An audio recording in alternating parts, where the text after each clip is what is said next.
Just a quick one, really. I've got work to do. I've got fucking cameos to do this afternoon, a few of them still.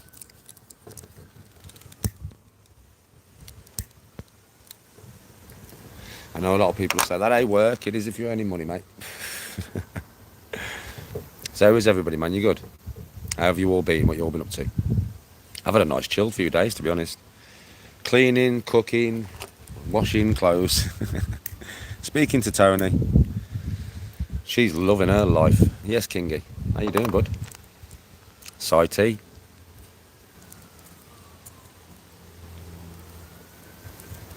She's really enjoyed Benidorm, you know, King. She's really enjoyed herself. All right, Kerry. How you doing, man? Well, she said to me, she went, do you know something, Danny? Like, we might end up going to Benidorm. She went, I've been all over the place now. There are some places I don't think you'd like. Yeah, and I don't think we should ever be out till, like, after 3 o'clock in the morning. Because, like, then drugs and everything start getting involved. She went, but if you stay to a certain part of Benidorm, yeah, you'd probably like it. And she went, the only thing you won't like is the dirtiness of the place. That's what she said to me. She went, Danny, it's fucking dirty. She went, that's the only thing I don't like about this place, man. It's dirty. And I was like, what do you mean? How bad, Bab? And she went, Danny, it stinks, man. And there's people in the bins every day, like fucking fishing stuff out of the bins and that. She went, it's fucking mental. So that's the only thing she hasn't enjoyed. She went, the food's okay. She's enjoyed being out and seeing all the shows and, you know, having a holiday with her girl mates and drinking cocktails and stuff. Yes, Mark. Morning, Husky. Well, she sent me some loads of videos of like shows, which I'll probably put together and I'll put onto my YouTube channel when she gets back. I'll get all the videos off Tony's phone and they're just going to be mixed videos, folks, of just stage shows and shit like that, you know what I mean? Nah, she's not home yet, bro. Tomorrow. It's the last day today. It's the last day today, mate. She was out till 3 o'clock in the morning last night because it was the last proper night. Because tonight they've got to go back kind of early, like about 11:30 or something, because they've got to be up at 6 o'clock in the morning to get on the bus to get to the airport. But she's loved it, man. Oh, it's a lovely day here. Oh, she's loved it, Husk. She's had a fucking right laugh. Happy 4th of July. Is it raining there? It's been red hot here all week, mate. All week. I've just been training, cleaning, cooking. I've missed her. I'll tell you, I've proper missed Toni, mate. I've proper missed her. Not proper. I can't wait to see her. Happy 4th of July. All right, Desmond. So she said, yeah, the sea's wonderful. She said it's warm, Dan. So it's mad. It's like a warm bath. Yeah, I'm just cleaning the house, bro. Just making sure it's spotless when she gets home. Do you know what I mean?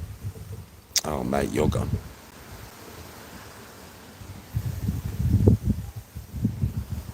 It does, yeah, it does.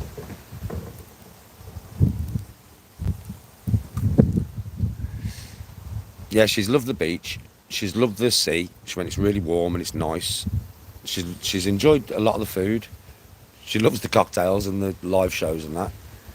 She just says it's dirty. It's the only thing she hasn't liked really about it, really. That it's just dirty, Danny.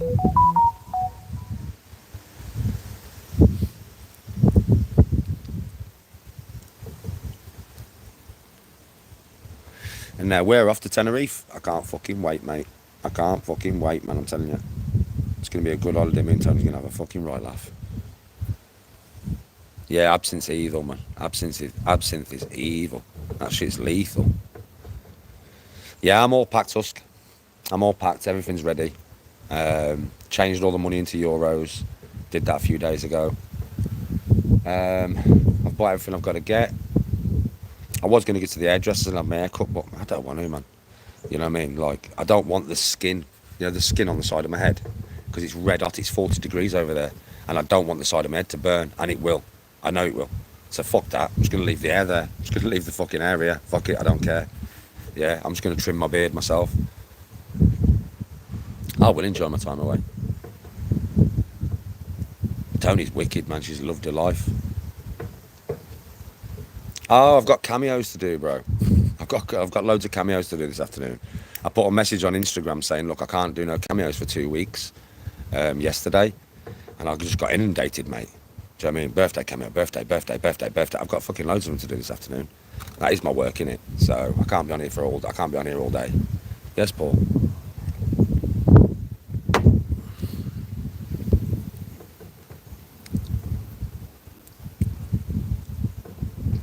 Hey, I'll tell you what, Mark, and everybody else. Nah. I'll tell you what, Mark. You're going to get to see the Yellow Submarine this year, folks. Yeah, boy. We're going on the fucking Yellow Submarine, mate.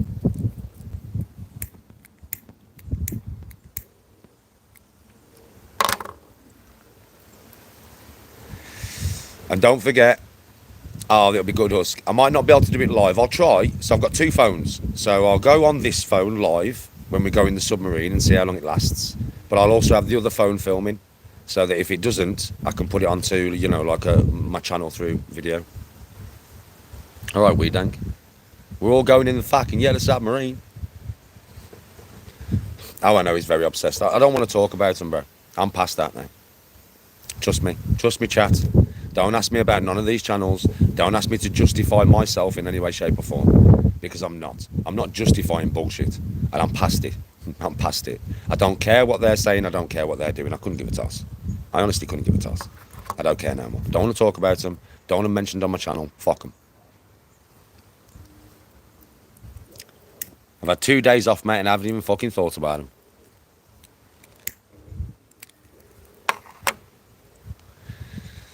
Yeah, I know. Hello, everybody. Underneath the sea. Fucking nuts, bro. Yes, Paul, you know yourself, man. I'm done with that, bro. I'm not fucking rehashing anything. Yeah, more golf and more laughs, mate. Well, you got holiday vlogs to come, folks. Come on. You know what I mean? Literally, we got holiday vlogs to come. Come on. Golf on holiday. Come on. Drinking on holiday. Come on. Taking you in the sea on holiday. Come on.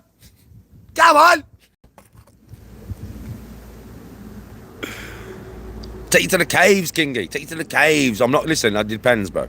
It all depends. If Master Schlong is in his cave, I ain't going nowhere near him, bro. I'm not going nowhere near Mandingo. Aye, that way. We're there for 9 days. 3 days, bro. Go on holiday in 3 days.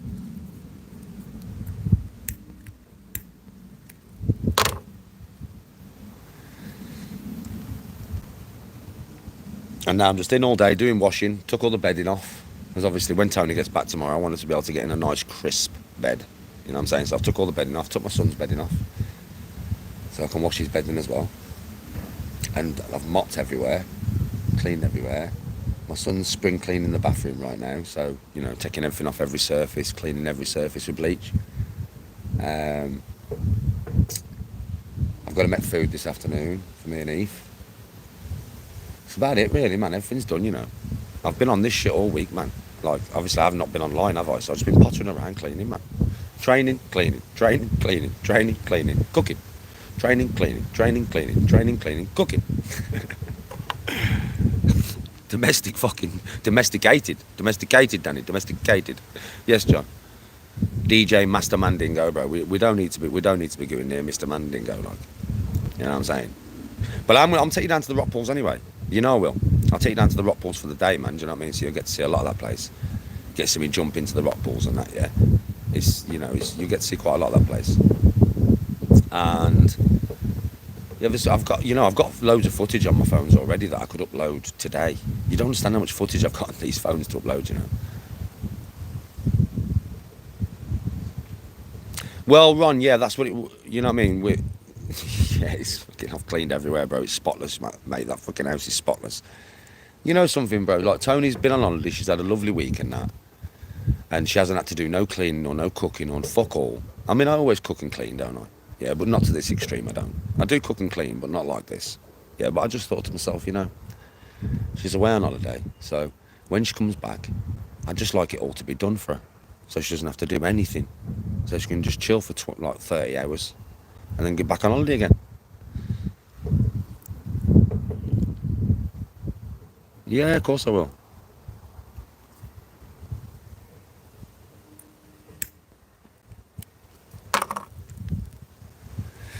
Yeah, of course I will.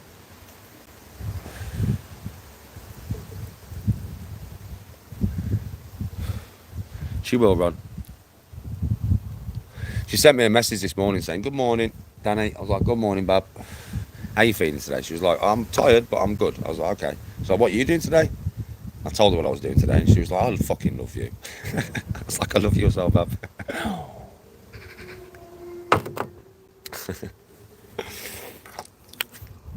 That's literally was the words to me. I fucking love you. I was like, "I love you as well, babe."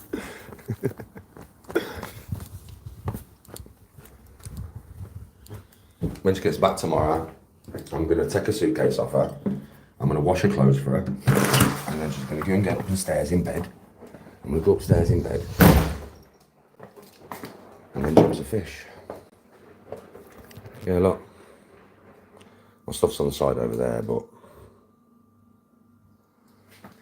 cooker, spotless. Everything. Apart from my stuff on the side.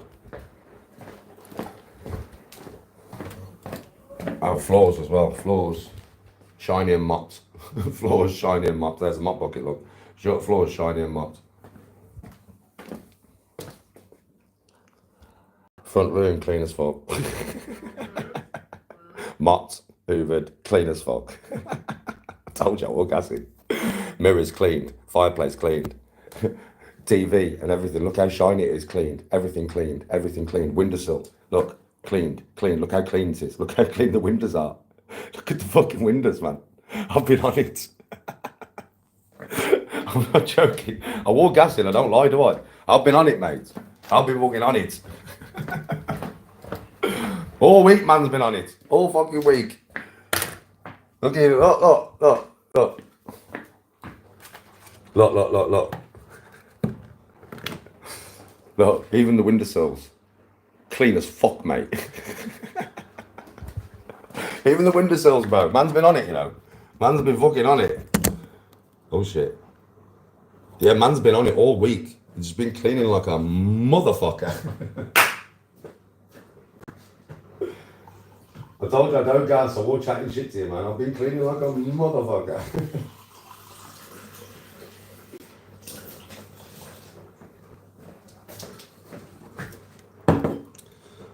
You know what I'm saying? Man's been on this shit. When she walks in, she's going to be like, "What the fuck?" I told you I'd done it, man. Told you it was clean and that. Yes, Kenzie.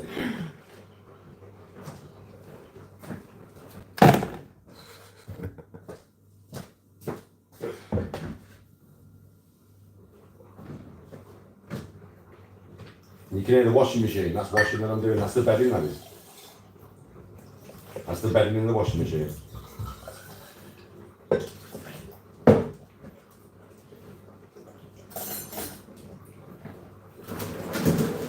There's no washing, nothing. There's no washing. There's nothing to clean. It's all done.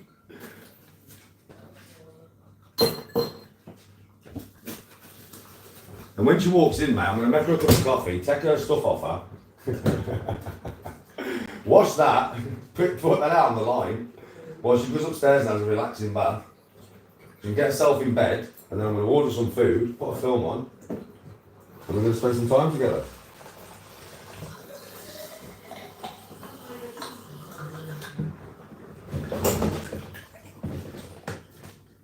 And I can't fucking wait. Afternoon.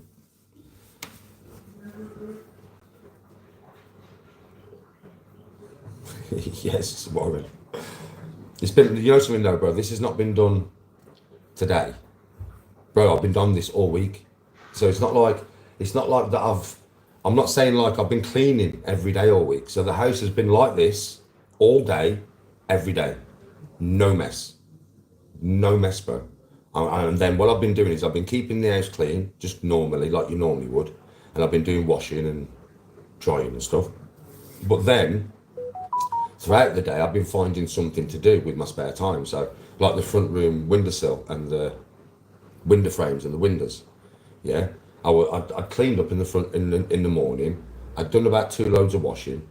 Do you know what I mean, right? And I'd made food, and then I was sat there about 3 o'clock in the afternoon, about 2 o'clock in the afternoon, right? And I was about what shall I do? So I looked at the window, and I looked at the window frame, and I was like, that needs doing. So then I just set to it. And then the next day, yeah, I woke up and I was like, I came in the kitchen, I did all the kitchen, and do you know what I mean? I fucking did the front room, and I hoovered the front room, and I mopped the front room, and I did another load of washing. And then I was stood there, and I was looking at the windowsills in here, and I was like, you know, and the windows and stuff, and I was like, fuck it, they need doing. So then I set to on that.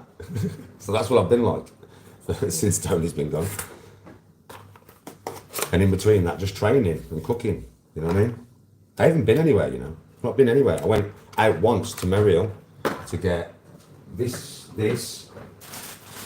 for my mate's birthday. Yeah, you know Caelan and James, who I play with online sometimes, you know, you see them on my golf channel. So I got this for Caelan for his birthday. So I went and picked this up from Muriel, brand new tightly stacked. Yeah. So I went and picked this up from Muriel, because I'd already did.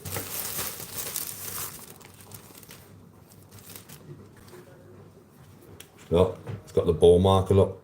Yeah, it goes on the front of your cap, because there, look, actually got a slot for it. It's got a magnet.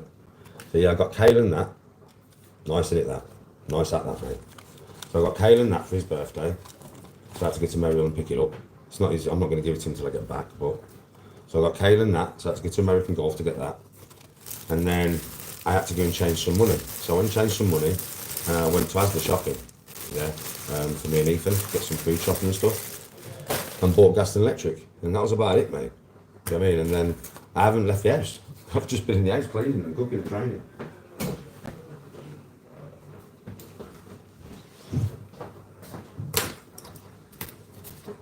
Yeah, it's nice, isn't it, Huss?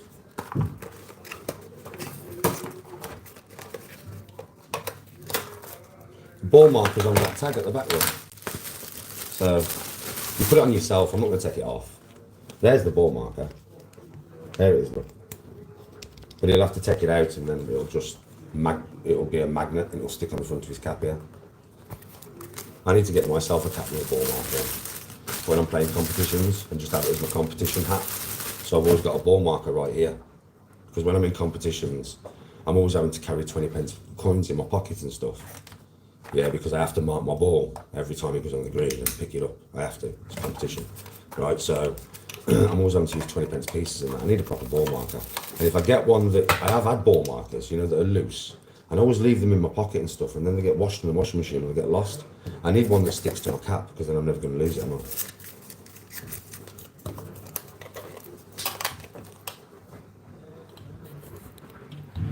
How much casting couch have I blasted? Do you know something, Kingy? I'm not going to go into too much detail here, right? But me and Tony are very adventurous in the bedroom, right? So I don't actually need that stuff, bro. I've got that stuff on my phone, if you get what I mean. Like, I don't need to use that stuff. I don't really use it. I don't need to use that because I've got that stuff on my phone. Do you know what I'm saying? I've got quite a bit of that stuff on my phone, bro. From me and actually my wife, which is obviously better, innit, when it's you and your wife. You know what I mean? So I don't actually need that stuff, bro. Bit of a mad one there for you, but yeah. That's what I use, 20p pieces as a ball marker, bro. That's literally what I use, a 20p piece, all the time. Can't use a 50 or a pound coin, it's too chunky. And can't use a 5p because it's too small. So 20p, perfect.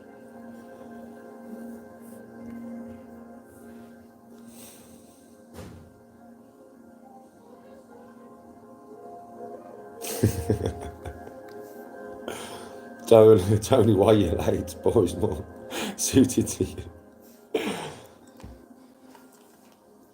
Oh no, Warren, they're in a sealed folder, bro.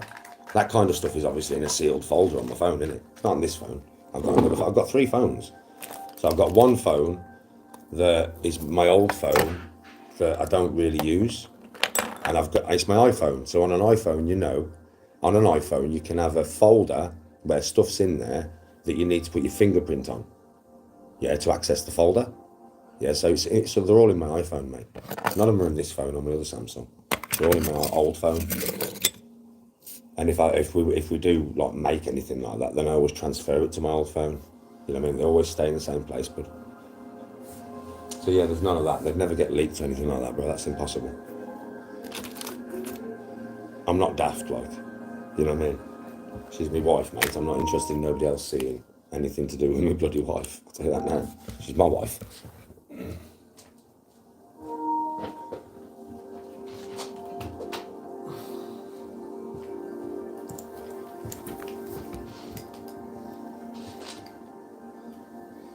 Nah, 5,000 a day, mate. Nah. Listen, Tony's a lady, but I'm her husband, and I've been with her for nearly 20 odd years. So it's different with us two, like, you know what I mean? Filming each other, but I'll tell you straight, like, Tony ain't that type of person. You could offer her £1 million fucking pound, it would make no difference. I mean, you could offer her 10 mil, you could offer her £1 billion. I know my wife. You could offer her £1 billion, she'd say, nah. I'll tell you straight, mate, she's just not that way. With me, it's different. I'm her husband. So she's got a little naughty streak with me, but that's understandable, you know what I mean? She trusts me, I'm her husband, we've been married for years. So, but with like just some dude or whatever, fucking no chance, mate. She's just not like that. She has too much respect for herself, Tony does. She has a lot of that's why I respect Tony so much, because she has a lot of respect for her actual self, you know what I mean? Like, obviously with me, like I said, I am her husband, so it's a bit different, do you know what I mean? But like when it comes to any other man in the entire world, mate, do you know what I mean, right? She has too much respect for herself. Do you get what I mean?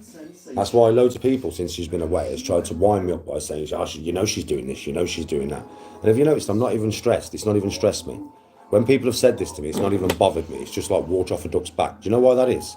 Because I know 100% fact that she would never. I know her too well. Never, never, never. It took me fucking ages to get anywhere near like Tony naked when I met her. It took me fucking ages, man. One night stand, you got no chance. You got no chance. She's just not like that. Hotel. Oh yeah, Husky, I trust her completely. Completely, Husk. Completely, man. I mean, she does always phone me or message me when she gets back on a night time, back to her apartment. Some nights she's been back at 3 o'clock in the morning. Do you think I'm like, where you been? Who you been with? Where you been? You're back late. You shouldn't be back at this time. Fuck off. Come back whatever time you want, love. As long as I get my message that you're back in your apartment, I'm sound. And she has every single night without fail. She's either phoned me, she's come back early enough for me to be awake, or she's sent me like a video message just saying, look, Dan, I'm back in the apartment, I'm safe, I'm fine. Yeah, which she agreed to do, and she stuck to it. So that's all I wanted her to do, really, innit? She's had a lovely time, man.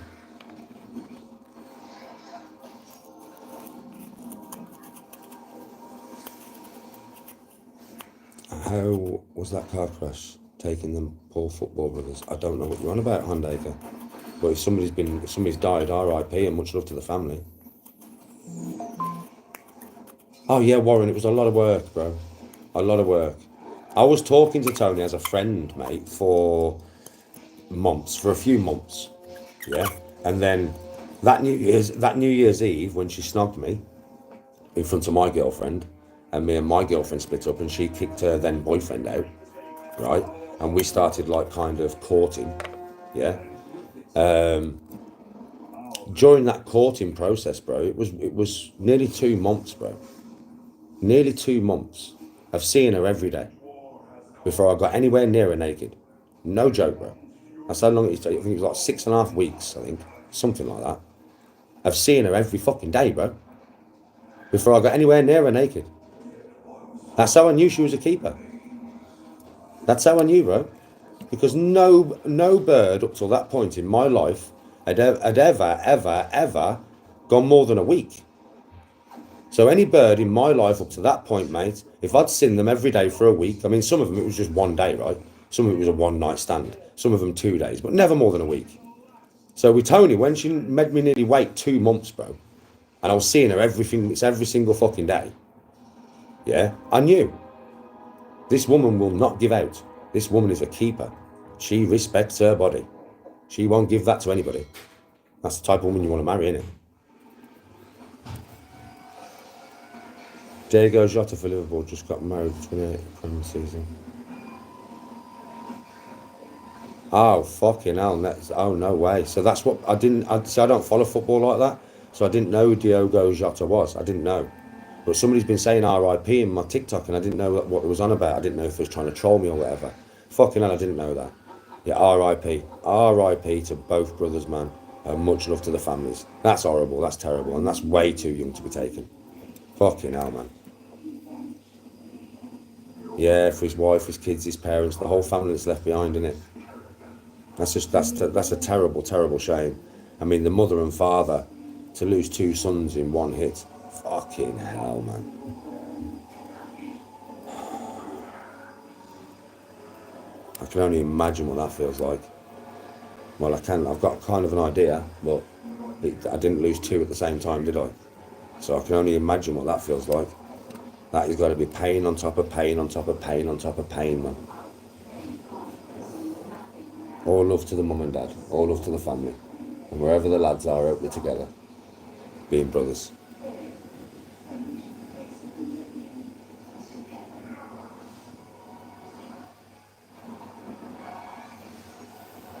Yeah, that's terrible. That's a proper shame, that. Proper shame, that, Samuel, isn't it?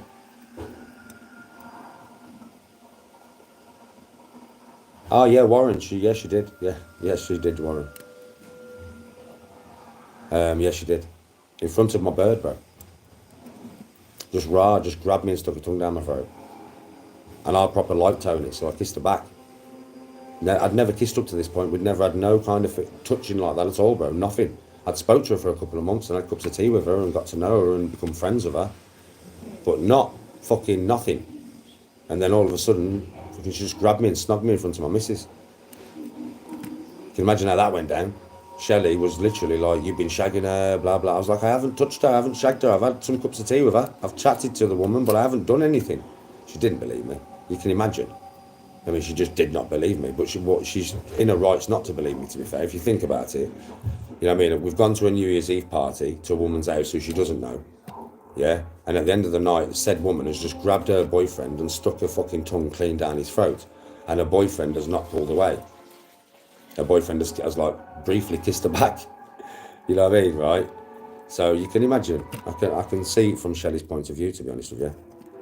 But I hadn't done anything with Tony up to that point. I didn't expect that. That was totally out of the blue. It was not just totally unexpected. You know what I mean?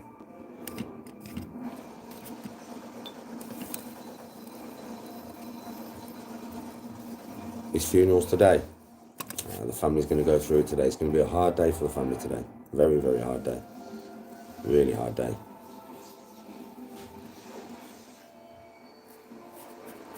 All we can do is give our love and blessings to the family for today. And hopefully they all come through it, not unscathed, because that's impossible, but they all come through it and just get through it. Hopefully they just get through it, because today's going to be very hard. It's going to be the most horrible day ever. Most horriblest day of their life. The training's going well, bro. I'm putting on a little bit of size, mate. Not too much, a couple of pound. I'm very strong. For my size, especially. So yeah, training's good, bro. I'm not really training for size or anything anymore. I'm training for my golf, so it's all designed for golf, bro. Everything I train and the way that I train, it's all designed for golf. All of it. Every last fucking bit of it. That's why I do so much core work now. And hip flexor work. It's all for the golf. Kitchen, blackboard.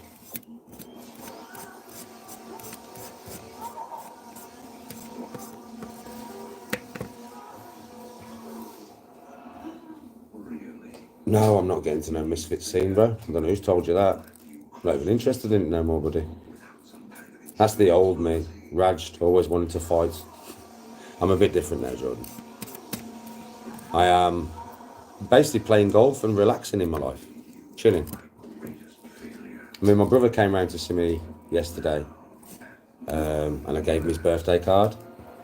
I played that so well, you know. I played that so well. Because obviously I'm going for his birthday, for his 50th, but he doesn't know, right? So he come round the other day, yeah, and I'd already written his birthday card out for him and put him his money in his birthday card. Yeah, I wrote his birthday card out for him and put him £100 in his birthday card, right? And he come round and I give it to him and I went, yeah, bro, because I'm not going to see you in it. And I judged his response to see if he'd figured it out. Nah, man, He ain't got a fucking clue. My brother has not got a clue. So on his birthday, my mom is going to ring him on the morning and say, where are you? I'm here, so-and-so, Mum. Well, he doesn't even know. I'm in the same area. He doesn't know, right? So my mom's going to ring him and go, yo, where are you? And he's going to go, I'm here, blah, blah, blah, blah. What bar's that then, Simon? Whereabouts is that? And then she's going to text me at the same time and tell me exactly where he is. And I'm just going to walk into the bar and put my hands on his shoulders and say, happy birthday, bro. He's going to be like, what the fuck? I swear to God, it's going to be funny as fuck. I can't film his response, but if I could, oh, that would be a response and a half, mate. I'm telling you, he will just be shocked out of his fucking core. He will not expect that in a million years. So I played that to a T. I played that to a T. You know what I mean? So yeah, fucking that's gonna be fun. Golfer, husband, father, birdie brother, and tea time trio member. Thank you, Samuel. Exactly. That's what I am. Not interested in none of that fighting bollocks. Not interested. That's the old me. That's the old me. Literally, the old me. It's always, listen, another thing my brother said to me is we was talking about it, and my brother was like, you have calmed down loads, bro. Like, you have really fucking calmed down loads. Do you know what I mean, right? But he said to me, he says, you know, don't worry about it, bro. He says, believe me, if you're ever in a predicament where you feel unsafe or somebody's going to hurt you or your family or whatever, it's always there, you know. My brother, I'm not going to tell you what or anything, because it's none of your business. But my brother has been in a predicament just lately where he had to call upon the Spartan. Like, I'm not going to tell you what it was or anything. It's got nothing to do with you. Yeah? But he had to call upon the Spartan. My son, Ethan, here, he knows this. My brother had to call upon the Spartan for something. Yeah? And he did. Like that. Do you know what I mean, right? And that's, he said to me yesterday. Yesterday? Yeah, he said to me yesterday, he was like, Danny, it's always going to be there if you need it, bro. Trust me. It's been a lot more years for him than it has been for me.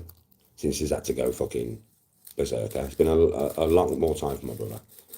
But when he had to do it, it was there. He said, Danny, it's in our bones, you know, bro. He said, but it's nice to not have to live with it. He said, like, you know, you're not living with it every day, Danny.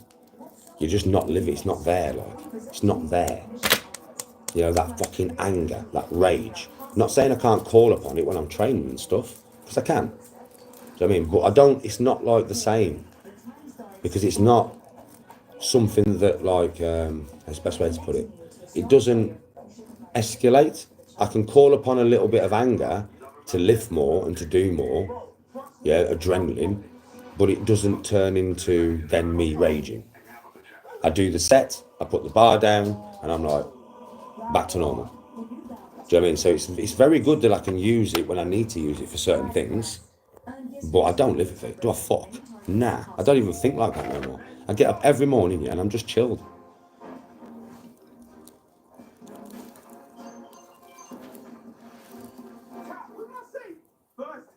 No, I'm not in a bad place anymore, bro. I'm just not in a bad place anymore. I'm in a good place. I'm in a good place, bro. I'm in a proper good place. I'm happy.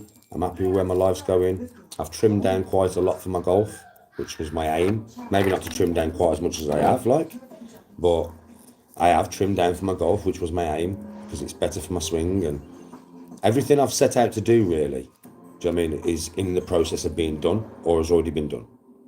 So it's nice when you set yourself goals and then you achieve them.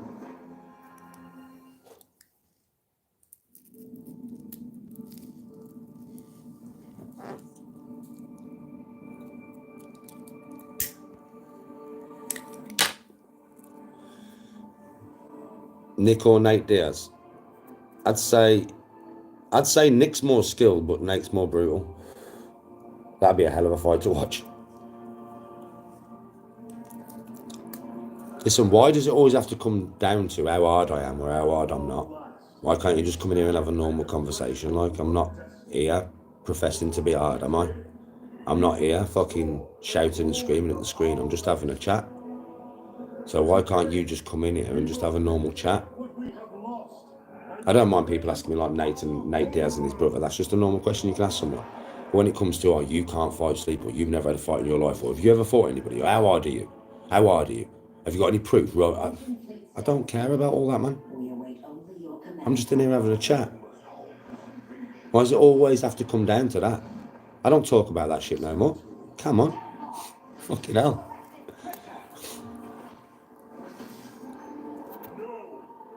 No, AJ, they couldn't.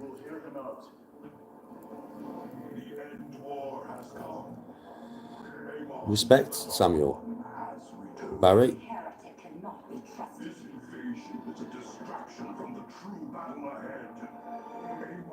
I'm great, AI Jennings. Serious question, why do I keep standing on people's putting lines? Well, I don't always, and I don't mean to, and when I'm in competition, I don't. But they all stand on mine as well. We just play it, it's not that serious, bro. It's just not that serious. In competition, yeah, obviously it is. But in competition, you're in strict putting order. So you're never really going to stand on anybody's line. But we don't have strict putting order when we're just playing a friendly game, bro. It's not that serious, you know. It's not the Masters.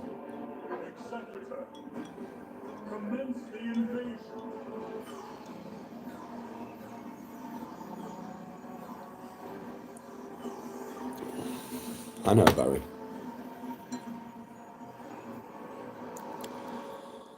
Where did the love for golf come from? I'm glad you enjoyed that putt. I've hit bigger putts than that, mate. My dad. My dad, man, when I was younger, when I was about, I'm no young man, fucking hell. I got my first clubs when I was like about 11. So I think I was going to the golf course with my dad from about age 9 or something. And my dad used to play competitions. He was all right, my dad. He played off about an 18 handicap. So he was all right. And that, my Uncle Roy played off a bit less, about 15. And then he had all his workmates because my dad sold cars at that point in his life. Yeah, so he was good at selling cars. So he'd done a lot of business interactions on the golf course and stuff like that. And he used to take me along with him to like push his bag or push my Uncle Roy's bag, and they'd pay me, you know, like $5 or $10 at the end of the game. And like my dad had, like when there was playing and they didn't need me, my dad would say, go and find some balls in the trees, son. I'd go and find some balls, I'd bring them back, and then him and my Uncle Roy and whoever was playing with them, they'd buy the balls off me for like £1 a piece and stuff. Yeah, pocket money really, basically. And I enjoyed it. And over a period of time, I spent time with my dad and my Uncle Roy and everything, so I enjoyed it. And then over a period of time, my dad used to just give me like his putter, like I did with Tony, and he'd let me start putting on the greens, you know, just getting used to how to put. And then after a while, he'd let me chip onto the greens a little bit. And it went like that for a while. And then on my birthday, one year, I can't remember how old I was. I was 11. It was my 11th birthday. On my 11th birthday, my Uncle Roy come round to the house and my dad left early for golf, and he said, I'll meet you at the golf course, which was unusual, but I didn't think anything of it because I was just getting in the car with my Uncle Roy, right? So my Uncle Roy come in, had a cup of tea, had a bacon sandwich, which my mum made, and I had something to eat my breakfast as well. And then my Uncle Roy took me to the golf course. And as I went to the golf course, I walked into the cafeteria and my dad was sat there with a brand new set of clubs next to him, little clubs that were obviously mine, with a golf outfit and golf shoes and golf gloves and balls and everything, man. Proper kitted me out. And that's where it started. I played for 2 years. Yeah, all the time. I played all the time because my dad wanted me to be a pro golfer. And from me hitting the ball from a little age, he realised that I could hit the fucking ball. So he wanted me to be a pro, man. He really did. And if my mum and dad would have stayed together, I would have been a pro golfer. My dad would have made that happen, 100%, because he believed in me. Because from age 11 to age 13, I got down to a 10 handicap, man. Legit. Now, that is some going in 2 years for a young person who doesn't hit the ball very far. I did hit the ball okay at 13, but we're talking driving about 210 yards. Do you know what I mean? But dead straight. Every fucking time. Every shot was dead straight. It's the one thing I've never been able to get back as an adult. When I was a kid, I used to hit the ball dead straight. No right, no left, no fuck all. Dead straight. And, mate, I've never been able to get that back. Ever. I've never been able to get that back. That's just something I lost from being a kid. And then obviously mum and dad split up. I mean, my dad moved to Gran Canaria. So I didn't really have chance to play golf, you know what I mean? I was living with my mum, and my mum wasn't as financially okay because my dad wasn't there no more. So she couldn't afford like my membership of the courses and stuff like that. And she is a woman, so it wasn't really her fault. Yeah. And that's kind of like, I'd already played some basketball because it was like a secondary hobby of mine to golf, but I'd never really took it seriously. And obviously when I couldn't play golf no more, then I fell into basketball because I couldn't play golf no more. So I fell into basketball, and then I didn't play golf again until after I come out of jail. And then I started playing again.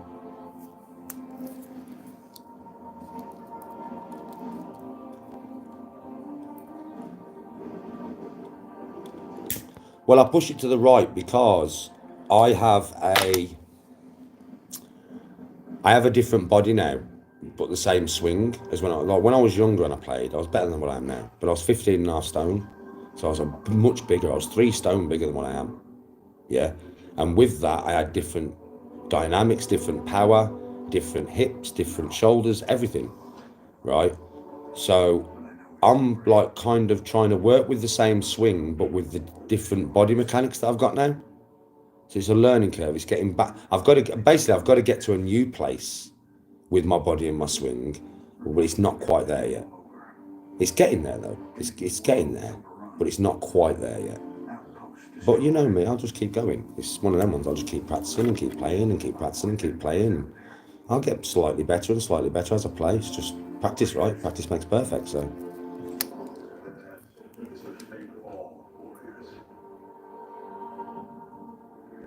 I can do that, Husky, but I do know ultimately, yeah, that's a good idea, and a lot of golfers do that. They know they will hit the ball right, so they will aim left to account for it. But I kind of don't want to be doing that, Husky, because when there's wind involved, it makes it a whole different fucking ball game. Like when there's no wind, you can do that. You can adjust that for a draw or a slice. You can adjust it, it's not a problem. But when there's wind, it makes it 20 times harder. So for me, I don't mind if I have a slight fade. And what I mean by slight, Husky, is like 10 foot or a slight draw. 10 foot's not a problem. I can work with that in the wind. Yeah. So if I get my swing to a point where it's repetitive as fuck, and every time I hit the ball, it goes slightly right, or every time I hit the ball, it goes slightly left, I can deal with that. But I can't have it doing this. I can't have it doing that. I can't.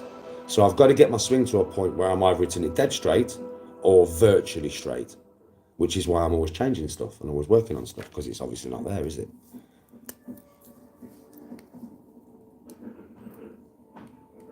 Oh yeah, Barry, it's an all-encompassing thing. When you start playing golf and you get addicted to it, it takes over your life. It really does. If you want to get better. If you don't want to get better, it doesn't. But if you want to get better and better and better and better, it becomes an all-encompassing thing, bro. It's killed me this week not to play golf. It's killed me, bro. Every fibre of my being every day has looked outside and gone golf, golf, golf, golf, golf, golf. But I've given myself a week off.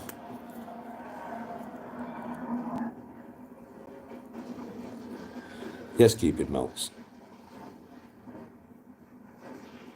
I know I've seen that non-swing club when it just like fires a thing out and fires the ball, but that's cheating, bro. Oh, like that's cheating. In my opinion, that is cheating.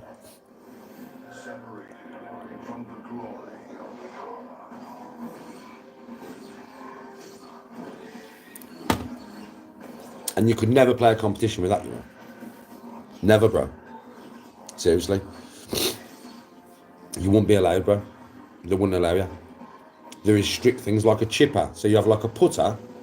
There's a club you can buy. My dad used to have one. So it's like a putter, but with a chipping face on it. So you know when I do my 8-iron chip and runs, it's effectively like that, but it's a putter. So it makes it much easier to do. Yeah. You can't have that in a competition.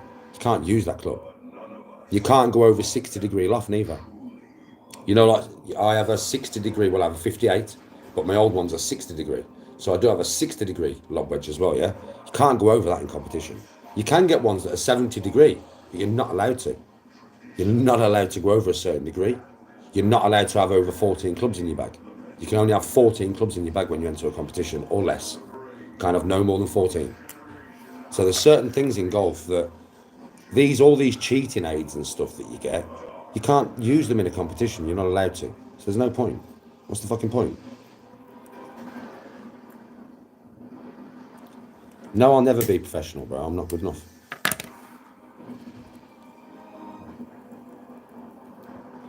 I am a proper golfer, mate. A proper golfer. I am a proper golfer. No, I'm not good enough to be a professional, bro. I don't think I'll ever be good enough to be a professional. I mean, I'm already a good level. I'm already good at golf. Yeah, but I'll get to a much better level than what I am now. But from me to professional is like, let's say 12, 14 shots. It doesn't sound like much, does it? Yeah, doesn't sound like much, does it? Right, because for me to get to a +2, +3, 12, 13 shots, I'd say. Yeah, right, fucking mate. To take them 13 shots off your game, it's really hard. Yeah, golf's in my blood. Free delivery on orders over £20. Oh, my golf level's far better. Far better. If I play basketball for a couple of months every day, my basketball level would be better. Because once I start playing all the time and I start hitting basket after basket after basket, which I would. You can tell from me not playing for years and just playing once and, well, twice, 2 days in a row at Doncaster, right? You can see how quickly those 2 days changed. That was only one day, man. That was just one day. Imagine if I played it for 2 months every day. The difference. It would be immense, bro. I don't think I'd be as good as I was when I was younger, because I was young and I had more spring in my step and stuff. I could jump higher in that. But I'd still be at a very good level. Because you can see, I know what I'm doing. You can see just how I move around the basketball court, that I know how to attack, where to be in the D. You can tell, man. You can tell by how I move that I did that a lot, man. It's something I'm very good at, especially if I practice, right? So I would probably get better at basketball level to your eyes than I am at golf in a couple of months. Because I'll be hitting basket after basket after basket. I won't miss, really, right? And that would look to you like professional level basketball. That's what it would look like. But you've got to understand how easy it is compared to golf. Basketball compared to golf is 10 times easier. Not physically, it's not. I'll tell you that straight. Because it's such, the way basketball is, it's short, jerking sprints here, there, and everywhere, and jumping, right? It does take it out here, physically. Cardiovascular. Yeah, it takes it out here, way more than golf does, obviously. But, mate, to get good at it, though, the difference is immense, bruv. Basketball is easy compared to golf. Like, I'm telling you, fucking easy. Easy. The second day that I was in Doncaster, yeah, I'll put it in an equivalent here. The second day that I was in Doncaster, and I was hitting 3-pointers and that, layups non-stop, doing backwards layups and that, yeah, right. That day, I was at the level of parring 12 holes on the golf course in 2 days. That was the level of parring 12 holes on the golf course in 2 days. Fucking hell, if I par 12 holes on the golf course now, I've had a really good day. And I've been playing for a few years again. The difference in level of game is so different. Trust me. It's like badminton. If I went and played badminton now, first day, I'd be pretty good to your eyes, considering I haven't played for 10 fucking years. Believe me, I'd be pretty good to your eyes. You'd be like, fucking hell, Danny. Yeah. Second day, I'd be even better. I'd be jumping and slamming again. Yeah. Because badminton, compared to golf, is a piece of fucking piss. I'm telling you, all the sports that I've ever done, compared to basketball, is a piece of fucking piss. And I'm not saying it for joke, I'm saying it because it's true. I've done these sports, innit? It's like football. I don't play football, but I can play football to a level, you know? It's mad, innit? I don't even play. I'm not saying I can play to a professional level or a semi-pro level, but I'm going on a football pitch and hold my own with anybody. Because it's easy. It's a fucking piece of piss, man. Strength, speed, and accuracy with your foot is all you need for football. That's it, man. You don't need nothing else. And that will get you far in football. Yeah? Right? Yeah, you need a bit of a mind when it comes to playing more advanced, but I'm just talking about playing a Sunday League fucking game. It's easy, man, compared to golf. The only things I could compare to golf, really, I would say, that may be as hard mentally, maybe, but no, because they don't last as long, is snooker. Something like that, innit? Or F1 golf, or F1 racing. Because you've got to be so focused, because otherwise you're dead. Yeah? Well, golf is a game of focus. And the thing is, you play 18 holes, it's 4 hours. And you have got to be focused 100% for 4 hours straight. And the amount of stuff you have to take into consideration on every single shot, lie, what kind of grass you're on, if you're on short grass or long grass, if the wind is going left to right or right to left, if it's in your face, if it's behind you, what club you're going to take, what shot you're going to play. Are you going to play a punchy shot? You're going to play a high floaty shot? You're going to play one left to right? You're going to play one right to left? All these require different swings and different fucking grips. What bank you on? Is it a bank like that? Is it a bank like that? That will affect whether the ball goes left or right. Is it a bank where it's up or is it a bank where it's down? Well, if it's up, it's going to go higher. You're going to need more club. If it's down, it's going to go lower. You're going to need less club. This is how it goes. This is golf, mate. And this is every fucking shot that you take for 4 hours straight. The focus it requires is unreal. It's unfucking real. And you lapse in focus for 10 minutes out of the 4 hours. That's one hole where you're going to have a 7. Just that lapse in focus. Yeah, you're going to have a 7. You're going to have a double or triple bogey. Because you've just like, you're not there for 10. And it only just 10 minutes. And it'll fuck up a whole hole. And then the next hole won't be as good. Because you've got to then bring the focus back, and it'll take probably another hole to bring. Some people can't. Once they lose focus, they're done for the day. You've probably seen it on camera, innit? Some people just collapse, man. I've done it. I've done it myself. I've lost focus, my head's gone a little bit, and then I just play shit. And then the next day you'll see me play, and I play like amazing. That's because my focus is there that day. This is golf, man. It's fucking solid. And it is quite hard on the body. Do you know what I mean? You know, if you're constantly playing. Because you are walking miles, man. You are going up and down hills. You are going in bushes. You are swinging that club. I average about 80, right? For 18 holes. So I'm doing double the swings at least. Triple, probably. Practice swings, isn't it? So 180 fucking swings at over 100 miles an hour. With a piece of metal. Whilst walking fucking... Because you never walk in a straight line. So say walking 6 mile. While pushing a bag. My bag weighs about 20 kg. It's got bear shit in it. It's exercise. You lose a lot of weight. You lose a lot of fat playing golf. So put all that combined. Yeah. Yeah, it's fucking hard.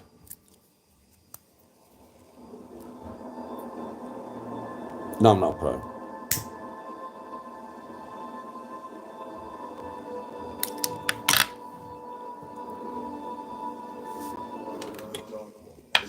That's why I like golf so much. That is the reason why I like it. Because it's so hard. And I can't master it. And I'll never be able to master it. I'll never master golf. Mastering golf is impossible. It's an impossibility. It can't be done. Even Tiger Woods did not master golf. You can't master the sport. You can't. I would say Messi and Ronaldo have pretty much mastered football. I'd say that at their peak, there is no better level they could get to. It's my opinion. Tiger Woods could have got to a much better level. This is Tiger Woods we're talking about, but he could have got to a much better level than where he was. I'd say the best basketball, Michael Jordan. I don't think Michael Jordan could have got to a more elite level of basketball than what he got to. Telling you. But like I said, Tiger Woods could have definitely got better than what he was. And think how good he was.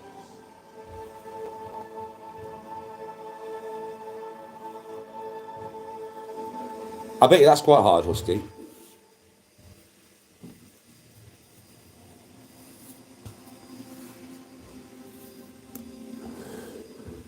But it makes me laugh when people like, you know.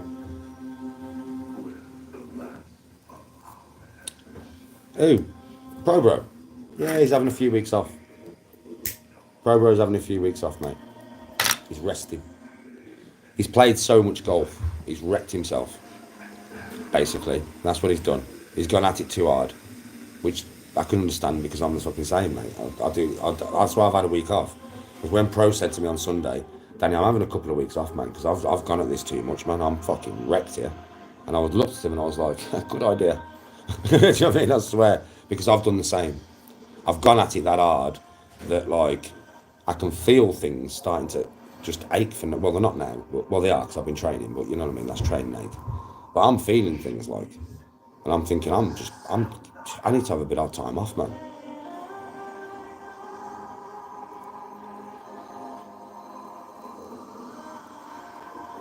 Oh yeah, the holiday vlogs will be fun. You're going to get a golf one. I don't know if I'm going to be able to be live, but I've got 2 phones.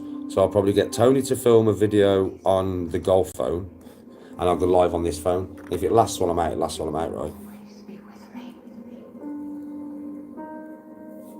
I've always wanted to ride a horse, Husky, but I've never had the chance, you know. But I've always wanted to. I've always wanted to. I've always wanted to ride a horse. Always. But I've never had the chance, man. I mean, you know, you've seen me on videos, haven't you? Me and horses have a thing. I'm not joking with you, Husky, it's mad. Do you know if I get out of my car, because if I drive, I just love horses, man. I don't know what it is about them. I just fucking love horses. I would love to have my own horse.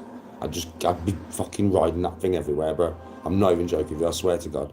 I don't know what it is. I think it's the ancient battle part of my mind, innit? You know what I mean? Thinking my own battle horse and that.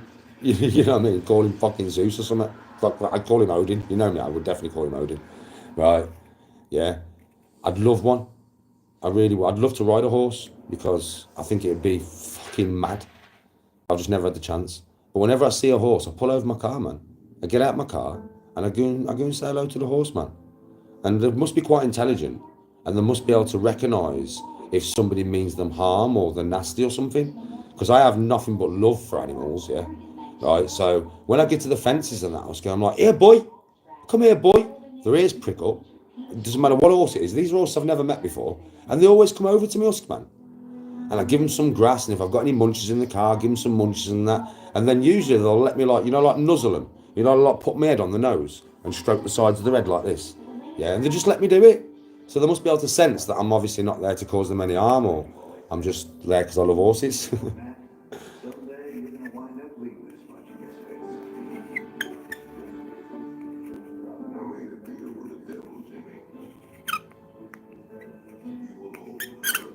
Yeah, well, that's what it's felt like with a lot of the horses that I have connected with, like, you know what I mean? That they just want to connect to me, like, it's great. I love horses, I really do. I've always had a thing for horses, man. I've never had one, obviously. But I would fucking, having an horse would be cool, man. It would be proper cool. I've always had a thing about wolves as well, you know, proper wolves, like a proper wolf. I could never have one because my wife wouldn't be able to deal with the hair off it. Yeah, because them things do shed. But not like a husky husk, like a wolf. An actual fucking wolf. Do you know what I mean? I swear to God, I've always wanted one husk. I could never have one, but I've always wanted one husk. Imagine owning a fucking wolf, man. You know what I mean? Imagine that. Owning a wolf and that. God damn. I'd call him Odin as well. I'd have Odin the horse and Odin the wolf. It'd be fucking great. You got the perfect playlist. AI's got speakers. I've never ridden a horse, bro. That's why we deliver next day, why we price match, and why we've got over 700,000 happy customers. Shop now. Yeah, they like it here, don't they?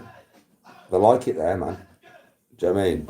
I don't know why. I just know to do that automatically. I do. That's where I stroke them between their eyes like that, bro. And then when I do that, yeah, that's when they'll let me nuzzle them a bit. And then I suppose, yeah, my hands do go underneath, like the jawbone, and I'm like this, on the side of the face.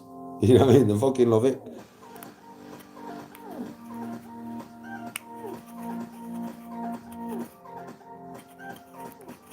Oh, no, I don't think I'd want to have it out with a wolf, bro.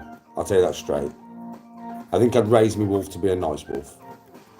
I don't think I'd want to be having to have it out with a wolf. You know what I mean? Fucking hell.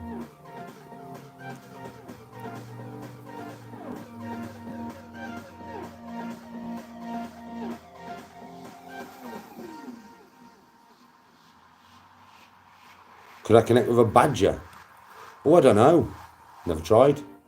If I ever see a badger now, I'm going to try and connect with it. I'm trying to connect with a badger, mate. I swear. I connect with fish. You know what I'm in the ocean? This is a mad thing. So I call them silver dollarfish. They're massive. They're bigger than me. And when I went to Egypt, yeah, they was out deep, but I used to, like, the nets were far out because they have nets in Egypt. Yeah. Obviously to stop, like, you know, sharks and shit coming in. But they're far out, man. They're in water that's probably about 40 meters deep, man. You know what I mean, right? So you don't have to, because in Egypt, yeah, where I was, you can't walk in off sand. It's not sand, it's coral. Yeah, so you're walking off a jetty and you jump into deep water, 10 meter deep. You jump into 10 meter deep off the jetty, yeah, and you do your snorkeling around the coral reef and all that. But you can't stand on the coral. You're not allowed to touch the coral, you know. You get arrested and shit. You can't take no coral away with you. You're not allowed to do none of that shit. But you can't feed the fish neither. If you ever go to Egypt, do not feed the fish. Do not start feeding the fish. Yeah, because they'll go mad at you. You could get arrested for that, you know. You'll definitely get fucked up. They'll definitely have a go at you. The police will. And they'll tell you to stop it. Because obviously there is sharks in the water out there.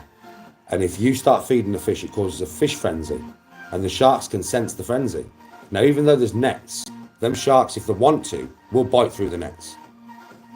Yeah, if they want to get there, they will. So that's why you're not allowed to feed them, because you're just causing everybody in danger in the water. So remember that.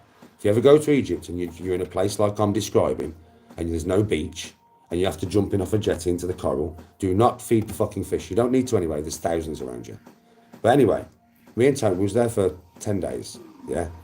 So I spent every day in that water, every fucking day. You know what I'm like? It's beautiful. It's the most beautiful thing I've ever seen in my life. And I swam out one day, quite far. I mean, I used to swim out quite far anyway, further than everybody else. But I swam out quite far, and I saw in the water like a shimmering, and I knew it was some kind of fish, but I thought it was a fish, yeah. And it was just every time it must have moved its body, it was shimmering like a piece of silver, yeah. So my dad was with me. So when I got out of the water and I explained it, my dad went, "That was silver dollarfish, son." That's what he called them. So that's what I call them. There is a name for them, but I don't know the name. And they're massive things. They're probably about as long as from my head to my knees. They're not as long as me, but they're as fat as from my head to my knees. So they're like a big silver, like round fish. They're fucking massive, yeah? So I've swum out, as I do, right, to see what the fuck's going on and to see this big fish, because I knew it was a big fish. I shit you not. I swam out, I saw this glittering silver, and I saw loads of glittering silver. And I was like, what the fuck? I mean, I had fins on and that. So I've swum out, and I'm quick in the water, yeah? So I've got in the middle of this shoal. It was a massive shoal. And these things were as big as what I've described here. And I was in the middle of this shoal, swimming with them. I swear, for ages. It was a wicked experience, that. An amazing experience. Something I'll never, ever forget. I'll never forget that experience. There's lots of things that have happened in the water that I'll never forget. And that is fucking one of them. It was an amazing experience. And they didn't even bat an eyelid. They didn't even give a fuck. They didn't give a shit. They didn't care. It's just because I put myself in the situations. You got to understand, like, everybody knows that, like, when I go on holiday, you all know this is how it is. At 11, 12 o'clock on the night, bro, I'm in the sea. So in those predicaments, when it's nighttime in the sea, a lot more creatures come out in the sea. So I could be in the sea with you guys at some point at 12 o'clock on the night, yeah, right? And some mad creature comes and I film it. Because I'm always putting myself in the predicaments where I might encounter something. That's just the way I live my life, innit? I'm always jumping off cliffs into deep ocean. I'm always snorkeling. I scuba dive whenever I get a chance. So I'm always putting myself in these predicaments, mate, because I don't just go paddling in the water. I spend my life in the ocean when I'm on holiday. I'm always snorkeling, scuba diving, and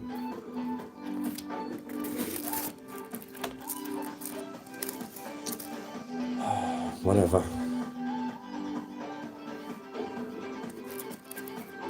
I've never swam with otters. I'd love to swim with otters, but I've never swam with otters.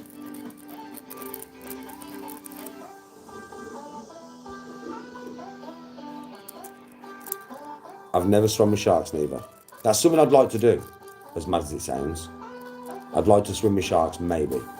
It's a dodgy experience, but I'd have to have some kind of protection on me. I'd have to have a knife on my leg. I'd have to have a knife for that one, just in case. Yeah, so maybe one day.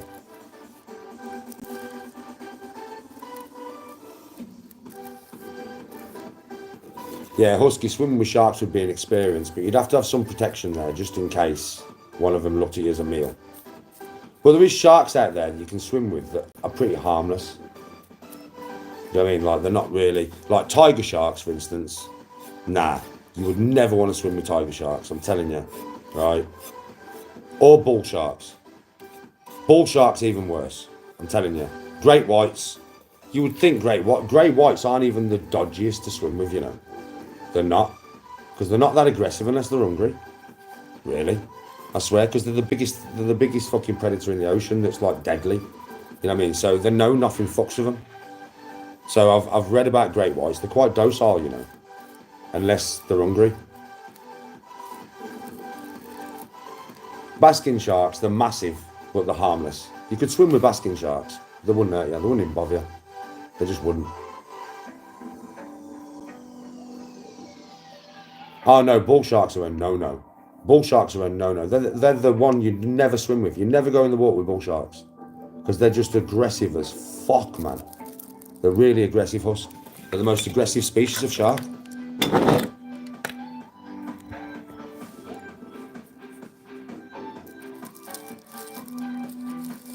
Yeah, because they're fucking stupid, Dwayne. Do you know what I mean? I would never get in the water with bull sharks. Fucking no chance, mate. There's certain things I would never get in the water with because I just know better. You know what I mean? I just know it's not worth it. Like, it's just not worth the like I would get in a cage maybe and go in water with great whites, but I wouldn't swim with great whites. Because if one of them is hungry, it will eat you. And think nothing about it, mate. You don't even have to intimidate it. It depends if the fucking thing's hungry. Yeah? So, like, and bull sharks and that. Nah, bro, they just want to eat you. They're just fucking aggressive.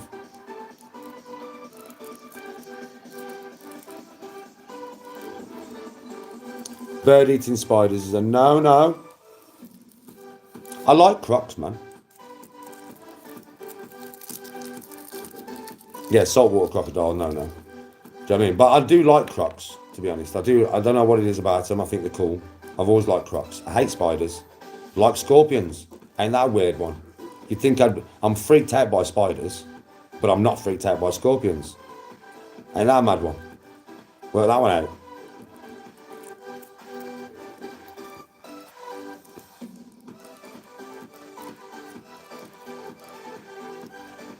Yes, Packers. Do you know, if Toni was here, you could ask her this online and she would confirm this for you. When we went to Egypt and we come back, about 2 weeks later, in the same stretch of ocean that I was swimming in, a woman died. A shark come in and fucking bit her up, bro. Took her leg off.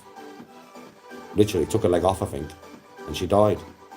Because some Egyptian fishermen had been across, like, near the net and dumped loads of, you know, like fish guts and stuff that they cut out all the fish they'd caught. And loads of sharks had come in, smelling all the fucking bait they threw in the water, and then ripped through the net because of all the commotion of the swimmers. Yeah? And went and actually bit a woman's leg off and killed her in the same stretch of ocean that I was swimming in. Like it was only a couple of weeks after I got back. Mad that is, isn't it?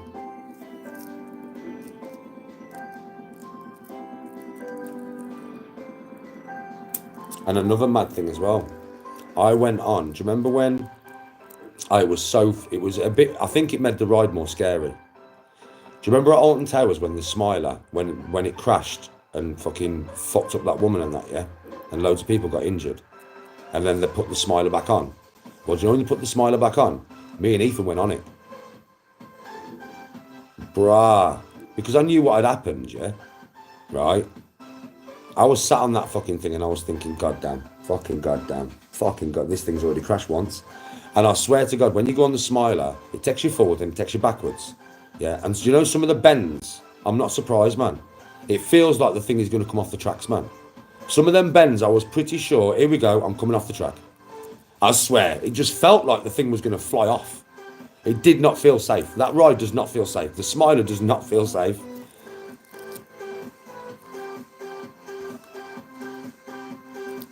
Yeah, Husky, it doesn't feel safe, does it, Husk? That's one ride that does not feel safe when it goes around some of them tight bends, does it? It doesn't, does it? Doesn't it feel like the thing is going to come off? Rita's all right. Rita don't bother me too much because it's just like it feels safe even though it's fast. Yeah. My favourite one is the one that drops. What's the one that drops vertically? That's my favourite ride. Yes, Peebo. I can't remember what it's called. Is it Oblivion? Is it?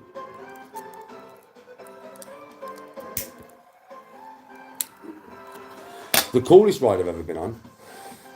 I don't know if it's Drayton Manor or whether it's Alton Towers. I can't remember. But Air, when you had the VR goggles on. Yeah. That was fucking nuts, man. I went on that, yeah. I don't know if you've ever been on it. I don't know if it's a Drayton Manor or Alton Towers. I can't remember. But I've been on it a few times, yeah. And you go on it, yeah. And you put VR goggles on, right? And then the roller coaster goes. And as the roller coaster's going, you're going through planets that are blowing up and shit. Through the core of the planet, and that is fucking nuts. It was wicked, man, that was. Danny Gorilla arm wrestling. Yeah, I'm looking forward to my vacation.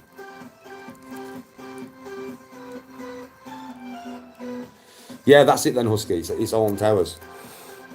But when I was there, it laid you forward and you had VR goggles on us. Proper VR goggles. Did you go on it with the VR goggles? When you're like in space and you're going through blowing up planets and shit. It was fucking mental, man. You start off in like and everywhere you look, it's different. That was the mad thing. I was looking up and it was all, it was fucking mental. Oh, no goggles, Husk. Oh, you ought to have been on it with the goggles, man. The pocket, it was nuts, man. It was nuts, man. I've been on it about 3 times. I went on it twice in one day because I just found it absolutely amazing.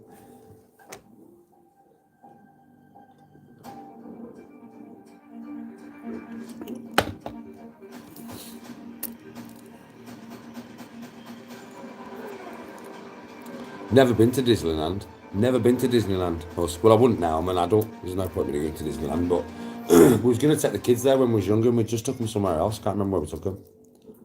Where did we take them? I can't remember. But we took them somewhere abroad. But we didn't take them there. We took them somewhere else.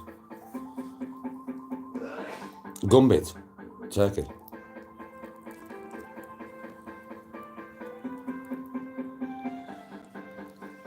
I've never been to America, Husky. Never been to America, man. There's lots of things I have done, but there's lots of things I haven't done. You know what I mean? I've never been on a long haul flight, Husk. I've never been on any flight over 5.5 hours. That was Egypt. That's the longest flight I've ever been on. 5.5 hours. Done my head in, that did. Well, like 5 3/4.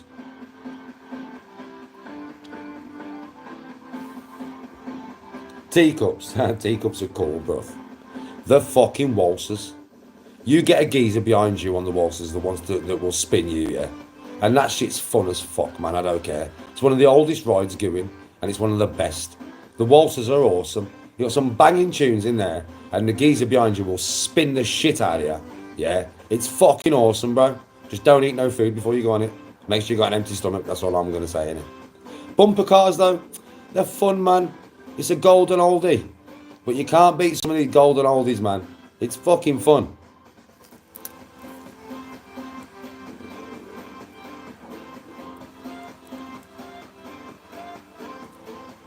They had a crocodile in McDonald's in Florida, for fuck's sake. It wouldn't surprise me, though. Because in Florida, yeah, you play the golf courses, right, and I shit you not, you can be by the water's edge and all of a sudden the croc will just come out for your golf ball. I've seen it on clips on YouTube, innit? Imagine that, man. You just... a crocodile... a crocodile comes and robs your golf ball, bro. Imagine that.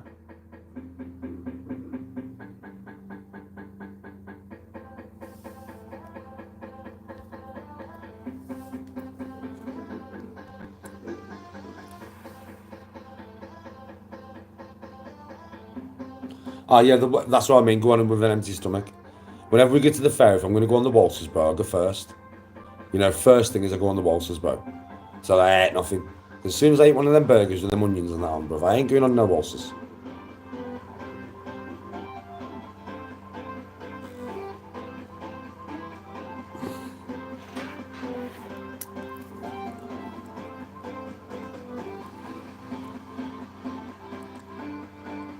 That's mad that he's built. A mountain lion, no way. How big are the husks? They're not that big, are the mountain lions? I'm just going to check this washing machine. Yeah, they're not that big, are the mountain lions? How long's he got left? 3 minutes. I might as well come in here then, because I've got to put it on spin. Then peg it out.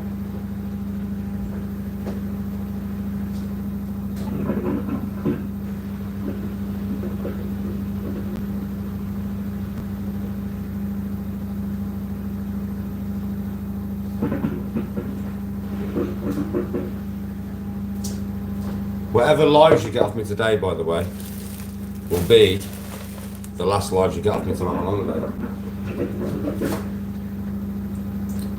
Or maybe till I'm sat at the airport about to get on my plane or something, because tomorrow, mate, I'm spending all the fucking day with Tony. Can you wait, man? Fucking Mr. Man.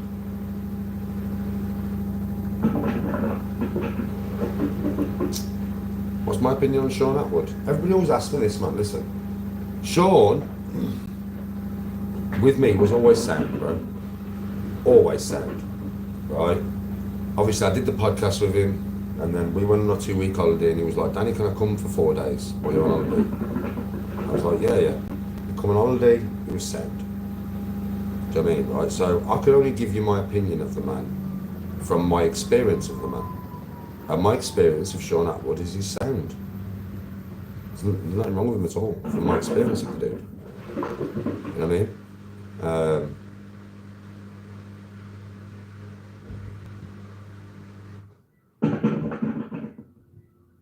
Can't have no food or drink in your cabins because the bears will break in there. Fucking bears, imagine that. Mind you, I do know if you're camping out in them places, you have to put your food up in a tree and that, innit? Hang it up in a tree and that. Can't leave it anywhere. It's mad, that, isn't it? Imagine waking up, yeah, in the middle of the night to go for a piss. You open your tent, yeah, and there's a fucking bear just sat there, like roasting marshmallows over your fire. Can you imagine that? Fucking hell, mush. I think I'd probably get out my tent. I'd have some green on me, innit? So I'd probably roll myself a bit of green and that. I'd probably go and sit on the log next to him.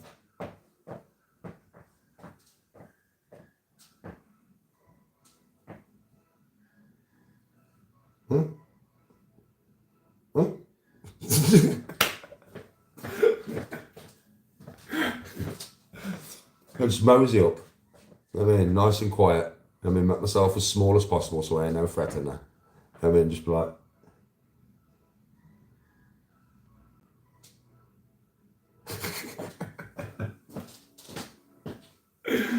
oh, fucking hell.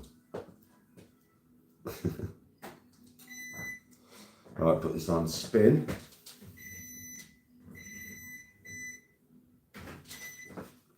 Boom!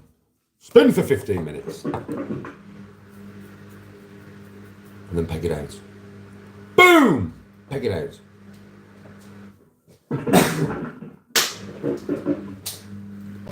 Boom! One more load to do. Boom! Then we're done.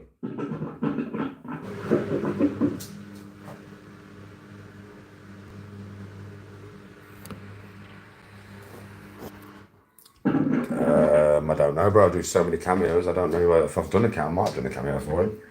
I do cameos all the fucking time, bro. So I'm constantly doing cameos, mate. I've got to do cameos this afternoon. I'm always doing cameos, mate.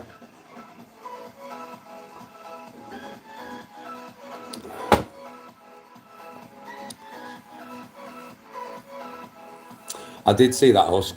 I did see that, yeah. Mad ate that.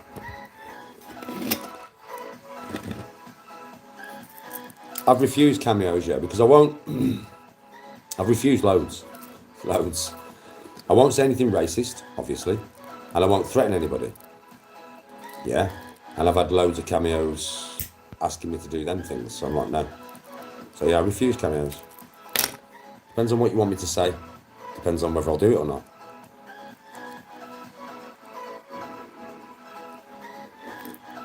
There is certain, like, there's only 2 rules that I stick to, man. I don't say anything racist, and I won't threaten anybody. That's the only 2 rules I stick to, though, really. Other than that, I'm pretty good, really.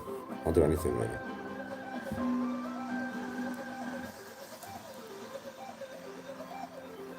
Darfield, I've never been there. I know where Darfield is, but I've never been there, been there. I've heard of Darfield. I know it's around Bonnie somewhere, isn't it?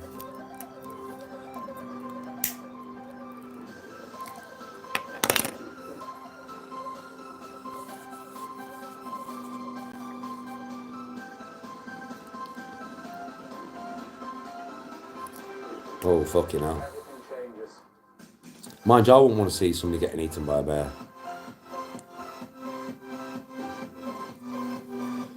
I wouldn't want to see somebody getting eaten by a bear. I'm not that sick, man. It's like, you know, like when lads come round to your house and they're like, Danny, look at this. And I look at something and, you know, it's in some fucking country in the fucking jungle somewhere and somebody's getting beaten to death and getting 20 bullets put in the face and stuff. And I'm like, I don't want to see that. I'm not like that, man. I don't want to see that. You know what I mean? It's like, I don't want to see it.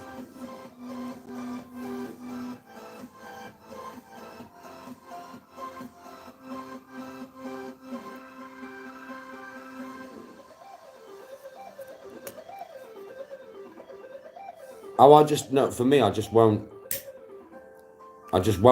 do, listen, for me, it's you might be paying me for a cameo, but I'm not going to do something I don't agree with. I'm not going to say something I don't agree with for money. No fucking chance. So, yeah, I've refused loads, man.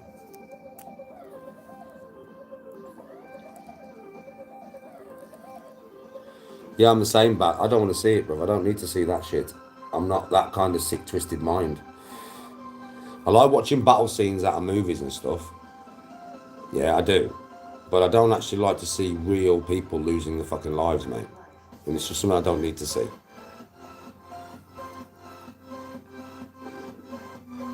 Oh, yeah, proper gore like that. It's fucking... Oh, man. Nah, husk. My detox will last until I land. And when I land in Tenerife, my detox is over. And I can drink, baby. I can fucking drink, baby. Yeah, boy, yeah, fucking buddy. I'm gonna have a drink. I'll tell you that now, mate. Fucking yeah, boy. I'm gonna have as many fucking drinks as I want. Because I'm on holiday. And it's more right when I'm on holiday. Drink whatever I want to fucking drink, mate. I won't drink more than 5 beers on live. Because that's just my new rule. Yeah? After 5 beers, I'm not that pissed that I can get led into any conversation that I don't want to get led into, mate. But the 5 beers, you might see them quite often. They might make an appearance in the podcast of Danny G's channel. But it's the podcast where I'm talking to myself and talking to you. Drinking 5 fucking beers, mate. Yeah, buddy. 5 beers can go down quite nice. Fucking amber fucking liquid. Straight down the throat, into the fucking belly, into the brain. Get a little bit tipsy, have a good fucking night, eat some pizza, go back to my apartment and ravish the wife, mate. The fucking Sheila's gonna love it. She's gonna fucking love it. There's gonna be there could be babies made. That's all I'm saying. I know she's 55, but I'm telling you, I'm feeling quite sprightly. I'm feeling quite frisky. I'll tell you now, mate. There's gonna be some babies, mate. Could make fucking another Danny G. Fucking another Danny G in the world. Fucking nobody needs that. But they might fucking have it anyway. Don't worry about it, mate. It's all going down when we get in Tenerife, mate. It's all going fucking down. A lot of sunbathing, a lot of cocktails, a few fucking beers, a lot of food, and a lot of WWF for me and the wife, mate. Making babies with the Sheila. Probably not, but you never know.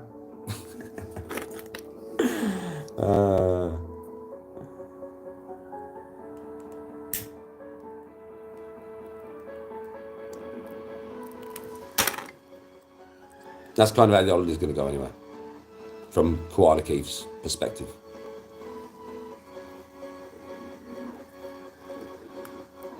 Mate, I'll tell you now, can't film it. I can't film it because it's a special fucking move. And if I filmed it, she'd have to find out where you lived and she'd have to put a fucking mask on, come kill you. So I can't actually show you the move on camera. But I'll tell you now, The Rock has got nothing on Tony's fucking rock bottom, mate. Got nothing on Tony's people's fucking elbow. And nobody can do a suplex like Tony off the top fucking rope, mate. Let me just tell you that now. That Sheila's got that suplex down to a fucking T, mate. Straight off the wardrobe, straight onto the bed. I'm fucked, mate. I'm fucked. I'm fucked with a smile on my face. That's all I'm saying. Yeah. I'm fucked, mate. Suplex off the wardrobe, bang. But I'm fucked. But I'm back to the smile on my face from fucking here to here, mate. I can tell you that now. She's very good, more Sheila. Fucking very good, mate. Flexible, strong, do backflips and all sorts, mate. Come on.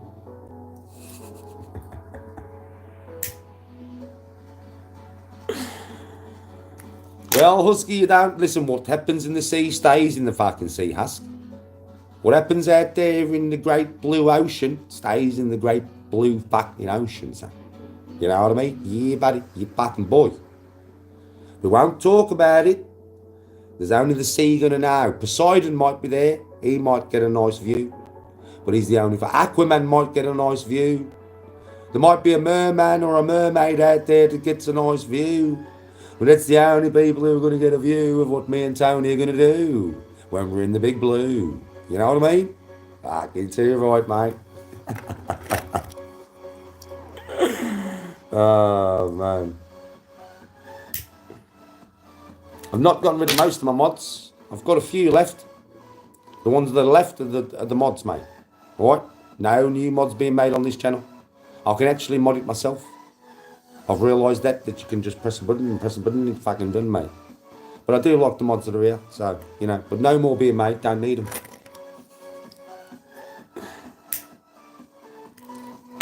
I'm not from Australia, mate.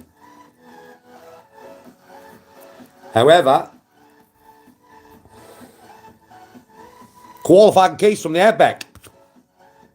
And don't ask me whereabouts in the fucking outback, because I own the whole lot, mate. Fucking going to the outback, shout quality! And all the dingoes and the wombats and the wallabies and the Tasmanian devils will get out of your way. They know the name, mate. Koala Keith, mate. That's all you got to say. He's like Crocodile Dundee on crack.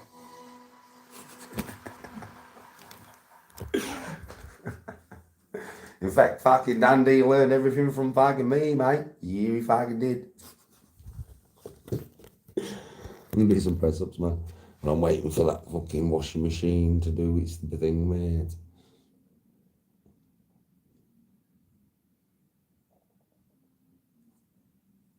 Yeah, I am. I'm just a normal dude. The sniper mutts. The sniper.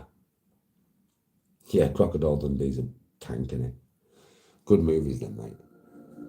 Like, they are good movies, ain't they? Right then. Press ups, mate. I'm not even supposed to be training today, but I've got to do something. So I'm just going to do a few slow press ups, I hear. You know them slow ones that hurt? They hurt, don't they? But we love it, don't we? Yeah. I fucking love it, don't we? Yeah. Yeah. Have you noticed I'm always having fun now? I'm always gassed, right? Have you noticed that? Look at my eyes nowadays, man. Do you know, when I look at the screen, I can see my own eyes. I can see just the light in my eyes and the joy and the happiness. And just, I'm always chill, right? It's fucking great, you know. I can remember how I used to be. I can remember how I used to be, you know.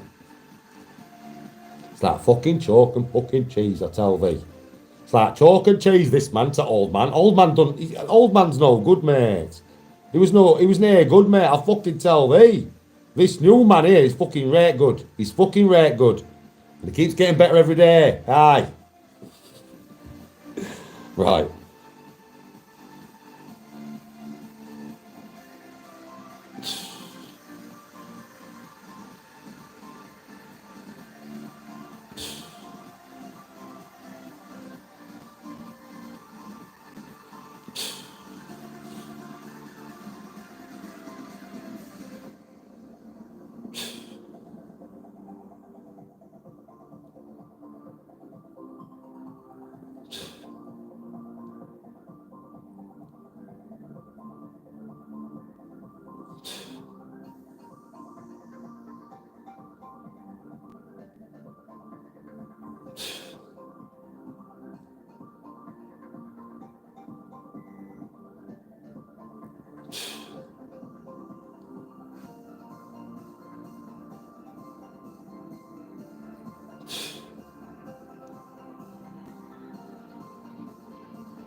Don't get the nipples out.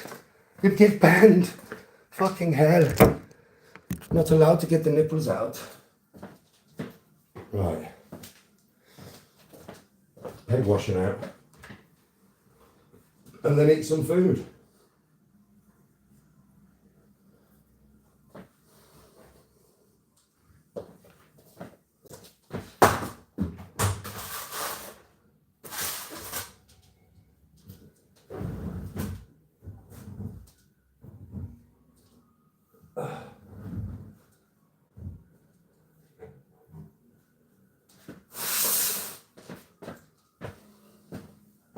So the next load in. Next load in. Softener. Put a bit of comfort. Ultimate care. Pro fiber technology. Whatever all that means. And then one of these little very pretty pink things in. And then put the whites in.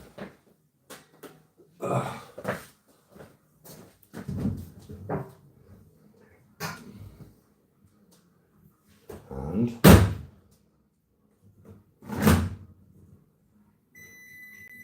turn it on. Boom. An hour later, it will be done.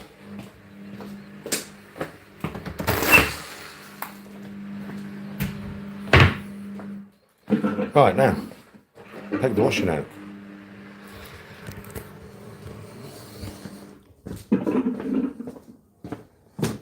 And come back, do a few more press ups, and then make some food.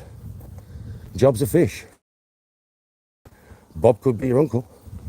You never know.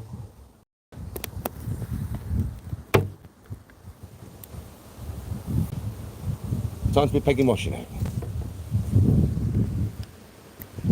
Bit of washing pegging.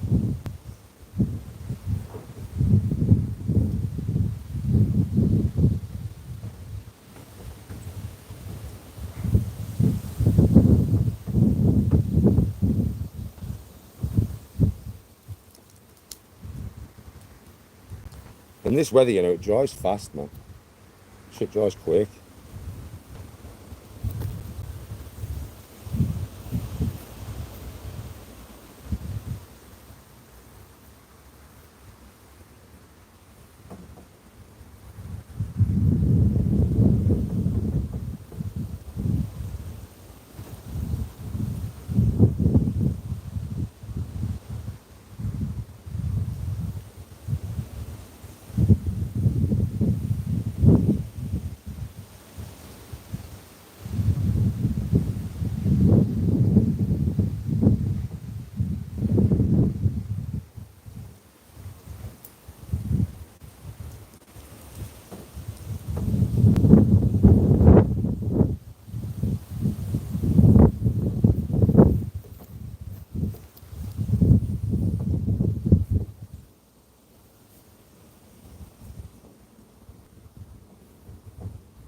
Bed sheets.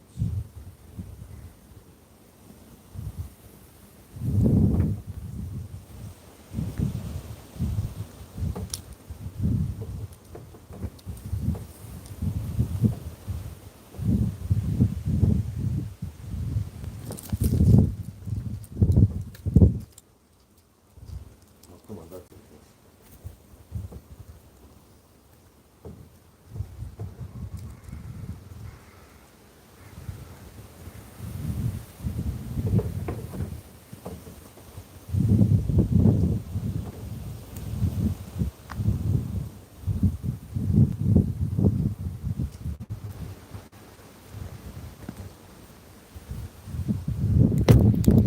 Bed sheets, pillowcases, and actually, not pillowcase first, bed quilt cover first. Let me fucking get it out because the towel in there. Fuck me. By the time I've put this on here, there won't be no room left.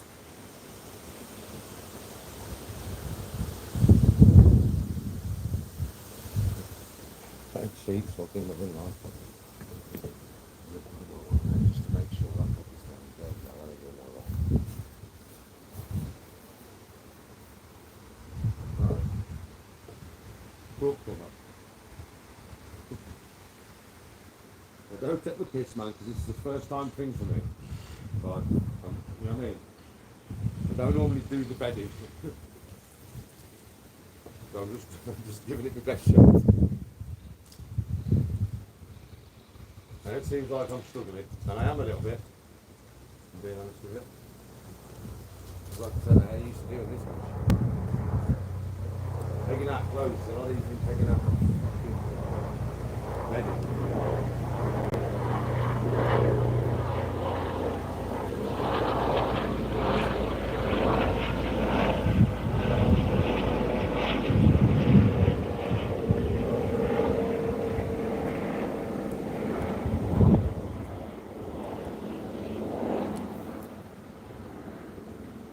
We get Tony to show me when she gets back how she does this stuff. Because I bet she does it fucking better than me. Pillowcases, easy.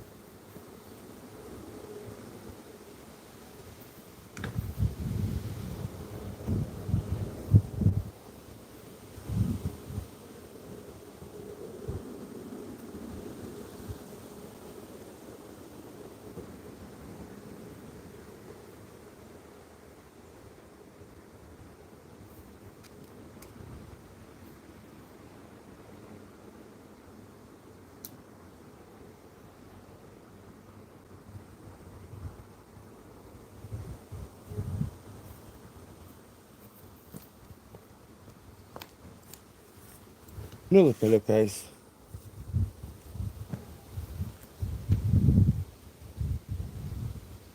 Easy though, this is like taking out the washing. It's these sheets, mate, that are fucking takes the piss. Another pillowcase. Should be another one there. Where's another pillowcase? Up there.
One more towel to go.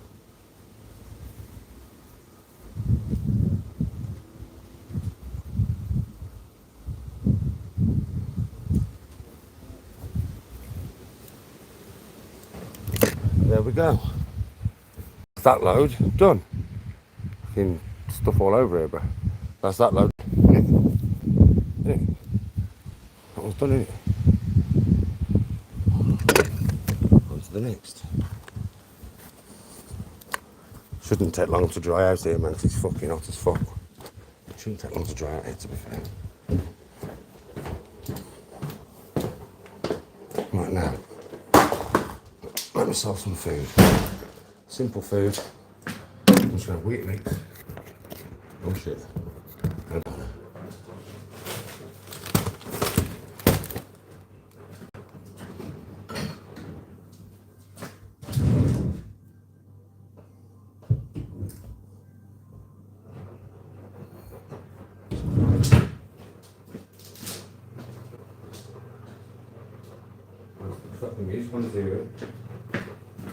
So what's that fucking noise?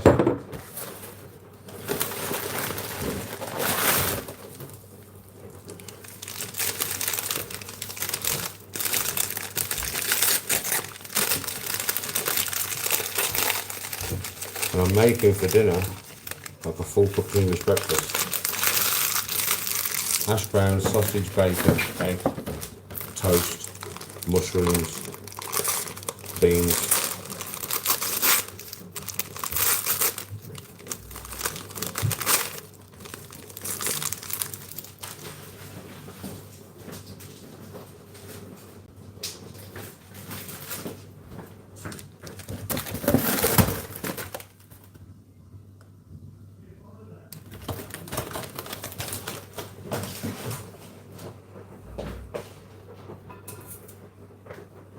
banana, and a spoonful of peanut butter.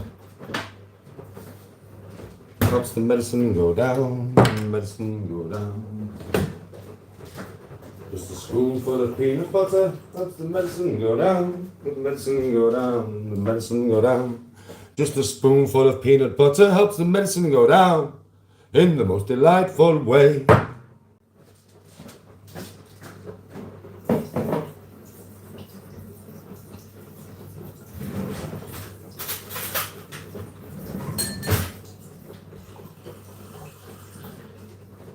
Need water with this peanut butter.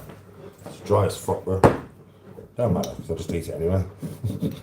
I don't really, food, I don't really love it like that. I've got to eat it. I've got to eat it, so I'll just eat it.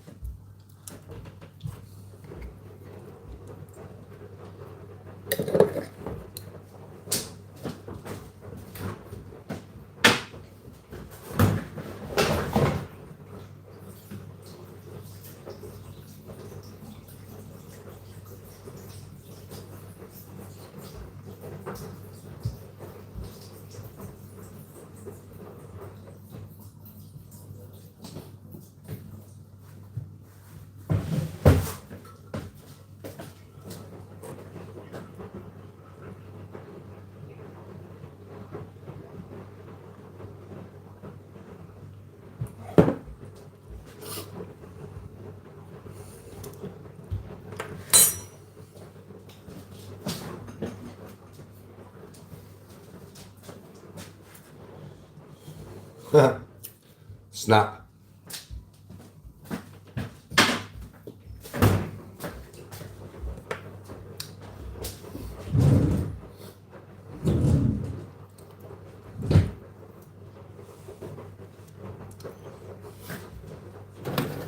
I'm just filming my daily thing, mate, so see ya.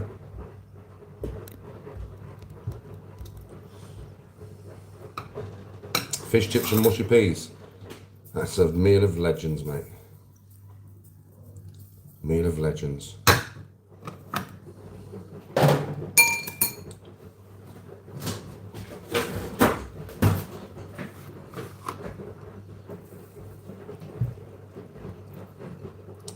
Weetabix now. Banana. That's me done for about 3 hours. 4 cooked English breakfast later. And then I'm going to have 2 tins of tuna with some salad in a bowl for my last meal of the day. And then I'll just sit upstairs and munch on my bed. Hopefully I'll get to sleep early tomorrow, because the earlier I get to sleep, the quicker Tony's back.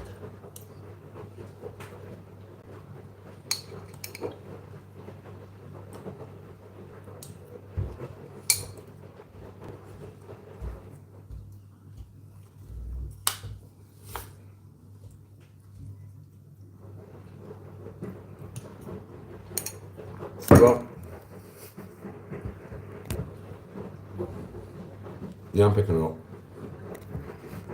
Yeah, look, I put a few pounds on. You can see, right? You can fucking see I've put a few pounds on. Yeah, you can see. I put a few pounds on. It's just how I've been eating. I'm eating more. So, I'm eating more, innit? That's why I put the poundage on.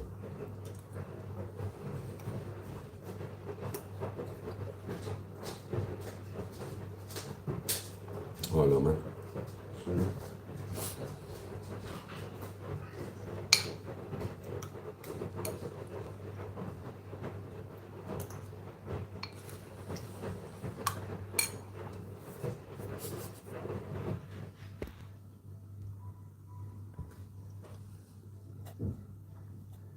How are you, Jolene? You good?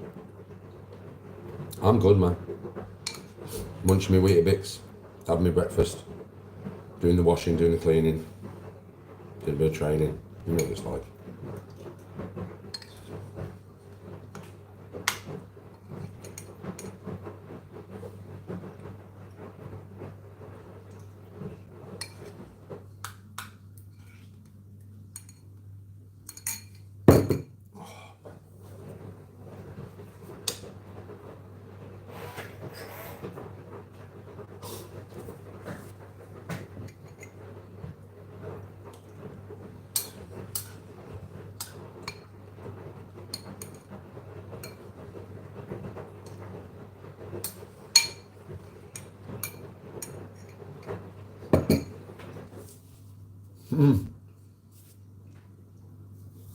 Yes, Annie.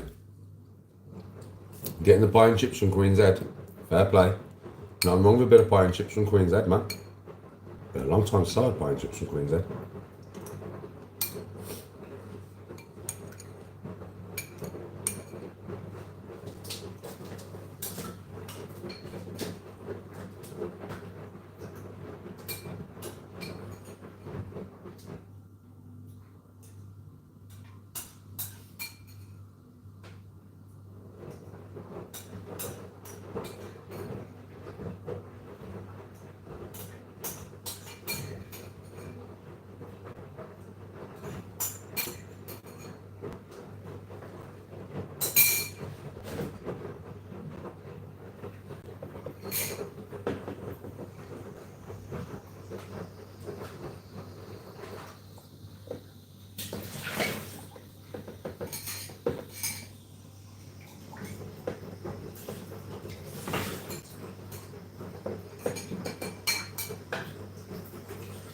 I'm just watching them up with all.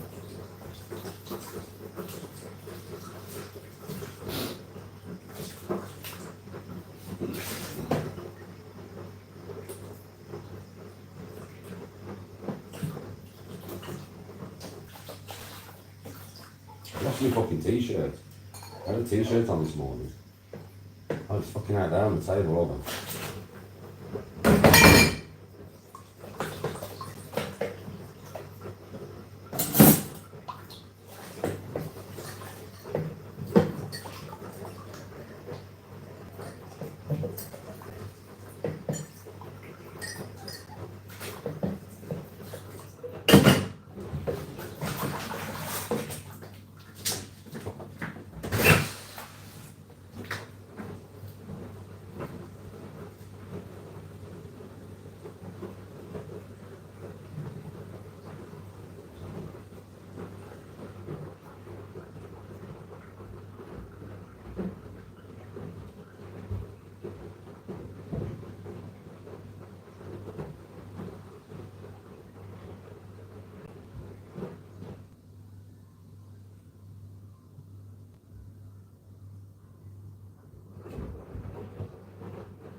No, I can't.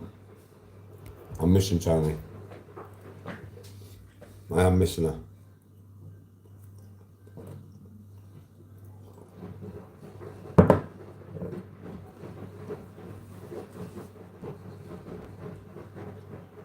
Our Tony's a lucky bugger.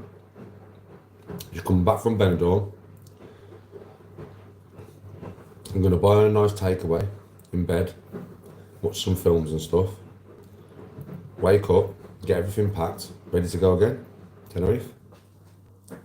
Loving life, our Tony is.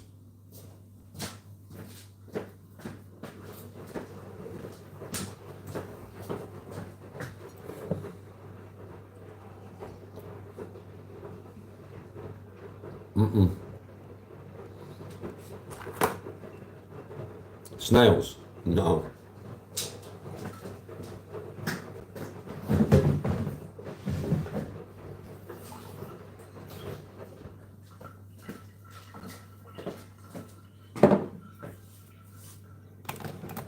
Yeah, she's loving life, Toni is. And she doesn't even have to walk in the house and do anything.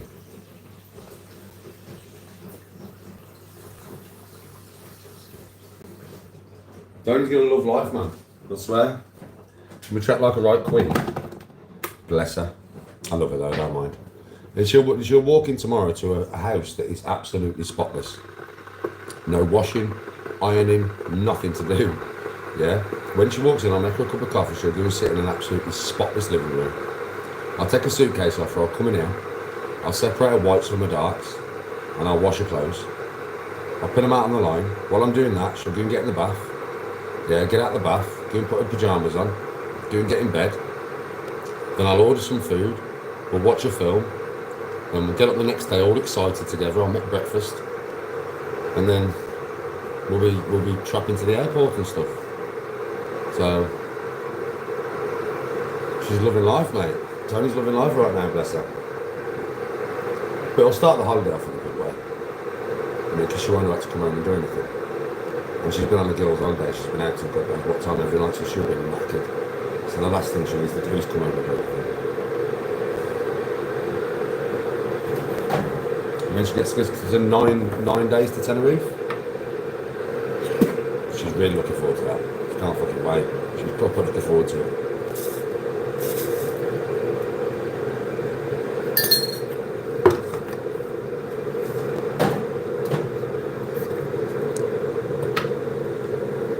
Yeah, it is normal. Why would it not be normal? I didn't say it wasn't normal, did I? Just explain that Toni's loving her life.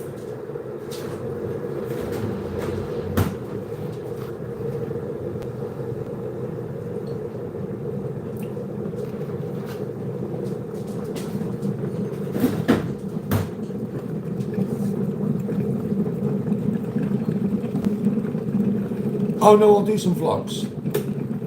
I won't be on all the time, no. But I'll do some vlogs while I'm away, of course. Yeah, of course I will. Yeah, I'm definitely going to do some vlogs and that, you know what I mean? It's like standard. Everybody's looking forward to it, I think.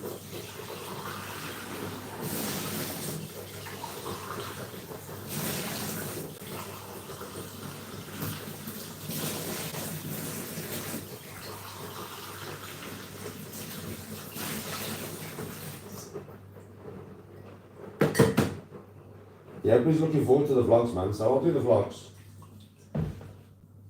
I will be live while I'm away and stuff. You get some footage. Obviously, there's 24 hours in a day when I'm away. So, you know, if I'm live for maybe a couple of hours of the day, it won't affect mine and Tony's holiday. We'll have bare time together, just chilling, trust me. Laid on the beach, Tony's head on my chest, just chilling. In the apartment, just chilling. Every morning we'll get up, we'll have breakfast together, which I'm looking forward to.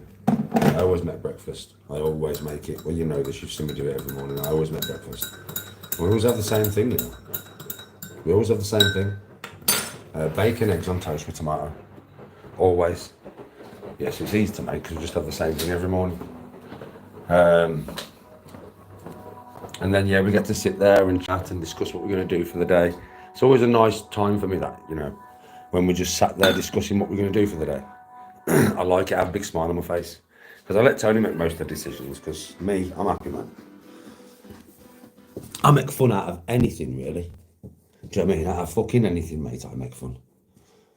Trust me, if Tony was here, she'd say that herself. She'd say, no, he does. He just doesn't give a fuck. As long as I'm happy, he's happy, kind of thing. Is designed for strong output and accurate performance. Available now in store or online. Free delivery of orders over £20.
I'm in an apartment.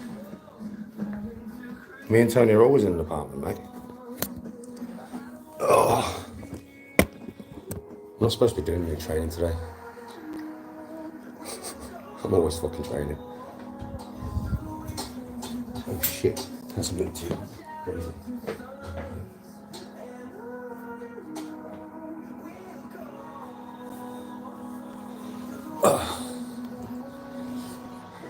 Now we do apartments, bro. We like apartments because when you're in all-inclusive, you're just in a room, right? You don't have all the amenities. So I always buy apartments so that we've got like a home away from home. If that makes any sense. You've got everything in there that you could possibly need. So, yeah. You know, cooker, fridge, all that kind of stuff.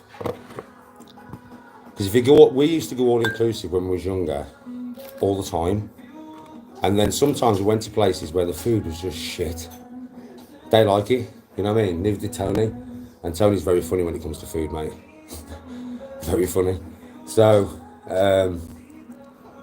it was just, we went and done an apartment. My mum suggested, go and do an apartment, Danny. See if you and Tony like it. So I was like, yeah. So I went and done an apartment. Sorry, that fucking wind is strong, man.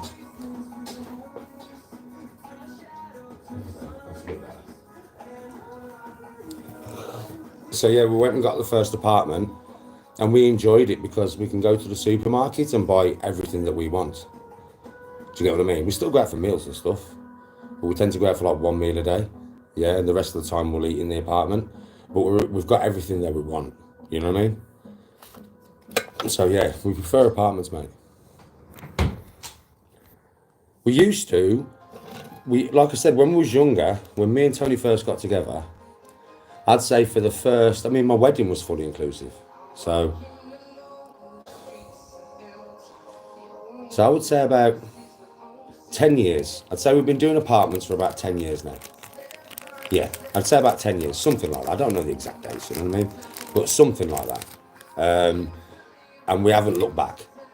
You know what I mean? We prefer apartments to fully inclusive hotels. Even though we are staying in Los Americas for one day in a hotel, which is a fully inclusive hotel. That's just for one night because my brother's over there and it's his birthday. He does it, but I'm in a different part of the island. But I'm obviously going to stop my brother for his birthday. So I booked an extra hotel for the one day. Yeah. But apart from that, mate, the apartment in Gulf to Surrey is an apartment. You'll see when I get there, obviously.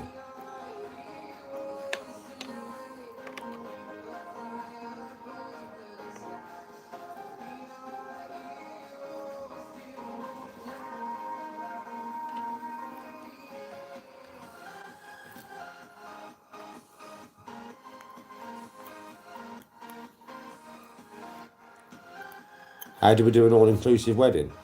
Well, with great difficulty, bro. Obviously, I paid for my dad and I paid for his missus. I mean, there was 20 odd people there. They all paid for themselves and stayed in the same hotel. All the lads from Smethwick, and some of them single, some of them with the missuses and stuff. But I paid for my dad and I paid for his missus. I paid for me, Tony, and my kids. Yeah. For 2 weeks it was Paloma Parizia is, I think it's Sentido Parizia now. Yeah. But he's 5-star, bro. And then you've got to organise, you've got to buy like the hotel grounds for the day for you to have your wedding in. Then you've got to organise, as soon as you get there, you've got to organise blood tests, right? Because you have to have blood tests to get married in Turkey to make sure you are not brother and sister. You have to have them. It's law, mate. Then you've also got to organise the photographer. Sometimes the hotel will put that on and they've got their own photographer, which my hotel did have. You've got to get the wedding planner, right? You have to pay all these people, yeah? Then you've got to organise how many bottles of champagne and wine and stuff you want. Then you've got to pay for the meal, which everybody has. So 20 odd people having a 3-course meal with champagne and wine and stuff like that, yeah? Bro, do you see what I mean? And then obviously you're spending money. You get what I mean? In the end, I spent, I think it was like over 4 grand. I think I spent in spending money. Over 4 grand, I think. I'd have to ask Tony, but I can't remember the exact amount, you know what I mean? It's a long time ago. But all in all, it was 25 grand. You got wedding dresses, wedding suits, bridesmaids dresses, my son's their suits. You know what I mean? So it was fucking, obviously the rings and all that kind of shit. I mean, I've got a silver wedding band now, but that's because my son, who died, has my wedding band on his finger. I put it on there when he died. And obviously, if you see on my wedding pictures, my gold wedding band had a diamond in it. Do you know what I mean? It's just that obviously I don't have it no more. So, yeah, it's not cheap, bro. It's not cheap. It costs a lot of money. Yes, bro. Hello, Bushwhacker.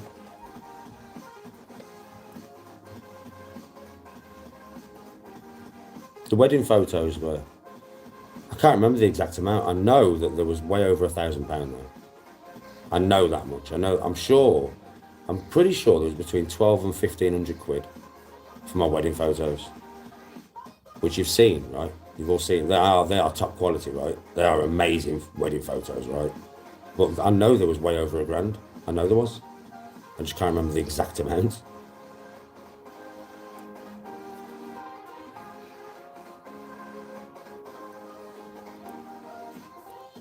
Any cameos, you just hit me up on Instagram for, bro. _ the real Danny G _ send me a private message and we'll discuss it there. Working, I've got cameos to do this afternoon, bro. That's what I meant by work. Obviously, social media is my work now, innit? So, and cameos, I've got some cameos to do for people this afternoon.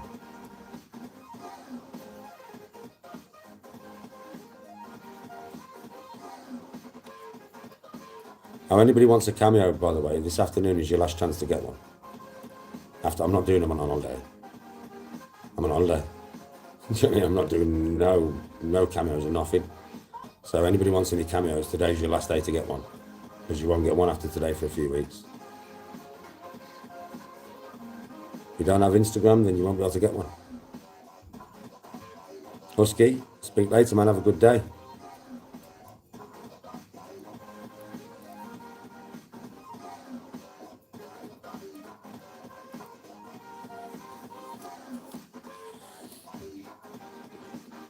Thank you, host.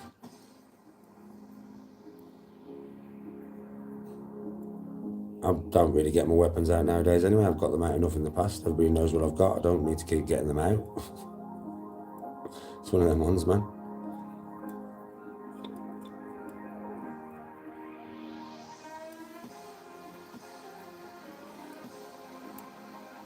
All the Germans are on speed and the Russians are on coke. Look, you know. Me and Tony will just be confined to me and Tony while we're there. We're in like a quiet place where we don't really know. There's a few places around there I know a few people because I've been there a lot, but not where we are. So it's going to be quite self-contained to just me and Tony this time, which is how I want it, bro, to be honest. I can't wait to spend some time with her. Just some quality time with the wife. Just me and Tony doing me and Tony things. I can't wait, man, to be honest.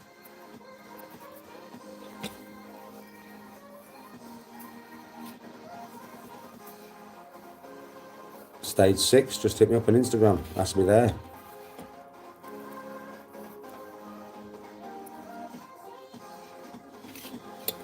Inca, I'm not going to answer a stupid question. So ask me a reasonable one and I might answer. That's stupid. Pointless.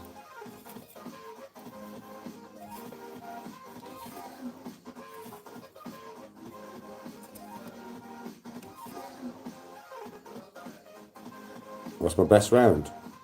Par. In the last 2 years? 76.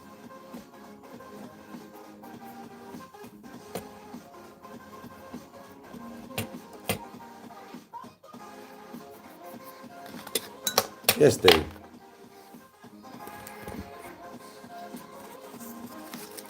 We don't get to a Deji, but a Deji's okay. A Deji's okay. Bro, I ate 79 last week on live. Literally last week, bro, on my golf channel. The last live I did on my golf channel. I ate 79 then, bro. With 30-mile-an-hour winds and shit. Some serious windage, bro. Yeah, I ate 79 then, bro. You didn't watch that round. It was live. So every shot was filmed, everything was filmed. So it's one of them ones, brother. So, you know. My average score is between 80 and 85. That's what I average. If I have a good day, it'll be like 78 to 82. A good day, which is, well, my average day is about 82. So I'd say a good day is 78 to 80. So that's underneath my handicap. But I play out for 12, mate. I play out for 12 handicap. So obviously when you're saying you broke 100 yet, I never go to 100, bro. I never even go above 90. If I have a really bad day, it's like an 87. And that's a fucking bad day. Yeah? I just don't score them numbers, mate. I play for 12, innit?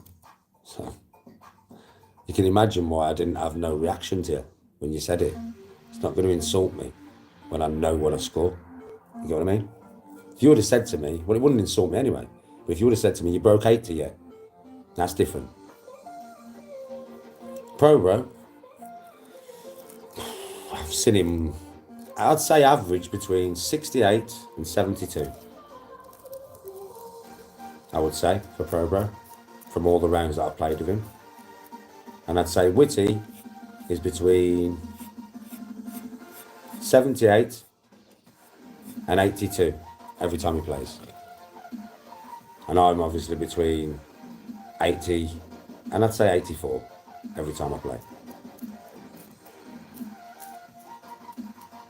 Witty's about 2 shots better than me. That's literally what our Andy is about. Well, no, it's 3 shots. Which is 3 shots better than me. And Pro Bro, I would say at the moment with his game, he plays off 0. From all the games I've played with him, I would say he's off 0. 0 or plus 1. No lower than plus 1, no higher than 0. Yeah?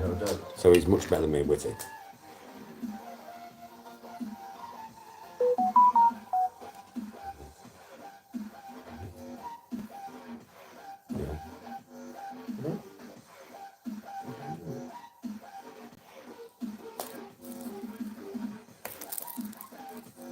I'll sort it out now.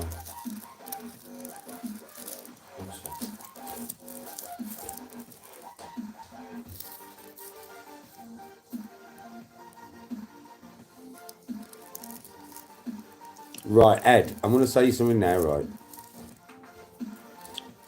With your arms, it's how you're training them, bro. Honestly. It's the intention, right? Have you noticed how quickly I put on size? Now, people always accuse me of taking juice, but anybody who knows anything about anything knows Danny's not on no juice. There is no juice, none whatsoever in him. Right, there is none. Yeah, like I don't take, I mean, my son's here. Does your dad take steroids or anything, son? Nope. Do I even drink protein powder? But used to, but not very well. No. Do I even take creatine? No. I don't take anything. I just eat well and train hard. But there's a difference in how I train, bro. There's a difference. So when I'm training, everything is with intention, right? And this is something that it's hard to teach somebody, you know. Like, it's hard. So, for instance, every rep that I do that I curl, every single rep, brother, is like this. If I'm sat down curling, this is what it would be like. I would curl. I don't go past the, right, this is one thing about arms that you need to understand, right? And get this in your head. If you can get this in your head, you'll grow them faster. Trust me. You see that elbow? So you see your elbow. Well, once your elbow's here, right? Yeah? That elbow does not want to fucking move. It does not want to go back, and it does not want to come forward. It wants to stay exactly there, right? And once it's there, you are going to lift your arm to the point where it can't go no further without your elbow having to move. No elbow movement, bro. So you'll find that your range of motion is going to go down. That's good, because you shouldn't have that much range of motion. You shouldn't be able to do this. You shouldn't be able to do this. Yeah? No. When your elbow's locked, yeah, when your elbow's locked in this position, you can only go to here. First thing to learn. Wrist. I'm going to teach you so much now about arms, bro. Listen, I have some big fucking arms, right? For my body weight. This is the reason why. It's the same with my shoulders and that. I understand how to train them, bro. I've been doing this a long time. Wrist. You don't want it like that, and you don't want it like that. Right? You don't. Yeah? You want it neutral. Never curl that fucker in. That's your forearm. As soon as you do that, right, yes, you will still work your bicep doing this, but not as much as with a neutral wrist. That's another thing. And the main thing is this. Whenever I do a bicep curl, so I come up and I tense the fucking thing. I tense it, bro. I tense it, bro. You know, like I'm posing in the mirror, every rep.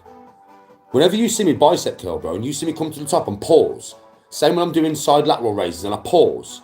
Do you know what that pause is? That pause is me tensing the fuck out of the muscle, bro, for a second. And then slow release. And then up. Tense, bro. Slow release. Up. Tense, bro. That's what I mean by intention. Now, if you train like that, they will grow. And they will grow quick. Trust me.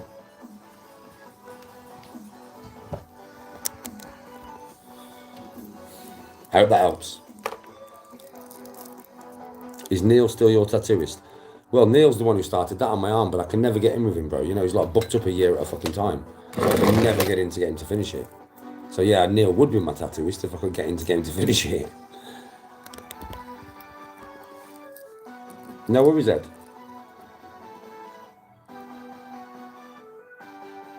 Oh, his mates love me, Dean. I mean, he's upstairs in the bath now, I think, but his mates fucking love me, bro. And he would say, mad living with my dad, but in a good way. Because I'm just exciting and fun, bro.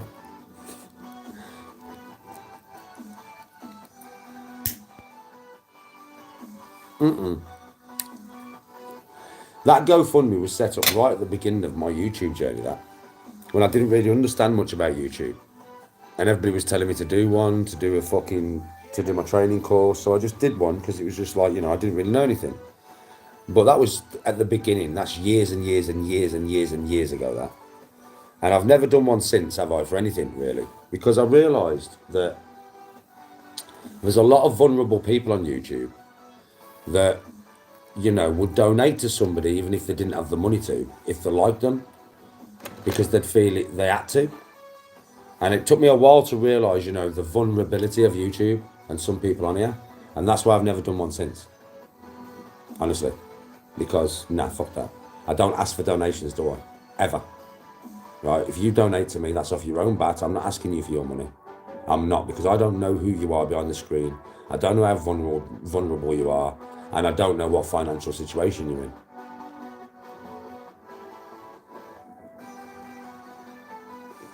That's why I don't have buy me a coffee link, right? I never ask for donations, right? Ever. Because I realised, but it took me a while, I had to be on here for a while to realise the vulnerability of some people.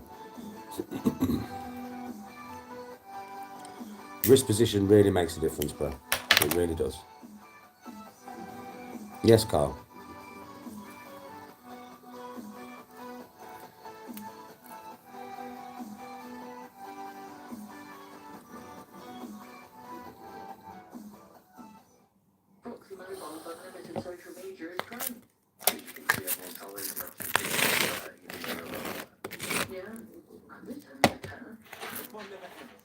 Because I'm smoking a cigarette. Selected social apps in UK, TNCs apply.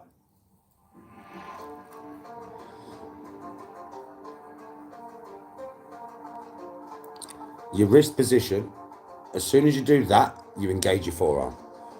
If you engage your forearm, you are taking some of the engagement off your bicep.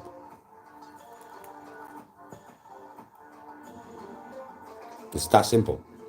Whether you have 18-inch arms or not, you probably have 19-inch arms if you kept your fucking wrist neutral, bro.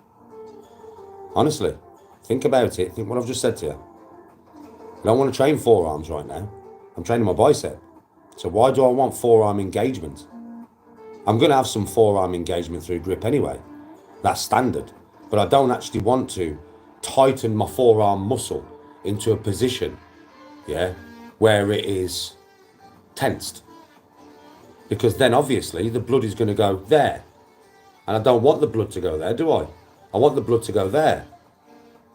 Bro, think about it. Use your head. So if you've got 18-inch arms, you probably have 19-inch arms. if you listen to what I'm saying to you. Whenever you tense a muscle, what happens? Blood goes there, right? That's the idea of training, right? Yeah? Pump as much blood in there as you can and get that fucking muscle to split. Right? So, bro, why the fuck would I want to engage my forearm? I wouldn't want to do that, would I? Not to get big biceps, bro. You know what I mean? Training forearm is different to training bicep. I train forearm, like I will do bicep curls, and then after bicep curls, I'll do wrist curls for my forearms. So I mean, that's why I have pretty developed forearms, bro. That's why I have developed forearms, right? That's why I have some big ass fucking forearms. I do train them, but I understand that if I train them at the same time, it's not going to be beneficial. I suppose it's the equivalent of doing a squat with a calf raise, then a squat with a calf raise. I wouldn't do that, because then I'm pumping blood into two muscle groups. I don't want to do that. I want the blood focused in one muscle group, which would be my quads, right?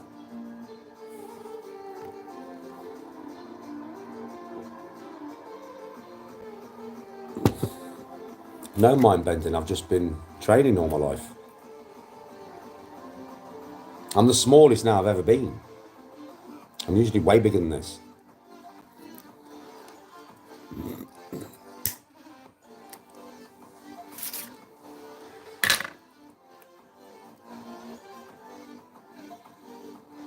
But I know what I'm talking about.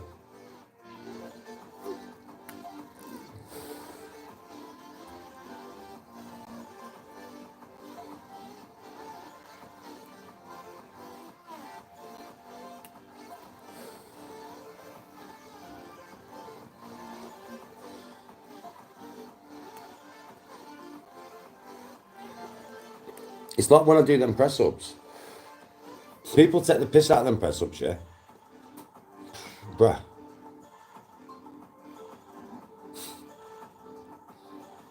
Taking the piss out of them is stupid. Drop down and do some. Then try and take the piss out of them. They're fucking the hardest way you can do press-ups, mate. Can't do them no harder than that. Well, you can by increasing the amount of time that you go down negative. But you can't really. A full 5 seconds is probably the best amount of time you can do where you are always in motion. If you take longer than 5 seconds, you would not be in motion all the time. It's just the way the body moves. I've tried it, man. So 5 seconds is the perfect amount of time for you to go down the slowest you can possibly go down while you are constantly in motion and the strain is constantly on your chest. Yeah? And then that hold at the bottom, yeah? Don't forget your capillaries are open. So blood is flooding into your chest, right? And then you push up, and then more blood flows in. It's a very, very good exercise, but very hard. I can only do 30 of them, fresh. People see me do it on camera, I can only do 30. And people are like, you can only do 30. No, not press-ups I can't. I can do 80. That's the difference between how hard they are to normal press-ups, isn't it? Basically 3 times harder per one, I would say. Because I can do between 80 and 90 normal press-ups. I can't fucking do 80 and 90 of them, mate. 30 is my max. That's all I can do. I've not gone over 30 yet. I've got 30 about 3 times. I've got to about 28 loads of times and not been able to do another one. But I've got to 30 a few times, but I've not got one more yet. They are fucking hard, mate. So it's alright you're dissing me, but drop down and do some yourself. 1, 2, 3, 4, 5. Hold for 1 second. Push back up. 1, 2, 3, 4, 5. Hold 1 second. Push. 1, 2, 3, 4, 5. Push. 1, 2, 3, 4, 5. Push. Try it. They're fucking solid, mate. They're really hard. I always say if you can get 10 of them, you're strong. I swear. If you can get 10 of them, you're fucking strong.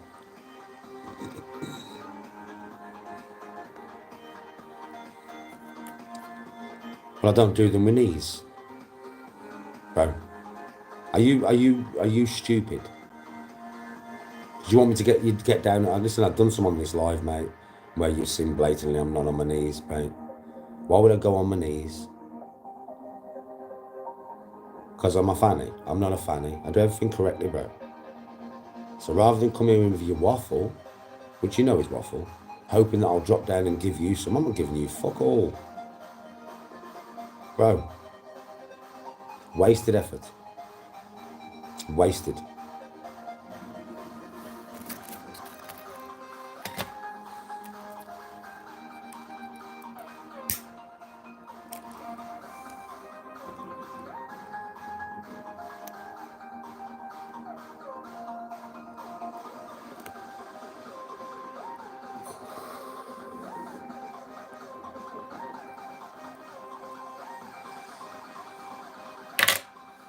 Second time in a matter of minutes. What the fuck are you on about? And you a knob? Who's a knob?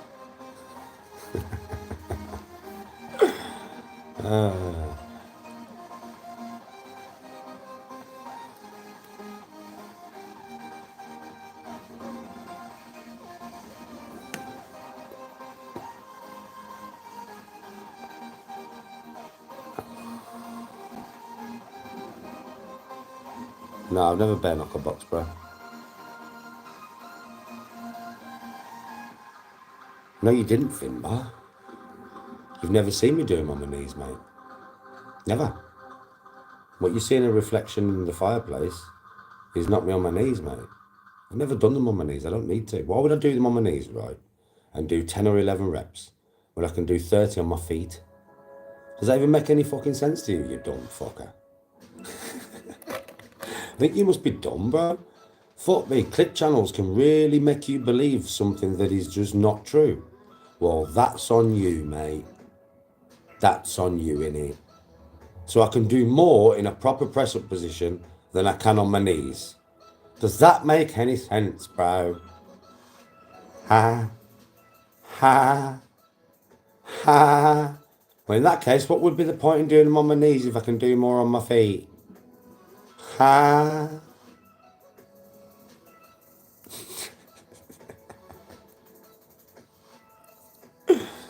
Fucking hell, man. There's some proper dumb people out here, mush.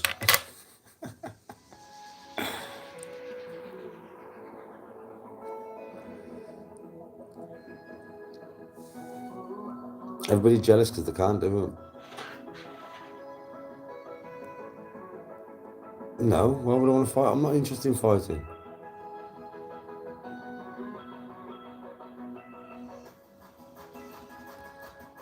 The peak of my bicep is, bro, I don't train for that, bro.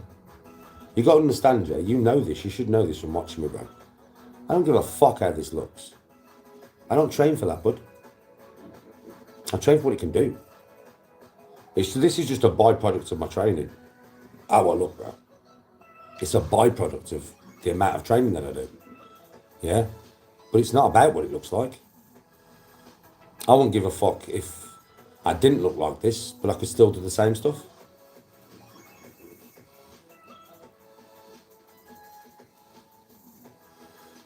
I've had a few all-in-ones. Well, I'm not interested in fighting. You've obviously not been watching me for a long time, have you? Are you watching clips, mate, and thinking that them clips are now? Oh, shit. Fucking hell. Well, that's a you problem, not a me problem.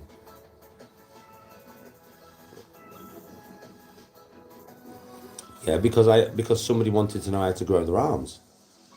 I didn't say I'm growing my arms, did I? I do it that way because it's the correct way of doing it. I don't do it to, well, at the moment, I am putting a couple of pounds on. But in weight, I'm not bothered with, like, I don't want to really put fat on, which I'm not. Yeah, but that's the way I train is the correct way to train. But I don't do it to be big, because if I wanted to be big, bro, I'd up my calories to 5,000 a day and I'd be 15 stone in no time. I can literally do that a piece of piss, bro. I can go from this and put fucking 2.5 stone on in about 6 months. Natural, bro. Because my body sits there naturally. For me to be this size, I have to deplete my body. Every day, I deplete it. I don't give it what it wants. I deplete it, bro. I'm not supposed to be this size. I'm made to be bigger. I'm bigger boned than this. For me to get this small and this ripped has been more work than if I just train 3 times a week and eat bare food, bro. If I just train 3 times a week and eat bare food, I go wham. I put on some fat, obviously. Of course I do. You know what I mean, right? I'll probably get to about 18% body fat, 19% body fat. 18, at least 18. But I'll be fucking huge, bro. Huge. That's where my body prefers to sit. My waist is 34. That's where I sit naturally. My waist now is 31. All my life, well, not all my life, the last few years, I've been cutting down and cutting down and cutting down because I've gained certain attributes as I've got older that I know at my age I shouldn't have.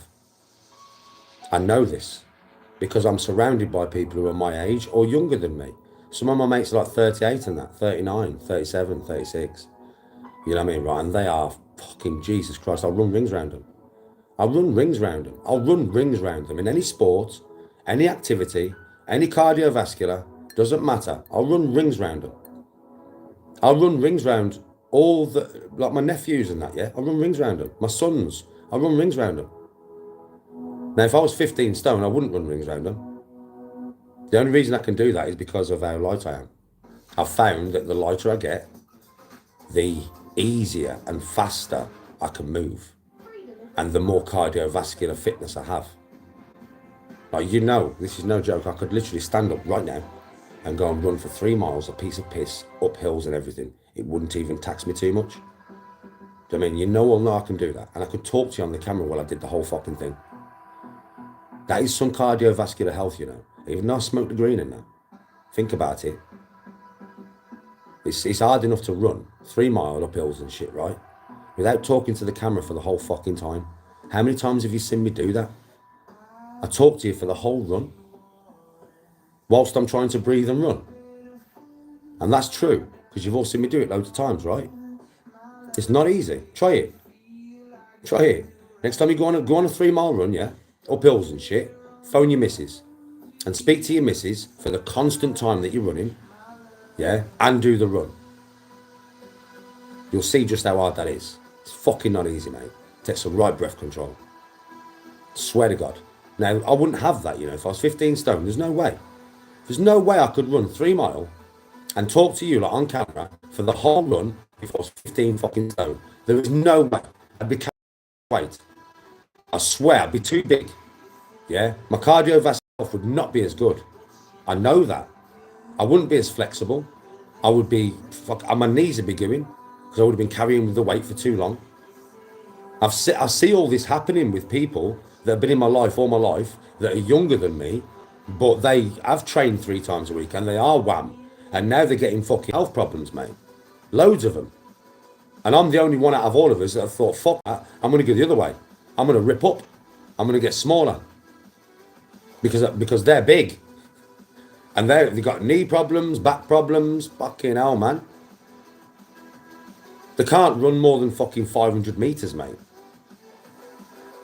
Do you know what I mean? Some of the lads, I'll go on holiday with them, or I'll go somewhere with them.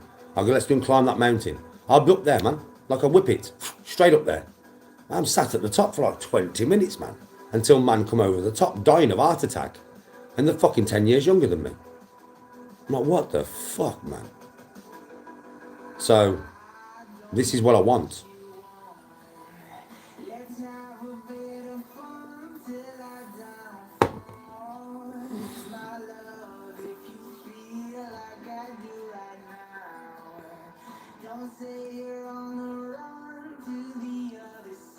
I don't know.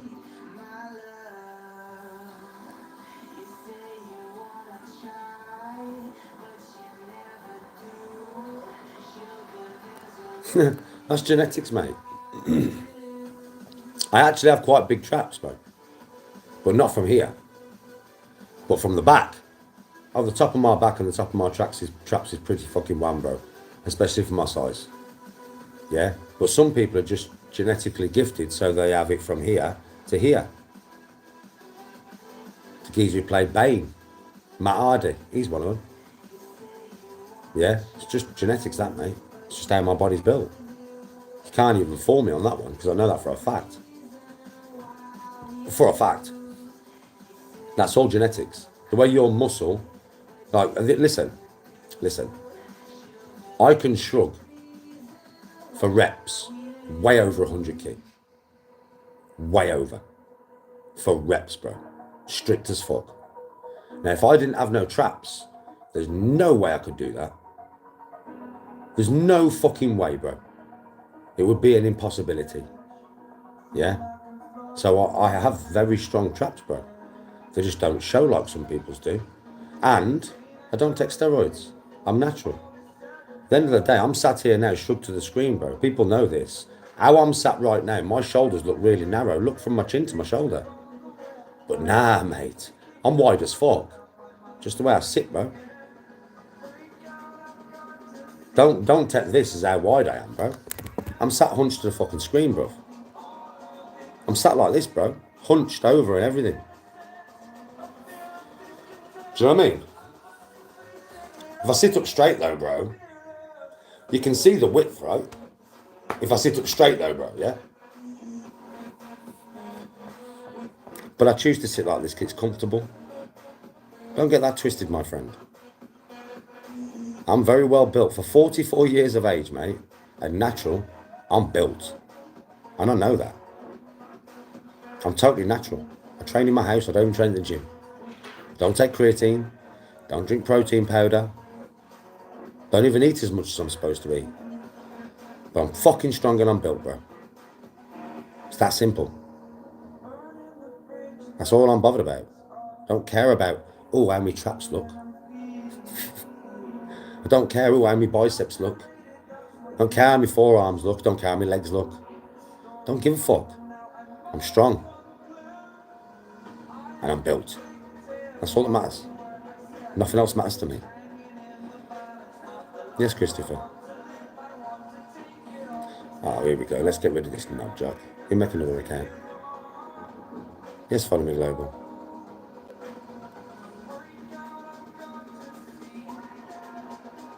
You've never seen me shrug massive weights? Well, you've never watched me train at the gym then. Because when I'm at the gym, bro, I'm shrugging 3 plates.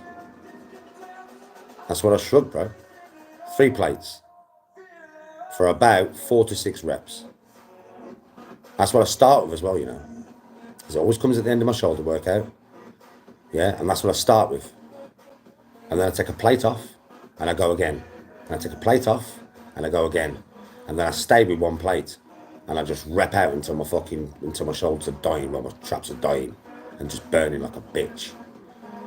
Yeah, that's how I train my traps. And I always do it at the end of shoulders. I used to always do it when I was on camera. Always. I just don't go to the gym no more. So no, you don't see me use massive weight. Because I'm throwing that 50k around. That's all I do. Throw that 50k around. I don't need to go heavier. I've figured that one out. I really don't. I mean, for my biceps, to be honest, that's heavy anyway. I can only get 8 reps of it. Yeah, so it's heavy anyway. Right, but for like shoulder press, I can get between 14 and 18 reps with that above my head. But man, I'll just go above 20 reps. I don't need to lift any more weight. That 50k is heavy enough. I deadlift that 50k. Do about 45 reps with it before I have to stop deadlift. And do about 40 squats before I have to drop it off the back of my back. Yeah? And it's only 50k, which is a lot of reps. So it's like, it's good enough. I've got them 10k dumbbells. I throw them around. Do bare reps of them, right? But I'm not doing like 6 on each arm. I'm doing like 30 or 40 on each arm. Strict. So the muscle doesn't know what weight I'm moving, mate. The muscle knows the exertion I'm putting it under. For me, it's about staying flexible and strong for the golf. That's all I do this for. Just to be strong for the golf, man.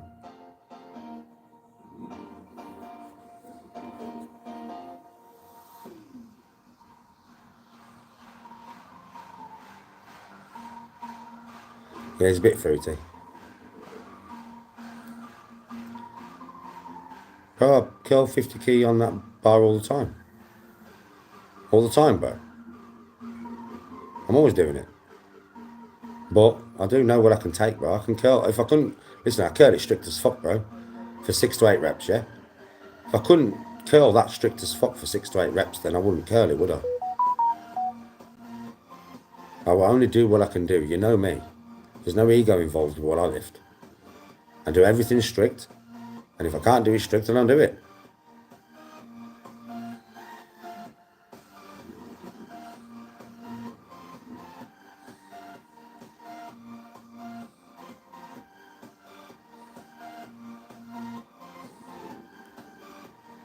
I ain't done archery for ages.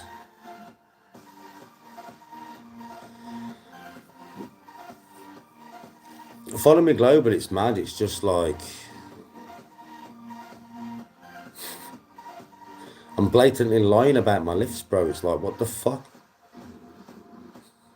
Do you know what it is? It's because everybody presumes the word lolcow comes to mind right now. That's what they want me to turn into for them right today.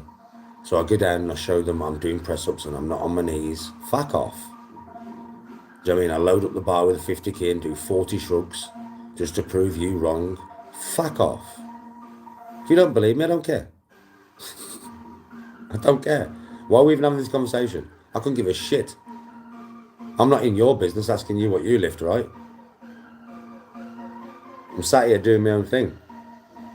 You don't believe me? Why ask me?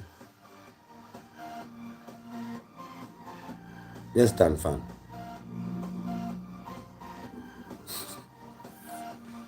Fucking hell.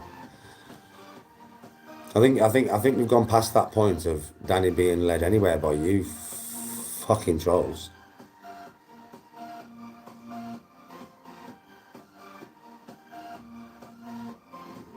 Yes, follow me wherever. Never played squash. Played badminton, but not squash.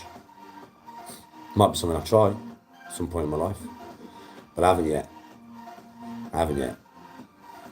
But it might be something I'll try.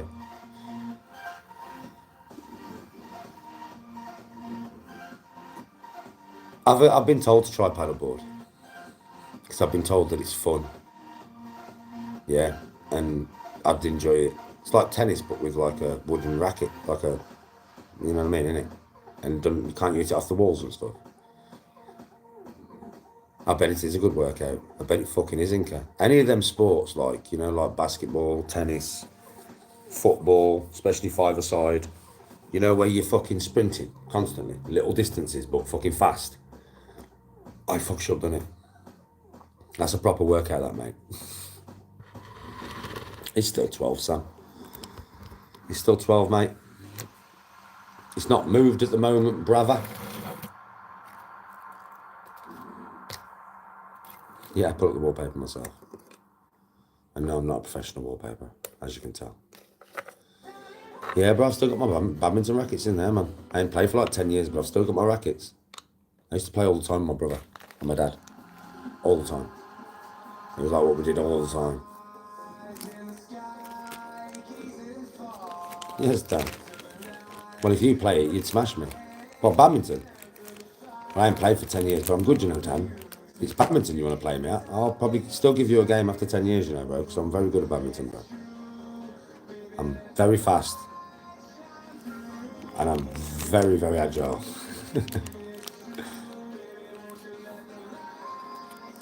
Oh, squash, you'll beat me, bro. I've never played it. Kick my ass. On holiday, bro. On holiday, Sam, when I'm on holiday. Yeah, you kick my ass, bro, at squash. I've never played it. Obviously, you're going to just kick my ass, are you? Wouldn't even know what the fuck was going on, bro.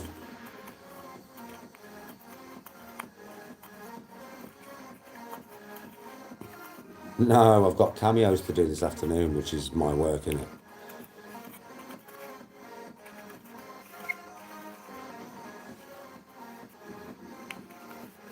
Well, no, I'm just more interested in the golf, bro, so...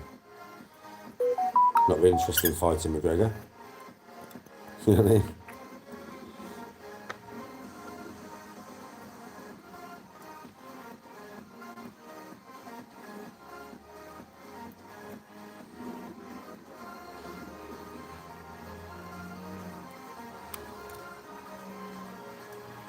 Anything that you do that you've never done before, you're not going to be good at, are you? Think about it. Practice makes perfect, mate. I've never played it, Carlton. It'd be fun, though, to play. It's something new. I would be shit at it, because you always are when you ain't done something, bro. 12 is my handicap, bro. Fuck me, people should know this by now.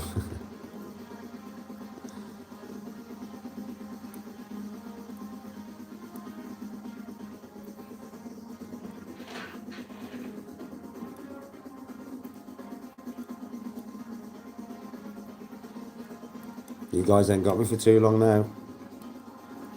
I've got shit I gotta do, man. Got cameos and shit to do.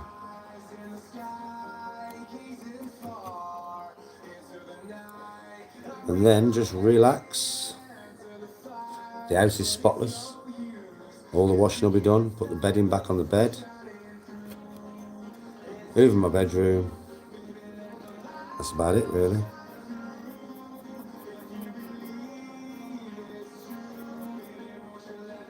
Follow me global. Respect my brother. Have a good day, man. Have a really, really good day, bro. No, is it nice where you are? Is it sunny? If it's sunny, man, get yourself out, bro. Get yourself out. I mean, if it is. But yeah, much love and respect. Follow me global. Much love and respect. Cornwall's hot. Get yourself out, bro. Get yourself in the sea. Oh, I'm jealous. Are you working? As soon as you've worked, bro, get yourself in the sea. Go on, son. Just do it. Even if you just go up to your knees or some shit, bro. Get yourself in the fucking sea, lad. Come on. Come on. Much love. Have a good day. It's none of your business how many cameos I've got, mate.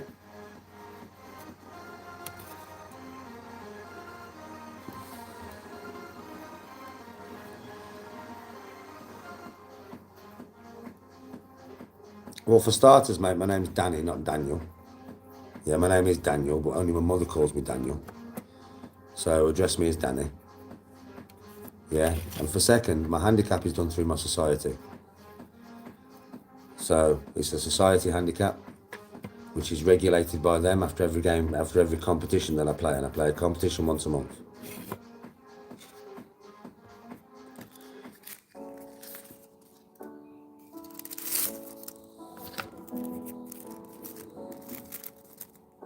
Tony's loving Benidorm, mate. Lying again, quick live. It is a quick live. Sometimes I'm on here for 6 hours, mate. So bye.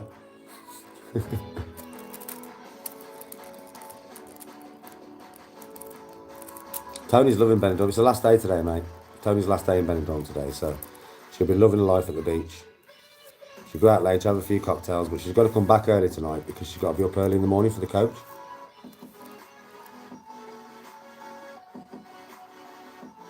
No, I don't wear anything. Oh, I know, George. Just stupidness, innit? For no reason, I'm just sat here chatting to everybody. I just get rid of them. I don't really engage with them, bro. Just get rid of them.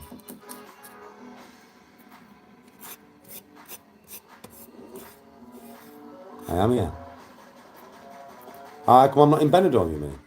With Tony. Girls' holiday, mate. Just going with 2 friends. Their husbands haven't gone neither. Like, it's not like they're single.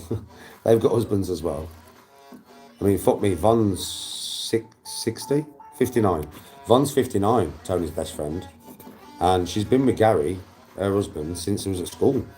That's how long they've been together. And that's a hell of a relationship, isn't it? From fucking school. In the same year at school, bro. And they've been together till the age of 59. Now that is a relationship, mate.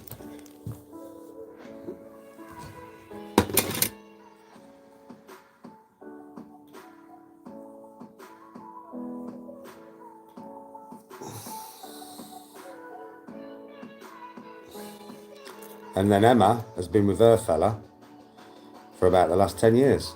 And then you got me and Tony. So she's gone with 2 best friends, but they're not like single party girls. They are party women. Like, they've all gone to have a right party. They've had a right laugh, mate. But they're not there for anything weird or anything. You know what I mean?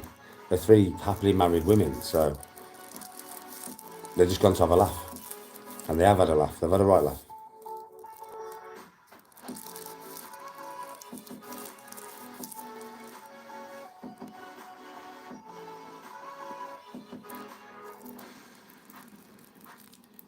Oh yeah, Newman, it is weird.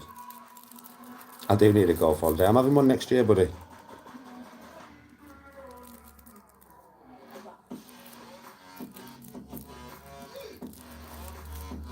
Yeah, no, it's amazing, isn't it, Inca? No, I'm renting clubs in Tenerife.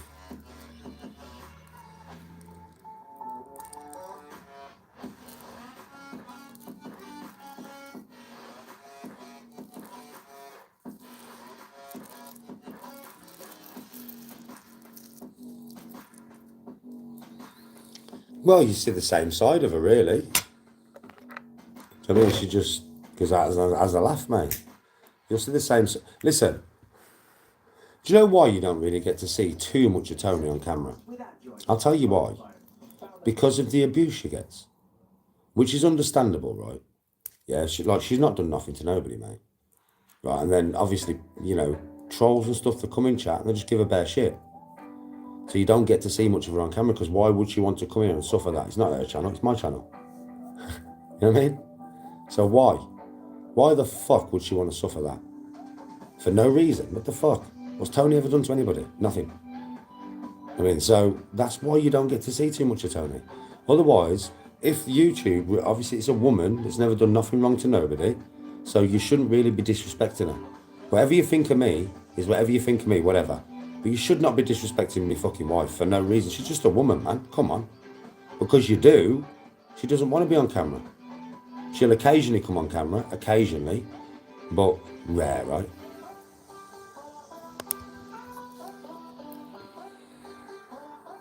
Yeah, George, you know what I mean? She makes guest appearances on my channel occasionally, but I never ask her to come on camera.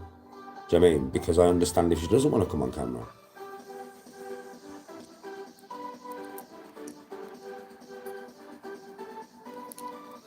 It's still there, Dan, but we haven't done no footage on it for a long time because of this reason.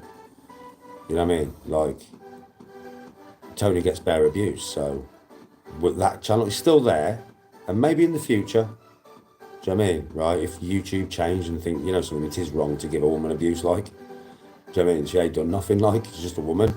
So it's really wrong to give a woman abuse. But if that dynamic ever changes on YouTube, from being horrible to being nice to Toni, then you might see some more footage on that channel in the future. But at the moment, it's on hold.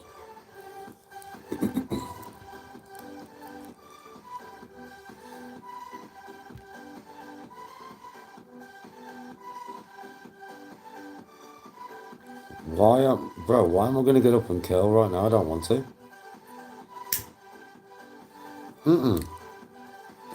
I'd never do an OnlyFans, bro. With my wife, are you fucking mad, bro? That's my wife. What is underneath Toni's clothing is for me, bro. It's not for nobody else's eyes. What do you mean? What a thing to ask me, bro. Honestly. You honestly think that would ever... No chance. No amount of money in this world could ever make that happen. No chance. She would never do it. And I would never do it. Fucking hell, man. She's my wife, mate.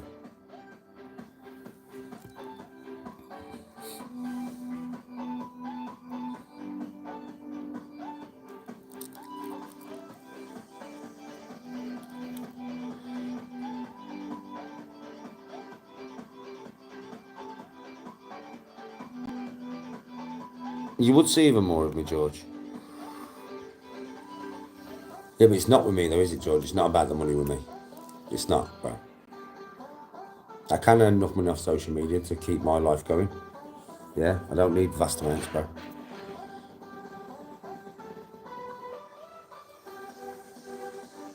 How she does, Dan, fan. I'll tell you straight, no fucking... Bab, do you want to go on OnlyFans? That's not respecting your wife, mate. Are you fucking mad? Letting other man see her bits and that. There's no respect involved in that. What the fuck, man? How could I even claim to respect my wife, yeah, if I wanted to let all you lot see her bits? Come on, man. What the fuck?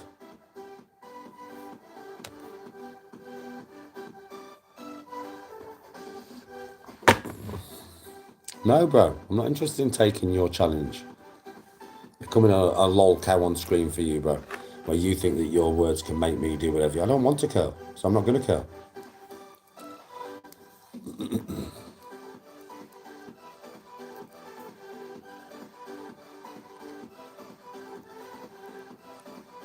George, I will keep being me. Nothing can stop me being me, buddy. I'll keep being me and I'll keep getting better every day.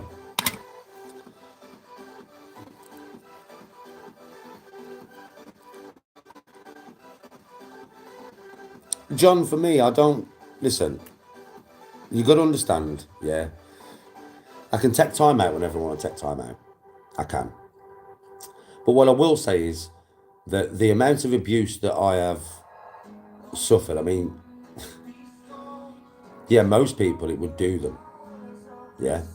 But for me, bro, you have to understand, buddy, I've been through much worse than anything fucking social media could ever throw at me. Why do you think it doesn't affect me the way that you would expect it to affect me? Honestly. I'm too strong for that shit, bro. Honestly, you know, mentally, I am like a piece of iron, bro. I swear to God. I've suffered too much, lived through too much, and come out the other side a better man than what all that shit made me. Yeah? Now that takes nothing but strength. A lot of people may think it doesn't, but it fucking does.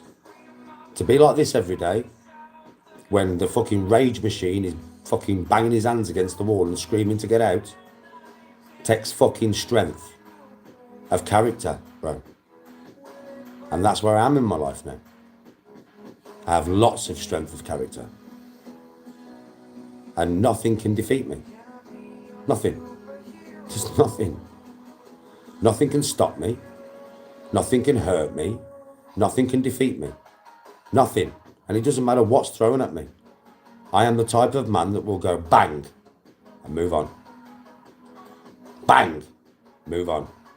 Bang, move on. It's just me. It's what life has made me. I'm not thankful for all the shit I've had to go through, ultimately. But in a way I am. Because if I wouldn't have been through all that shit, I wouldn't be this man, would I? I wouldn't be able to cope with all this. It would break me. Like it would any normal person, really. But I am not normal up here. There's nothing normal about the way my brain functions, mate. There isn't. And it's the grief and the hardship that has made it tough. Really tough.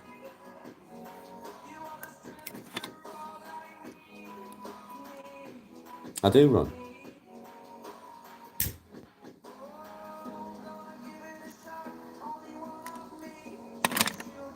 I don't even know who he is, John.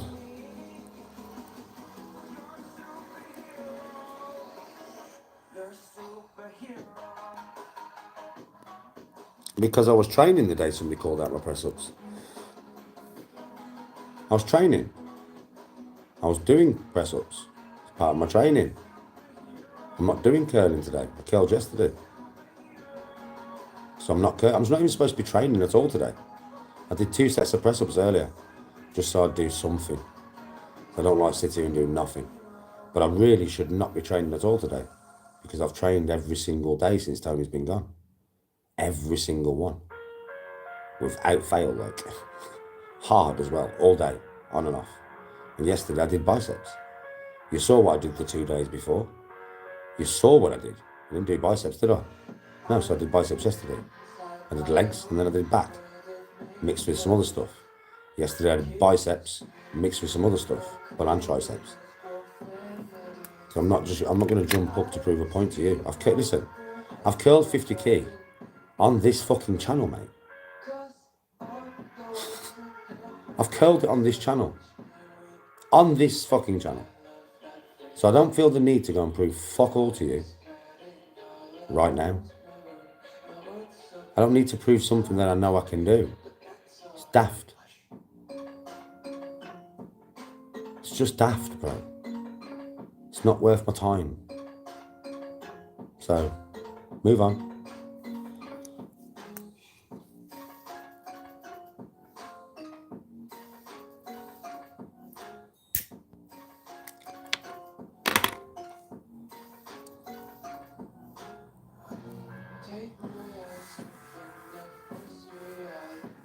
Whatever, Jay.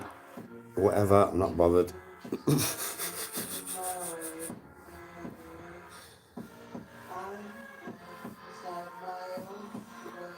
Okay, it's undeniable strength. Well, listen, Jay, I'll tell you what. Best way to settle this. I'm weak as fuck, bro. I can't lift nothing. My deadlift record is 10 kilograms. My bench press is 15.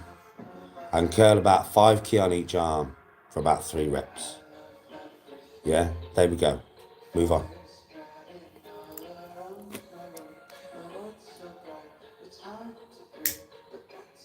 Not a childish response. That's the response you want, right? Just told you, I can't curl that. I can't curl it, but it's too heavy.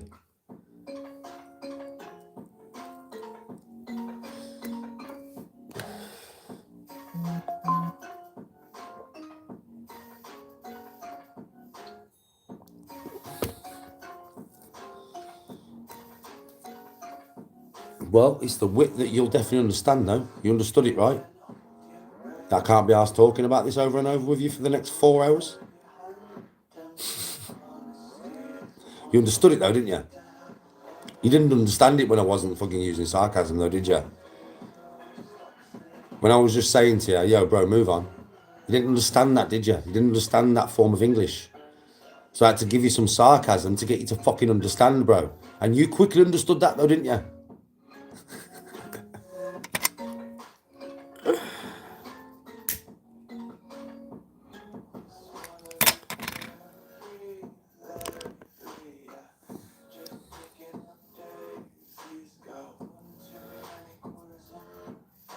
Well, because I can't press 200 kg now. I'd have to be nearly 17 stone and juiced out my head for nearly a year, bro. To even, well, I don't even know if I can get that now, even if I was juiced out my head, because I'm 40 fucking 4. So what do you want me to do? Go and take loads of juice for 9 months, yeah, to see if I can bench 200 kg. When I'm get to nearly 17 stone again, take some juice for 9 months to prove a point to you. Fuck off. Fuck off. Well, we don't know what JJ can lift. He's just in here waffling, isn't he? He's got 18-inch arms, apparently. He's got 18-inch arms on that. He's got 18-inch arms. But he thinks by curling your wrist in like that when you curl, yeah, that's how you get 18-inch arms. By curling like that. That's what I'm saying, like. Well, good for you, JJ. But like you just said to me, you can lift a lot more than me, but nobody's ever seen you do it. Did you like that 180? Did you like that switch around on your ass then, bro? Did you like the way I did that? I thought that was pretty cool.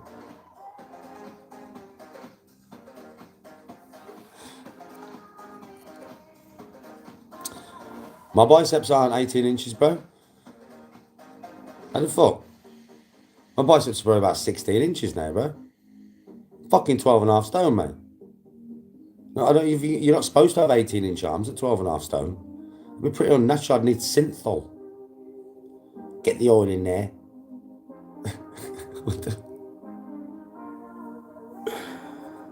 Oh, God.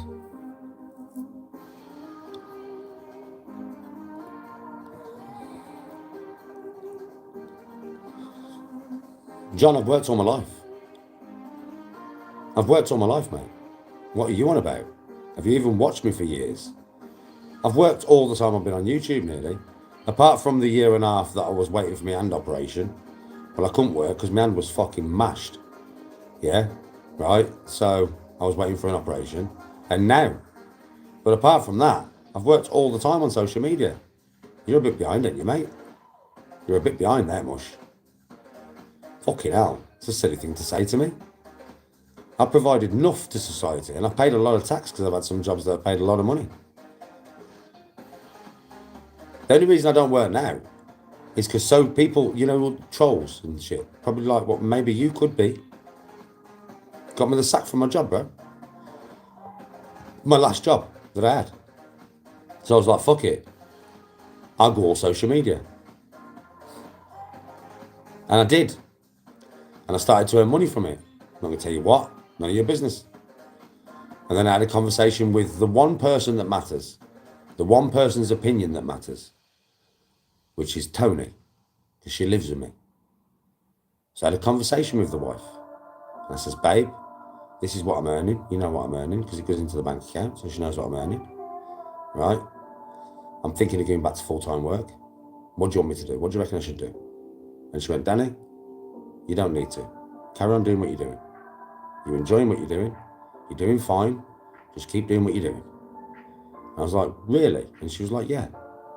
Because you're enjoying it, Danny. You're getting to play golf loads. You've got to beat your life back.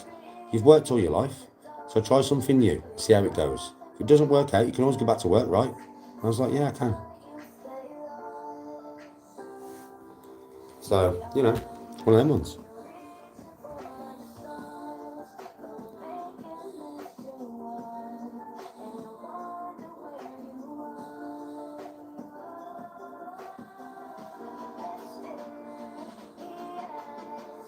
Oh, Jay, you're gone.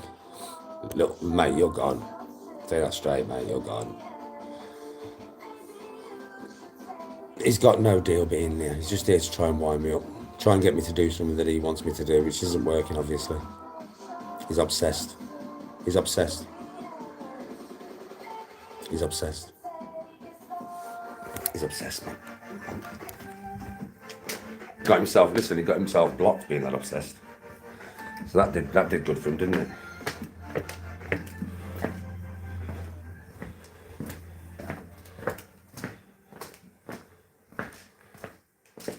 Play against the hater at golf. Well, bro, the thing is with my golf is the way I film it.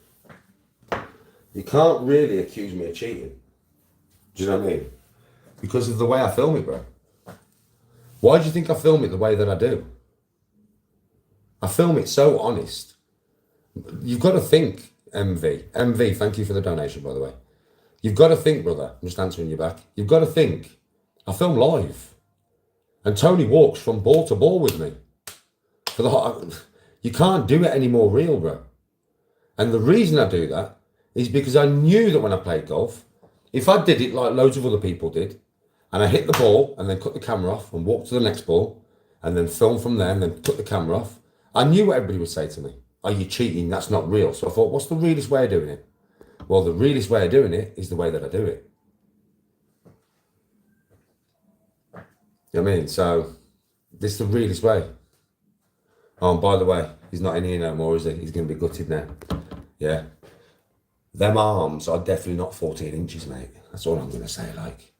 I'm not going to measure them, but they're definitely not 14 inches, like.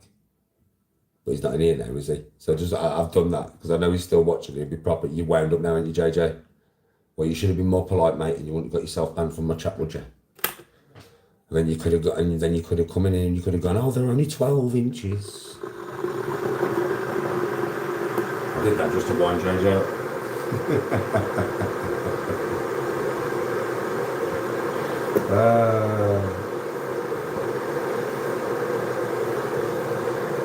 Oh, he's shaking Langer right now. He's pissed. He'll be fuming, he can't comment. I know, bro. He's absolutely fuming, man. He'll be fuming. Did it on purpose. Because you're fucking being cheeky.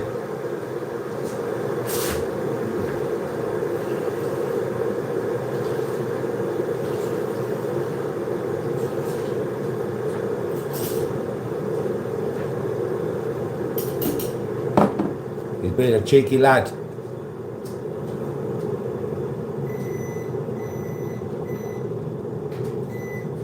Spin that. Put the last load of washing in. Go and bring them in from the line.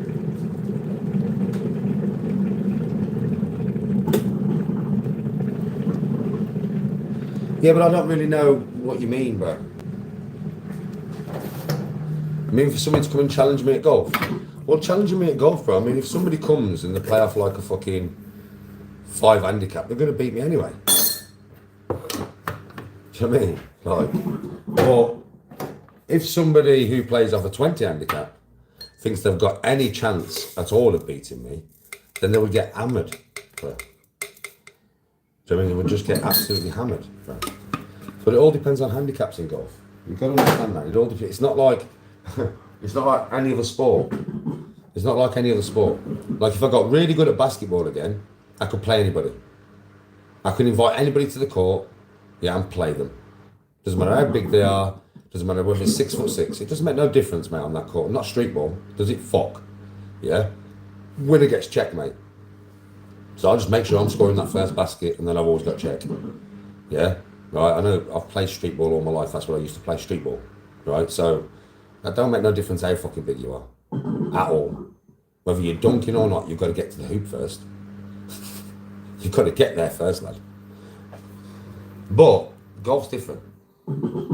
Golf's just different, mate. It's just different. It all goes on handicaps. If somebody challenged me and went, I'm going to smash you at golf, and I was like, what's your handicap? What's your official handicap? And there was like 4. Well, yeah, you're going to smash me then, ain't you? I can't compete with that, bro. What do you mean? That's a given. You're definitely going to beat me. Do you get what I mean? It's like 100%, like.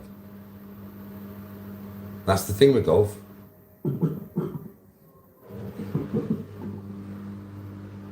You'd have no chance, Inca. If you're a 22, you'd have no chance, bro. 0. I mean 0, bro. The highest score I would possibly have that day is 86. So think about it. Yeah, that's the highest score I'd possibly have. If I play bad. That's if I play bad. If I just had a normal day, 82, 83. If I had a good day, high 70s. 78, 79. That's what I score, bro. Every time I play, that's what I score, bro. Doesn't matter what course I play on. Bro, I played on that 7,000 and odd course, right? 7,000 odd yards on my birthday. 86, bro. And that was on a 7 and odd thousand yard course when I couldn't use my driver. Because if you remember then, I couldn't use that driver. I can now, but I couldn't then. I had a proper problem, right? It's all down to my grip, but I had a proper problem, right? If I played that course now, I'd probably 84 it. Definitely have at least 2 shots better. Do you get what I mean? And that was a 7,000 yard course, bro. Nearly as long as Augusta. Do you get what I'm saying, bro? It's like, I know what I do. I know how I play. I know my game. I know exactly what I score. I know what I score on a bad day. I know what I score on a normal day. I know what I score on a good day. I've got to get them all lower. I need my bad day to be 84. I need my normal day to be 80. I need my good day to be 76 now. That's what I need to get down to.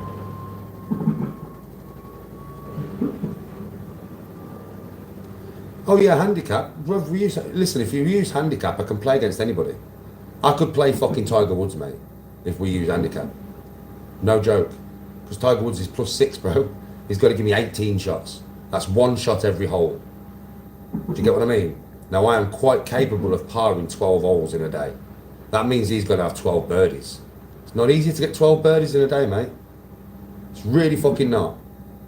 Yeah? So, it's like, I could literally play Tiger Woods with an handicap. Anybody could, you could play Tiger Woods with an handicap. On a 22. Fuck me, think he'd have to give you 28 shots, bro. He'd have to give you 28 shots, bro. You'd probably beat Tiger Woods, bro. Fucker is that, isn't it? Because he's way better than me and you. But we'd have a chance of beating him, and that ain't that mad. Ain't that fucking mad, bro. What clubs do I have? 6 clubs, bro. Well, Tea Time Trio, we've got a few. Listen, at the moment we're just feeling his way with this thing, yeah. And then we will start doing all sorts of mad shit, bro. Competitions, raffles, fucking all sorts, really. Breaking 50, Texas Scramble, me, Witty, and Pro Bro, trying to break 50 on a course, the 3 of us, yeah. You know, stuff like that, really. But it has to be agreed between the 3 of us, and you know, it takes some planning, and we're just feeling his way at the minute. We've only just started it, yeah, and we're just learning.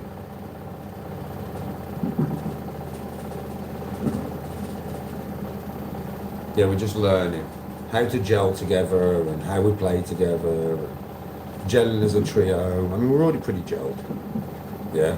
but there's still some more gelling to go, and you know, getting in one mind about things and discussing more things when it comes to the channel, which we started to do now. After the games, we discuss bits and bobs, but we need to probably get into more deep discussions about it. And we've got to get there. Do you know what I mean? We all have our own things that we do as well. You know what I mean? So we have got things that we're all doing as well, apart from just Ketone Trio. So it's, you know, getting into a good rhythm with it, getting it slotted in. Yeah, doing some mad stuff, like you said, you know, mad things, inviting guests, people off YouTube to come and play with the trio. That's something that will definitely be happening. It'll be competition based, and it'll just be a day out with the trio in it. I mean, so we'll just take you and play golf here. Yeah, you get to play golf with all three of us, spend time with all three of us, have a laugh with all three of us. Yeah, that'll be like competitions and stuff that we do. So there'll be lots of stuff coming in the future, providing, you know, it keeps rolling and we keep doing it.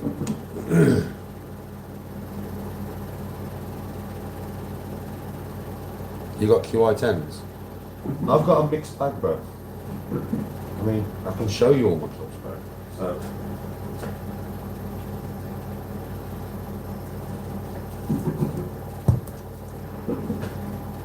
Five wood is the same as my 3 wood. So my 3 wood is the same. Both extra stiff shafts. All my shafts are extra stiff because of my swing speed, right? Driver, QI10, low spin version, extra stiff shaft.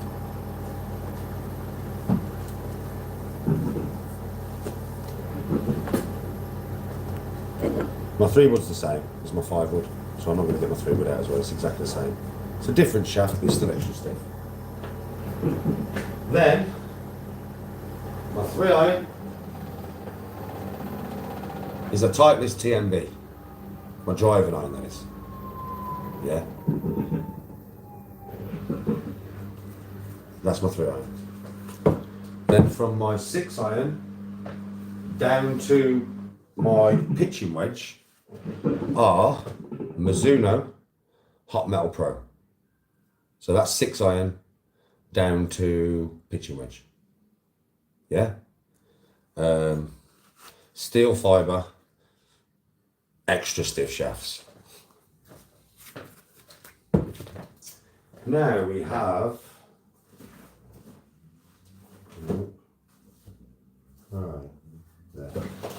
my gap wedge. It's beautiful, this. It's a Mizuno JPX, yeah, but it's like a mirrored thing, man. You see the mirror on it? It's got a mirror look, see it? Fucking thing's got a mirror on it, man. It's actually got a mirror look. There's a mirror on my club, bro. It's fucking awesome, that is. Ain't it pretty? That's a pretty club, innit? That's my gap wedge. You can see where I keep hitting it, right? Right here. Yeah. Well, that's my gap wedge. Beautiful club, that is. Beautiful, beautiful club. I love that club. Then I've got my 54 degree. That's my 54. And then I've got a Copperhead 58. So my 58 is a Copperhead 58. Yeah, that's my 58 degree. And then my putter. This is my deadly weapon. Odyssey 2 ball. This is deadly with that thing. I'm like Harry Potter with his wand. That's what won me the trophy against Whitty. That's what won me the trophy. Because the playoff hole between me and Whitty, I went first and I put it about 15 foot from the pin. And then Whitty went after me and put it about 20 foot from the pin directly behind my ball. So probably about 18 foot, so about 3 foot behind my ball. So he was just behind my ball, but meant he had to put first. And I walked up to my putt and I looked at the line and that and I was like, I'm going to put this in. Because I could feel that I was going to put it in if I went for it. So Whitty went for his too much. And he missed the hole just by a bit and he went about 7 foot past. And then I changed my whole strategy. I didn't go for it. I thought, no, just leave it right on the edge of the hole. And then I left it right on the edge of the hole. And that's how I won. My putting got me the win. Because Whitty knows obviously how good I am at putting. So he went for it because he thought to himself, well, if Danny goes for this, he's got a 90% chance of putting it in. Because I'm very good at putting. Very good. Yeah, so that's why he went for it. And he pushed it too much. So he gave me the win.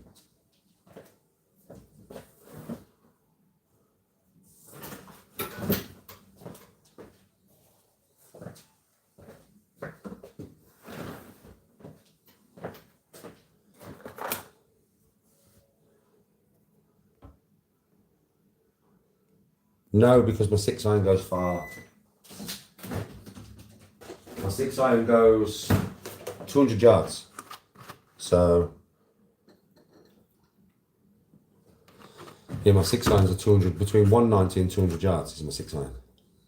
And my 3-iron's like 230. Between 230 and 250, depends on how much power I put in it. So it's like that gap of that 30 yards there in the middle, yeah. I'm going to fill with my 4-iron from my all tightest from my blades. I'm going to put my 4-iron in there because there is a gap there. My 4-iron will give me about 210, 215. Yeah, so I'm just going to put my 4-iron in there, man. And then I've got that gap done. So I have got a club to go in there from my blades. I had already thought about it. I can kind of deal with the gap if I want to. But I thought, what's the point in wanting to deal with it? Then it just fucking, you know what I mean? Just put the club in there that's needed.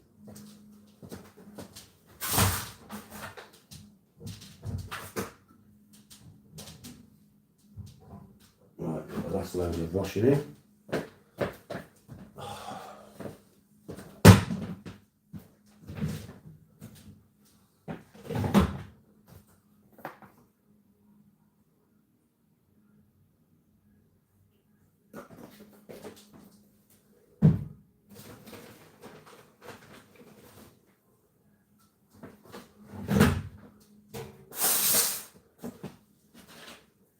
Last load, in she goes. And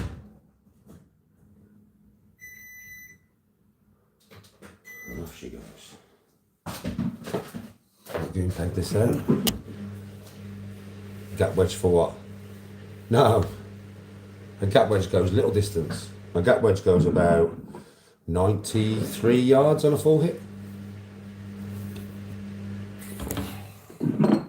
It's 51-degree loft, mate. So, you know.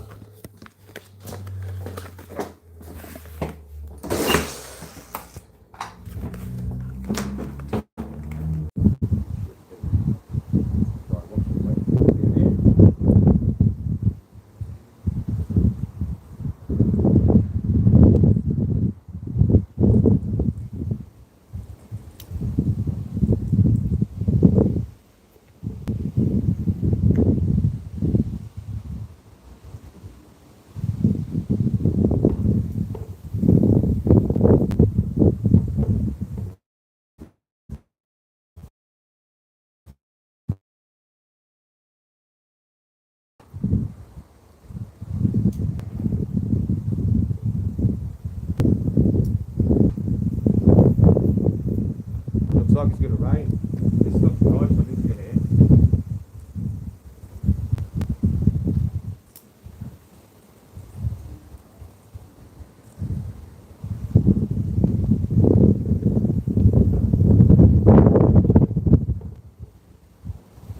Moving.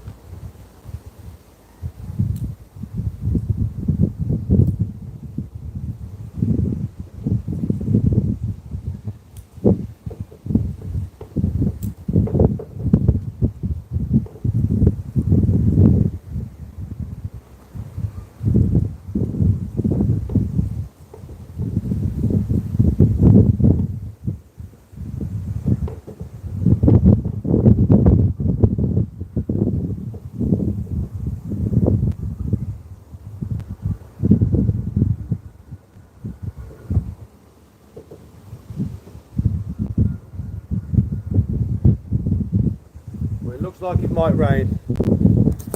Yeah, it looks like it might rain. But at least I got my dry stuff in. I'm going to peg this white stuff out anyway. Fuck it, if it rains, it rains. It might stop raining. I've washed it now.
Right, see if it rains.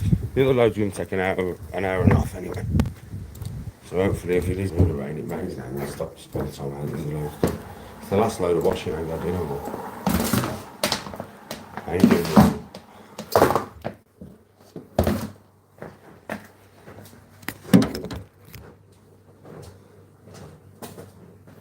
Well, it's not raining at the moment. So at least all them are dry. All the bedding's dry and everything. I'll fold all these towels and that up now, I might as well.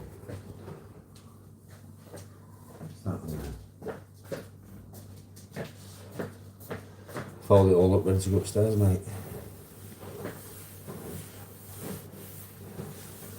So I'm probably wiping the side for nothing here, but I'm sure I could see something on it.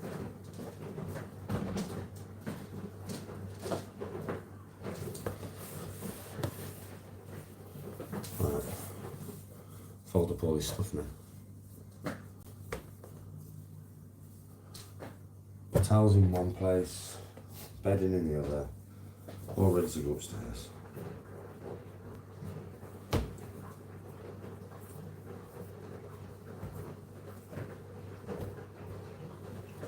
Whoa.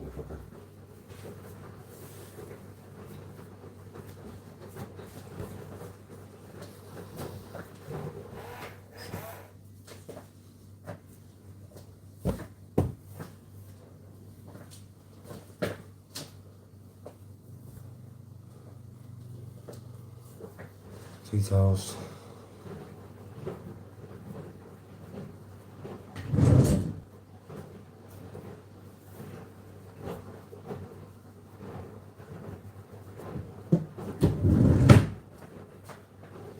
And now bedding.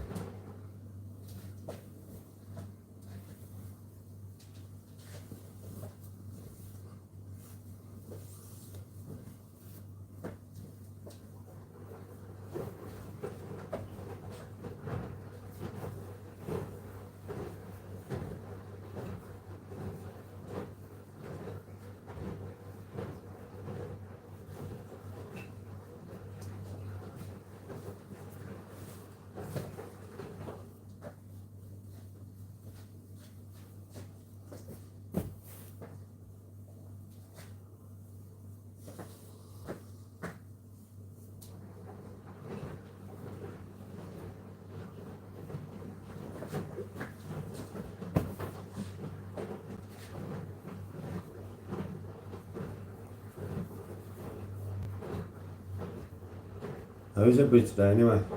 As you can see, I'm having the most exciting day. Fucking cleaning and doing washing. Most exciting day ever.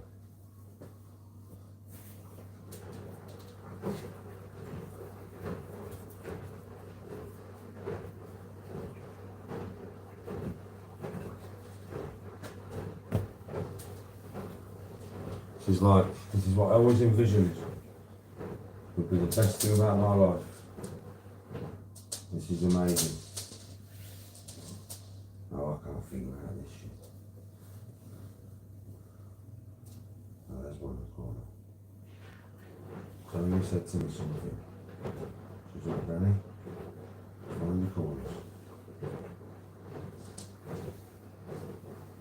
Easier said than done, babe. There.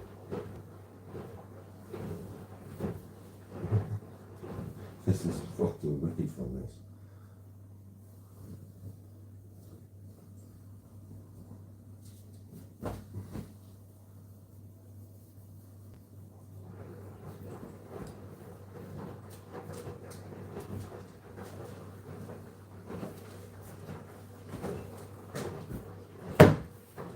Right. Let's get to go upstairs.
You know, you've had your fun in chat now, yeah?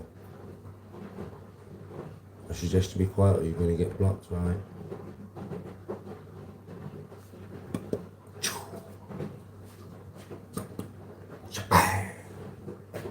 You know what I'm saying?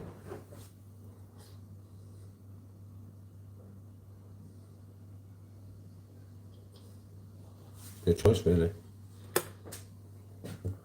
I don't need to have loads of people here. I'm good, Big Jeff, how are you?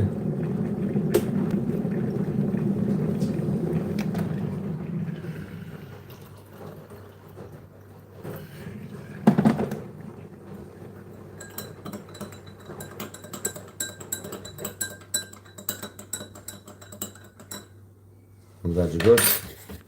I don't know what my deadlift is nowadays because I don't really deadlift maximum weight. So I couldn't tell you, lad. I don't know.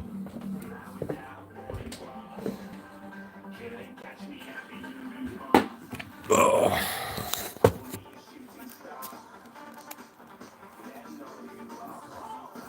Alright, Jack, how you doing, bro?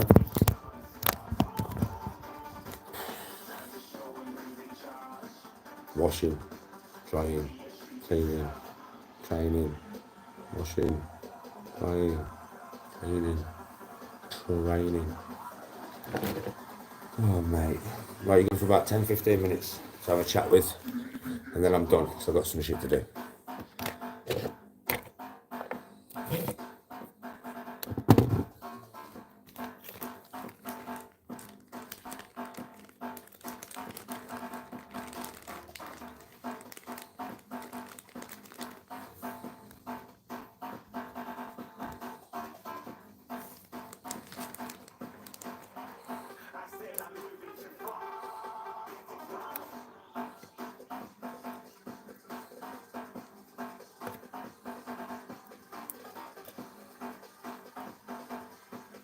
His dad's birthday, I'll tell him happy birthday from me, bro.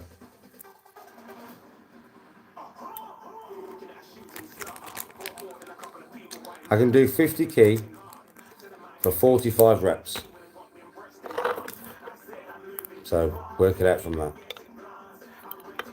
I've got a podcast coming up soon, but I don't know exactly when. If it all goes through.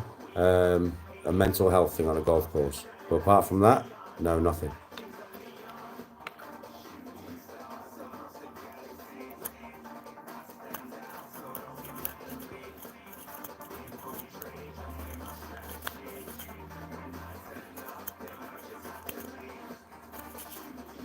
I'll probably end up talking about stuff on that podcast that I don't really want to talk about no more.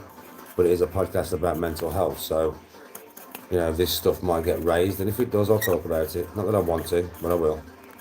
For probably the last time ever on social media. But it is a mental health podcast, so we'll see what we talk about. I'm not going to be leading the questions, am I? So, nah, I'm not really a podcast guy, bro. I can't see myself doing a podcast, to be honest.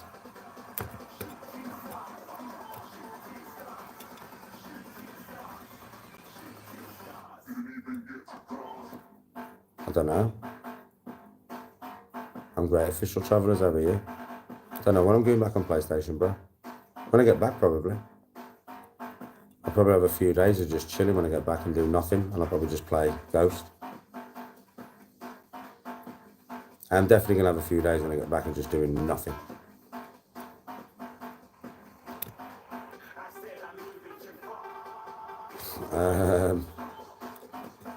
I think I'd probably rather have the big ears. Probably just rather have the big ears, bro, than have a massive, huge nose.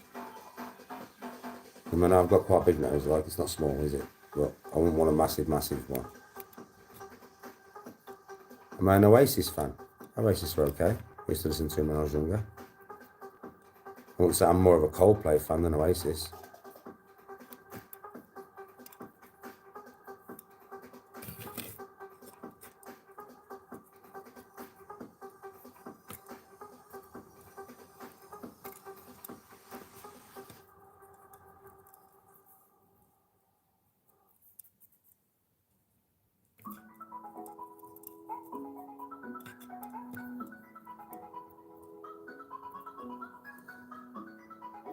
I need to do a charity fight, so why do you all need to see me in action? Why is that so important to you? This is not to me. Why is it so important to everybody, man? And why is it always about fighting, man? Literally? What the fuck? Bro, I don't even think about that no more, you know. Fighting don't even enter my brain, mate. I have plenty of other things that I think about nowadays, mainly golf. Holidays, wife, kids, house, shit like that, bro. Normal shit. I don't think like that person that I used to be. So you'd have to keep coming near every day and just be like fighting. I'm not interested, bro. Just not interested. At all. Like literally, not at all. Just doesn't interest me, bro.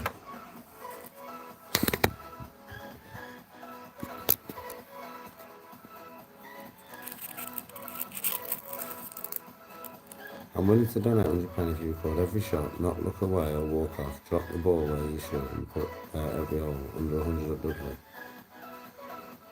Oh. What? So obviously you're the person who's just been trying to get me to curl up against the wall, yeah? Right? Bro, you've...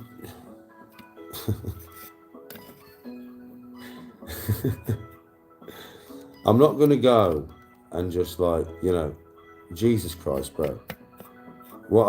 Listen, mate. Just chill the fuck out. I'm not interested in your £100, bro. I'm just not interested, bro. How about that? Yeah. And for that, I mean, you've lost before I even step on the first tee, mate. The fuck, bro? 100, bro. You've lost before I even step on the first tee, mush. The fuck? It's not even a bet. It's just you, well, not even giving me the £100 after I've done it. That's what it is. It's just you want me to do what you want me to do, yeah? No. No, I do what I want to do. Not what you want me to do.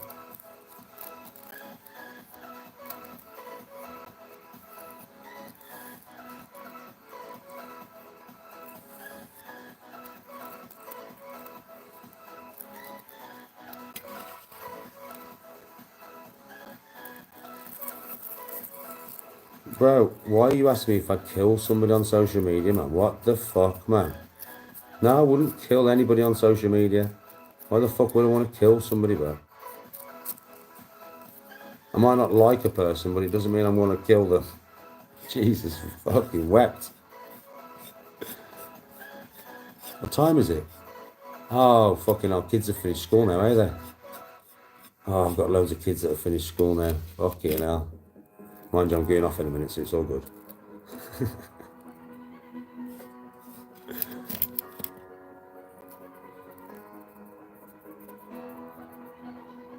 You don't cheat when you play golf, bro. Nobody cheats. Oh, official, it's kids that finish school now, are they? And some people have finished work now. I mean, so, you know, the people who finish at like 3 o'clock. You got loads of trolls who have finished work at 3. You got loads of kids who have finished school at 3. Yes, Black 200 Chad, how you doing? How are you, my brother?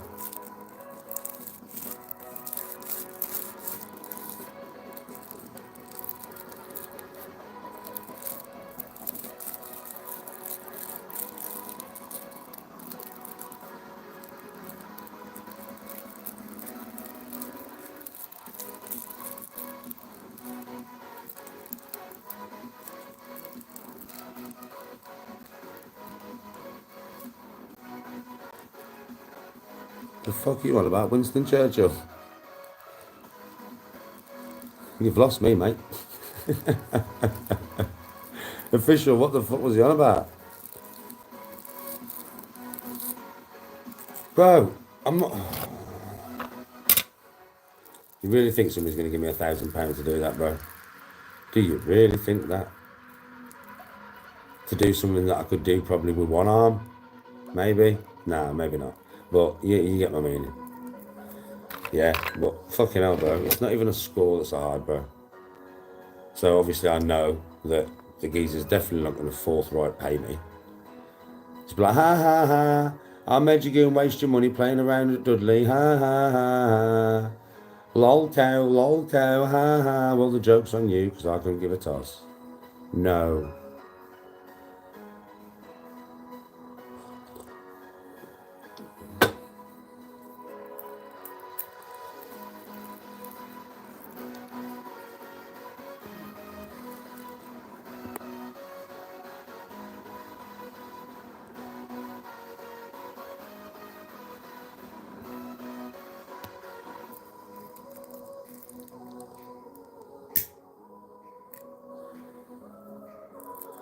Oh, what's this one for? What's this £1,000 for?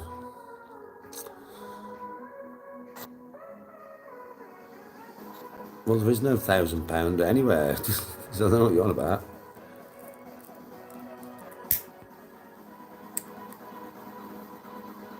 What is it to do 10 press-ups?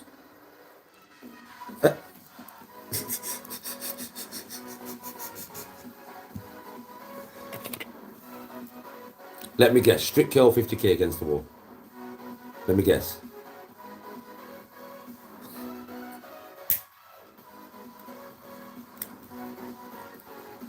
For the podcast. What podcast? What podcast?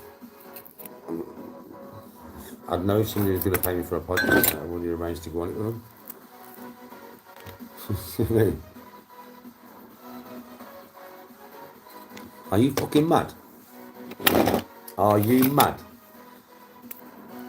To end up in just a fucking slanging argument match with two people? So they can wind me up and get me to get angry. So they can get bare views and clicks and clip it for the whole of eternity. No, thank you. I only go on podcasts with people that deserve my time. Literally. If you don't deserve it, you don't get it. It's that simple, mate. I went on that podcast with them lads because I spoke to them for quite a while before I did it. I researched the podcast. It was all above board. Yeah. And there was nice, decent lads. Spoke to them for about 2 months before I did that podcast. And there was nice, decent lads. And that's the only way you get me. If you're a decent person. If you're not a decent person, you've got no chance. I'm not interested in clicks and views. You all know this. If I do a podcast for somebody, the reason I charge now is because I'm not really interested in doing it. Why would I want to? Why do I need to do a podcast? I don't need to do a podcast. What, to get my name out there? Fuck off. My name's out there enough, man. I don't need to do it. I do a podcast to help other people. That's what, listen, it's nothing but beneficial for you, not for me. I don't get no benefit from going on a podcast, apart from the money I'm paid to go on there. But I don't get no benefit otherwise. It's the people's podcast. They get the benefit from having me on, right? So I'm only going to do that for somebody who I actually have an iota of respect for and I get on with and decent person. I'm not going to do that for somebody that I don't get on with and he's not a decent person, or I'm not going to have a good podcast with, or it's just going to be negative and I'm going to end up fucking raging.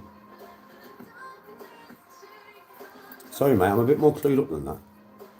£1,000 is not worth my integrity, man. It's just not.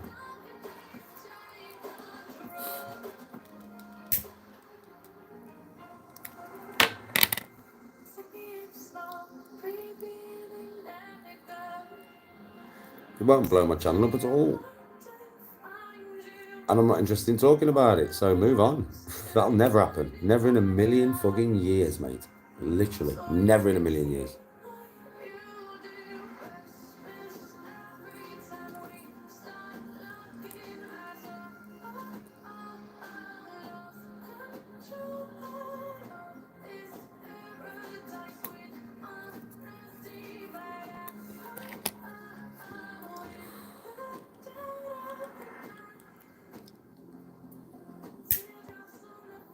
I'm two negative people trying to... Listen, do you think that I was born yesterday? Fucking hell, you're not dealing with the old me, you know. This is funny for me. Yeah? You think that you can come in here, right, and try and get me to go on a podcast with somebody who hates my guts. Yeah? For them to wind me up. For me to go nuts. Yeah? On camera.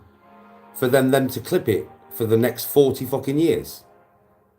And you think that's beneficial to me in some way, do you? Is it fuck? That has no benefit for me. No help for me whatsoever. And I can see straight through it. You're not dealing with the old me, man. When are you going to learn? When are you going to learn? How long is it going to take? How long is it going to take, man? For you to realise that you can't make me do fuck all. I don't deal with fuckeries people. I don't want to deal with fuckeries people. At all. And what makes you think that I would? I can see straight through it. All day, every day. All day, every day. Samuel, these people must be fucking stupid. These people must be absolutely daft. Honestly, you must be daft. Come in here, speak to me for a while. Oh, I'll go in there for about a week. I'll speak to Danny. I'll be all right. And then I can start trying to lead him in a direction that's very bad for him. Yeah, because I really work for another channel. And I'm here on behalf of another channel. Yeah, to worm my way. Do you think I don't see it, bro? Fucking hell, man. Listen, mate. When I was angry all the time, mate, it's easy to pull the wool over my eyes when I'm not thinking straight. But when I'm thinking straight, oh, mate, do you not see that I've just seen your games for the last 2 weeks, man? Are you daft? You know, Dan, no, don't you? You know. Danny's known from the beginning.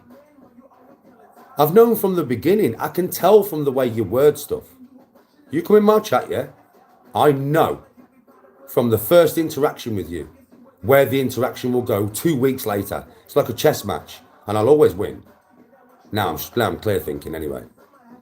No fucking chance.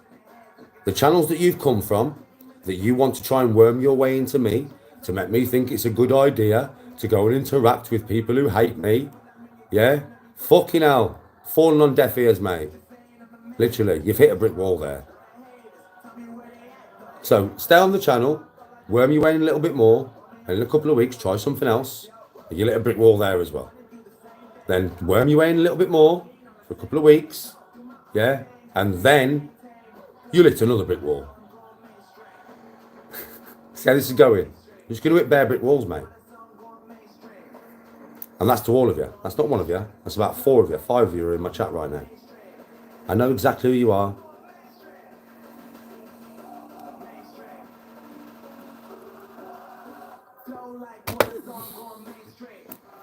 Bro, look at his name. Look at his name.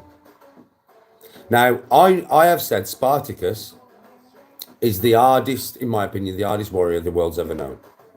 Look at his name, and then look at the initial after. I knew just from the name 2 weeks ago what he's here for.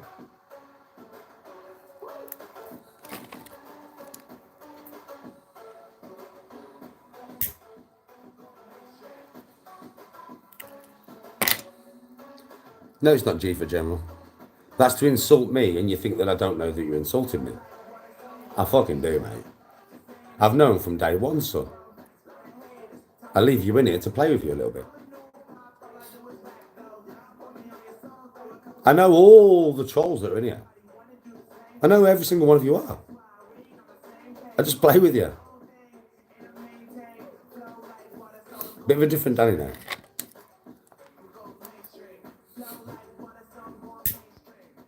Yep, you've been found out. You was found out fucking at the beginning of this live, mate.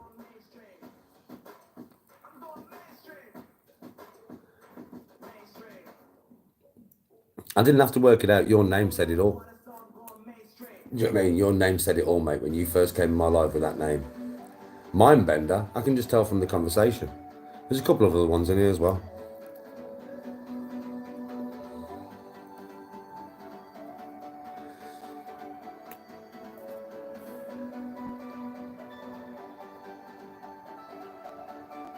Yes, Samuel. It's not just that though, Samuel. It's the way that they type. Do you know what I mean? The stuff that they say, yeah, and just the way they interact and the stuff that they say. It's not natural. Do you know the way that they type? It's not natural. And do you know why? Because they're trying to be nice when realistically they're from channels that hate me, so they actually hate me, but they're trying to be nice. Something you can't pretend, bro. Even in what you type.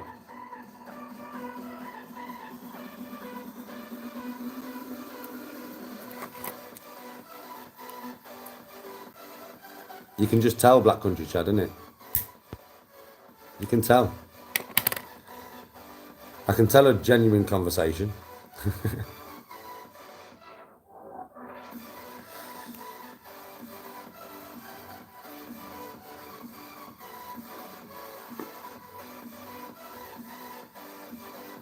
They're just stupid, bro. You can send as many of your little fucking wet wipes over here as you want, you know. You're not going to get no reaction out of me that you want, son. It's not going to happen.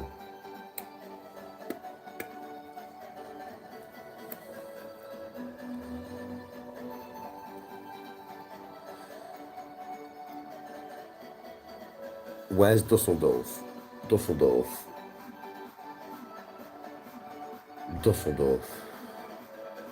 Austria or Germany? Just by the name.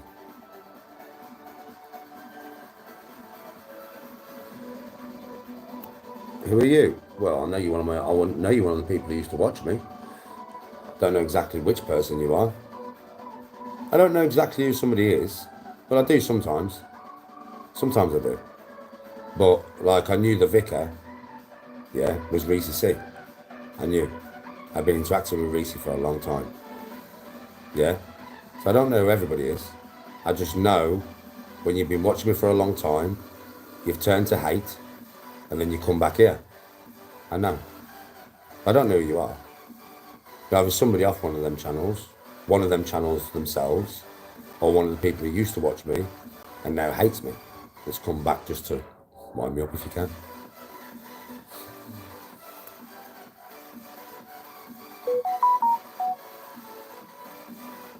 I knew it would be Germany or Austria just by the name. I've never been to Germany, so.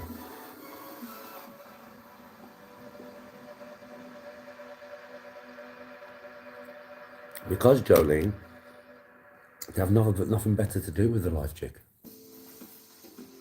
That's why. I can see straight through it though, Jolene. You can see it now, right? Danny just knows. I'm very clued up to it now. This is the reason why, if I'm ever drinking, afternoon, John, I'm going in a minute. If I'm ever drinking, you'll only get 5 pints. You know what I mean? Because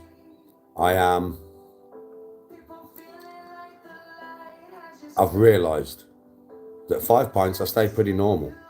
Have a normal conversation. Can't be led nowhere.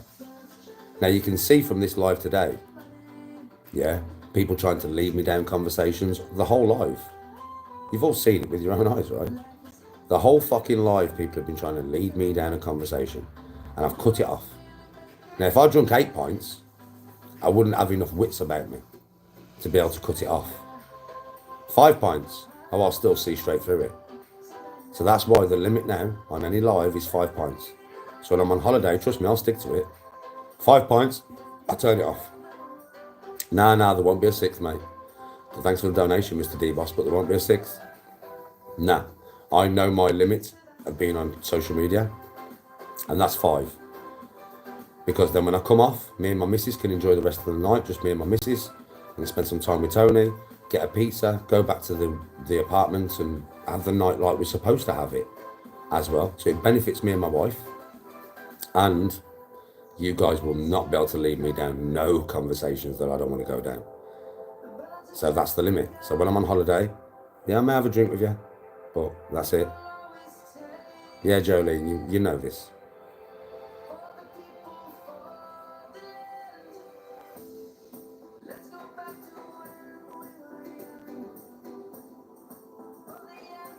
No, mind bending. No, they won't.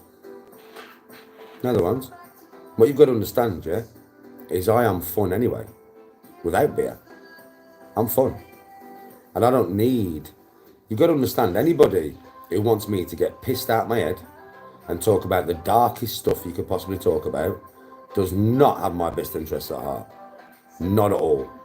They only have their own entertainment in mind. Nothing to do with my soul. Nothing to do with me. Don't give a fuck. Let's take him down the darkest conversation we can. Done that for years, mate. I've noticed it. So Tony knew it anyway. Most of my mods that I talked to offline, I've spoke to them about it. They're like, yeah, Danny, for years. We've watched it for years, bro. But it's easy to do. When somebody's proper twisted out their head and they don't know fucking what they're doing and they're pissed out their face, if you get them talking about something, it's easy to lead them down a route of conversation that is not healthy for them, not healthy for anybody really. Just darkness. Yeah? Fuck that. I'm not a dark guy. I'm a light guy. So why the fuck am I going to let anybody on YouTube take me down to a dark place, which is what they always do. You always do. Not the good people in here. You know that. Whenever I'm saying this shit, you know I don't mean you. Right? But all the other people in here that are here for that reason. Oh, if I jumped 10 points now, yeah, and I was pissed out my head and I could hardly walk, oh, then you'd all come in chat, wouldn't you? I've just seen Tony in Benidorm, just seen Tony in Benidorm, just seen Tony snogging a geezer, you can imagine it. Straight away, everybody watching in chat knows this is exactly what would happen. You know what I mean? You know this. 100%. That's the first thing that would happen. And then dark conversations. Yeah? Right? I've got pictures of her. I'm going to send them to you on email. I'm going to send them to you on WhatsApp. Blah, blah, blah, blah, blah. Blah, blah, blah, blah, blah, blah. Blah, blah, blah, blah, blah. Because I was drunk. So then you'd lead me down a dark conversation of cheating. And then I'm going mad, wouldn't I? Fucking crazy. Even though she's just enjoying her holiday. She's not doing anything like that. That's how easily it would happen then. Me 10 points in, smashed out my tits. You lot telling me my wife's doing this, constant for about 2 hours mush until I flip the lid because I've had too much to drink and I can't control my emotions and I can't click the screen and press ban because I'm too pissed to even fucking think that way. Now I'm engaging. You see how I see it for what it is? Do you understand now, YouTube? That Danny has finally realised what has been happening for fucking years. And he won't allow it to happen no more. You won't get your clips of Legend no more. You won't. You just won't. You'll get me having a good time. You'll get me having a laugh. You'll get me being in control. And that's what you'll get. And if you don't want to watch that, Danny, well, don't watch.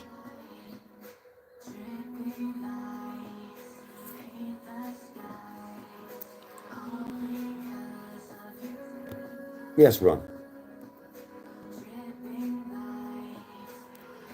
Yes, John. I agree with that mind bending, and that is deep.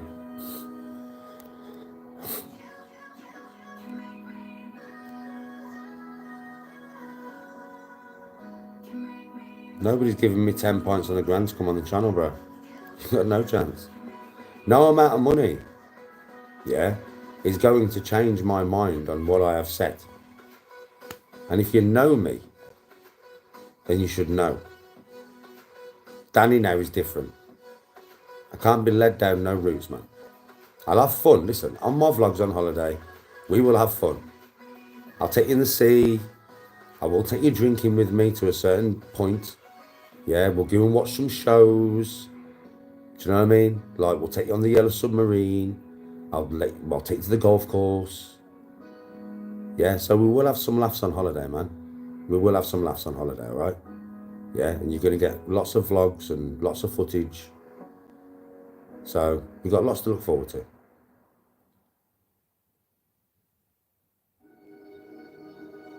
Oh, I know Black Country. Yo, Black Country, you see Black Country Chad? Black Country Chad's been watching me since basically day one.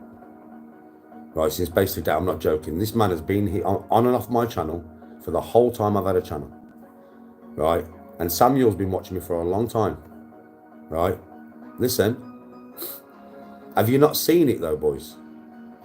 You've seen it, right? I was too ego driven and crazy in my head to see straight, wasn't I? I could not see this for what it was. But now I'm straight headed and I'm level headed. I can see it. I know golf pervs. I agree, bro. I will keep doing me and I will ignore the bullshit, my brother. I'll keep doing me and I will ignore the bullshit. I mean, so it's like, you've all seen it over the years, man. Yeah, Black Country Chad is another local lad. You've seen how many times I've been drunk and I've been led down some conversation I don't even want to go down. I would never normally talk about. And it's people in chat, innit?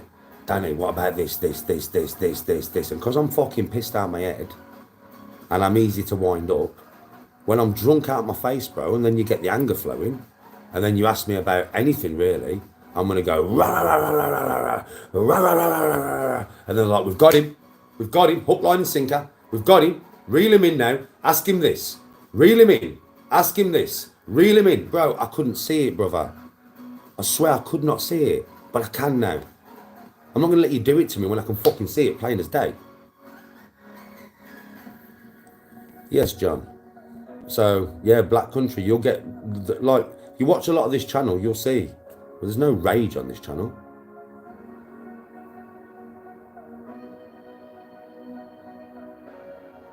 It's all positive, Samuel. It's all positive, bro. Do you know what I mean? It's all positive.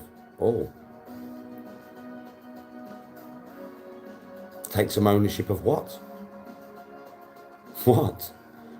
Things in my past that I've already taken ownership for. Listen, you get this twisted. You think that I am going to sit on this channel every day and justify myself to you over and over and over and over and over for your gratification, your satisfaction and your entertainment. How about fuck off? I am past the point of wanting to prove anything to anybody. I don't give a fuck. If you like me, you like me. If you don't, you don't. I couldn't give a toss, mate. And you can tell by my eyes I'm not angry. I'm telling you how it is. I don't care. I am not going to keep rehashing my past for your fucking entertainment. I am not. And I am not going to apologise to you, bro. Who the fuck are you? Yes, Mr. D-Boss. Who the fuck are you for me to have to apologise? Are you my dad? Are you my mom? Are you my missus? No, you're not. Why do you think you deserve an explanation or deserve an apology off me? Why do you think you deserve that? You don't deserve that. I don't fucking know you.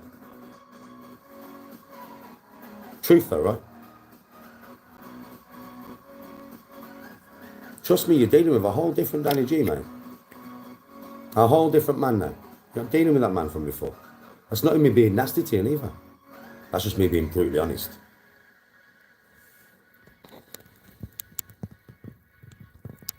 Love to Wales. Yeah, they've got no chance. I don't understand, Jolene, why people would even try nowadays. It's quite evident that you're not going to succeed. It's quite evident. It's tried every day. Every fucking day. Isn't it, though? Every day. Surely by now you've realised you're not going to succeed. Surely. I mean, you're not that daft. You're not all that daft, right? If I get angry on camera, it will be because I want to get angry. I am the only person nowadays that can make me angry. Now, you can either understand that and not be so dense in your head, yeah? Or you can carry on trying to get blood out of a stone. Because that's effectively what you're doing now. You don't affect me in any way. Your opinion doesn't, your opinion is meaningless. It really is. And everybody knows the good people I'm not talking to. So no good person who watches me is going to take any offence to my words because they know I'm not talking to them.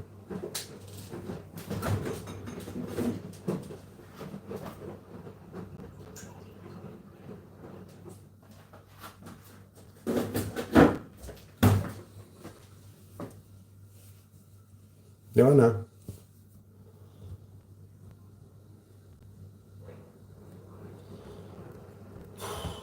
Pathetic. So, yeah. I didn't insult, mate. Don't blame others for what behaviour? I haven't blamed anybody for any of my behaviour, bro. I'm not willing to discuss my behaviour. Anything that you see clip channels putting up, bro, is from my past.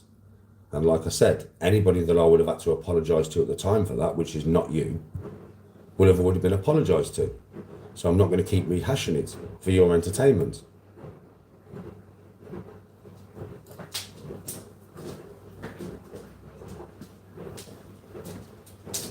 Did I insult you personally? Did I insult you? Did I say anything nasty to you personally? So no, I didn't insult you. Where did I insult you? Show me where I insulted you. Didn't insult you. You know what I mean? But I didn't insult you though, did I? Did I insult you personally? I said a general thing to everybody. To the people who needed to hear it anyway. I didn't include you, I didn't single you out, did I? No.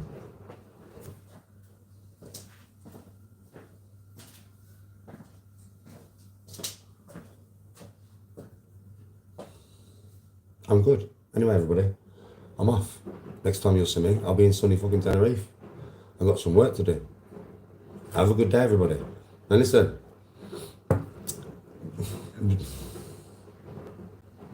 I don't know what your latest offer was, Mr. D Boss. What was your latest offer? Thank you for the donation. I think I know who you are. 15 pints, a grand. A duffel got. I know who you are. I know who you are now. I know who you are. You enjoying your holiday? Fucking hell. I had a feeling earlier anyway.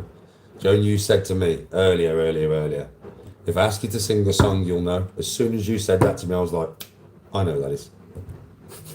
Enjoy your holiday. Next time you see me, you'll see me in Tenerife. Much love everybody, and I'll see you all soon, yeah? Peace out.